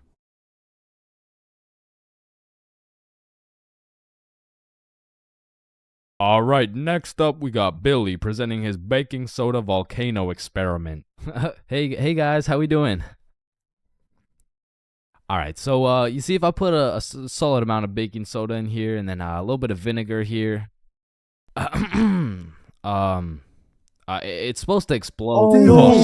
Fuck! Quickly, Organize a single file line in alphabetical order. Hey, I'm first. No, you're not, bro. I'm first. Your last name is literally Johnson. I have 2 last names. Listen, bro, I'm not saying we shouldn't have school drills and all, but what I am saying is the school drills we do have are straight bullshit. Like, if there was a fire in my class, I'm jumping straight out the window. The fuck? There is no way you'll catch me waiting for Alexander and Arnold to debate who's first in line while I'm out here getting sauteed. And shit, fire drills aren't even close to being the worst of the drills, cause we got lockdown drills. Now, I don't know who planned out these drills, but goddamn, these drills are ass. Now, if you never had lockdown drills, they're pretty much a foolproof plan set in place to completely counter anyone pulling up to school with a strap. You see, the plan is pretty simple. You lock the door, gather all the students into the corner of the class, and you turn the lights out. And the reason we turn the lights out is so we can politely tell the intruder that nobody's home. Now, if every classroom followed these steps perfectly, we might even be able to convince the dude that it's a pro D-Day or something. Now listen, I hate to be the bearer of bad news, I really do, but there's one minor flaw in this plan. The shooter's in the class, bruh. You're out here telling the opposition your exact game plan, then you're surprised when bro pulls up to the hiding spot? Like shit, it's just easy pickings at this point. Now, earthquake drills, man. The game plan here is to essentially hop under your desk and start counting. Now, when I was in kindergarten, I thought this whole earthquake drill thing was a fun game we played to learn how to count. But 12 years later, we were still counting. Like, let's be honest. What the fuck is counting gonna do? Are you telling the earthquake how long it has to dismantle the school? Cause I'm pretty sure it doesn't give a shit how long it takes. Me personally, I feel like the best way to see if an earthquake is over is by observing whether or not the entire fucking building is shaking. But listen, I will say this. Out of all the drills, the earthquake drill is pretty valid. Like, whoever thought of this one was kinda cooking. I mean, these desks are pretty much made out of steel, bro. Like, out of all my years, I've never seen one break before. So it probably provides some solid protection. But shit, me personally, I'm still jumping through the fucking window, bruh. I don't care how many times I practice crouching under my desk. If I ever felt the slightest shake in the ground, I'm out of that hoe. So if you carry the 674 to the power of 2 over to the 47, you will find— oh shit! Well, why did Chains just dive out of the window? Shit, I don't know. Now I'm gonna keep it a stack. I've never done a single tornado drill in my life. So after doing some quick research, it looks like you just, you do this. Now I don't know shit about tornadoes, but what I do know is that I'm not gonna be doing this shit. Like, I'm no scientist, but I don't think the doggy position is gonna stop the tornado from packing you up. So to be honest, once again, I'm jumping out the fucking window, bro. Like, that's just my default reaction. And if that tornado ends up putting me on a t-shirt, then so be it. At least the last position I was in before I died was not the face down, cheeks up pose. But bro, imagine being the kid who poorly timed his piss and now the fire alarm's going off midstream. And you don't even get to know if it's a drill or not. Then there's the whole do you wash your hands dilemma, right? Cause you don't want to get trapped in the fire and fucking die, but on the other hand, you don't want to just not wash your hands. Because if it's a drill, then you're just left with dirty ass hands. And while you're trying to decide whether to wash your hands or not, the class is outside taking attendance like Rosalina. Here. Jared. Here. Chains. Chains? Oh, fuck. Where did Chains go? I don't know, bruh. Shit. Oh, no. I was just in the bathroom. Woo. Oh, you scared me there for a second. Wait, did you wash your hands? No. I was in a little bit of a rush. Get back in there and wash your hands, buddy. Now, the thing about school drills is they happen pretty often. I mean, every few weeks they throw in a fire drill here and a little earthquake drill there. So when the fire bell actually goes off, motherfuckers just assume it's a drill. They're out here horsing around, making jokes and shit, while the school's actually getting fucking cremated. But after almost all the drills are alphabetical, single file line goes out to the front of the school and on the field with every other class. And the amount of buffoonery that goes down on this field is insane. insane, bro. I mean, everyone walks in with a single file line, but after 5 minutes, that shit looks like a Travis Scott concert, bro. Like, I remember one time my high school got a bomb threat called in, so every class assembled the good old alphabetical line, and we went out onto the field. And we were out there for a minute, bro. I remember looking around, and these motherfuckers were running the world's biggest game of duck, duck, goose. Like, there wasn't a whole ass bomb threat called into our school. That same day, one kid brought a football to the field, and all of a sudden, motherfuckers are running a pickup game while we're waiting to see if our school is gonna explode or not. And of course, the teachers tried to stop it, but these kids just used that as a diversion play and got another touchdown. Alright, so now that we thoroughly dissected each and every school drill, it's only fair we hit them with a tier list. So let's see what we got here. We're starting with lockdown drills. What are we saying? Fucking F tier. Holy shit, they are ass. Alright, next up we got fire drills. Now these drills do get the job done, but I'm not gonna lie. I'm not fucking with this whole single file alphabetical bullshit. So I'm gonna have to give this John a C tier. Now tornado drills. You gotta go in the doggy position. Bro, I got no choice but to give this a D tier. And last but not least, my personal favorite, earthquake drills.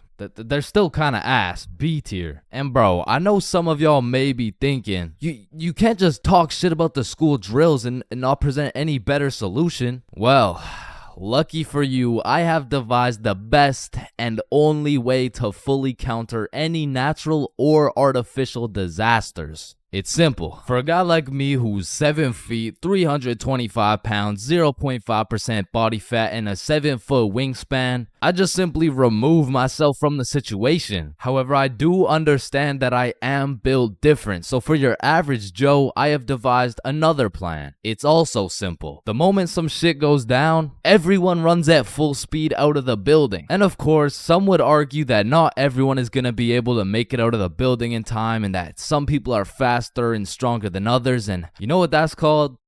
Natural selection. You see, if I was principal, instead of running students through these impractical drills, I would be running students through different kind of drills. I would have my students in peak physical condition. Instead of a fire bell, I would have a push-up bell. At any given time, if that shit goes off, you drop down and give me 50, or your ass is getting expelled. You see, this way, when there's a fire, everyone can simply remove themselves from the situation. Or in other circumstances, they can simply intervene.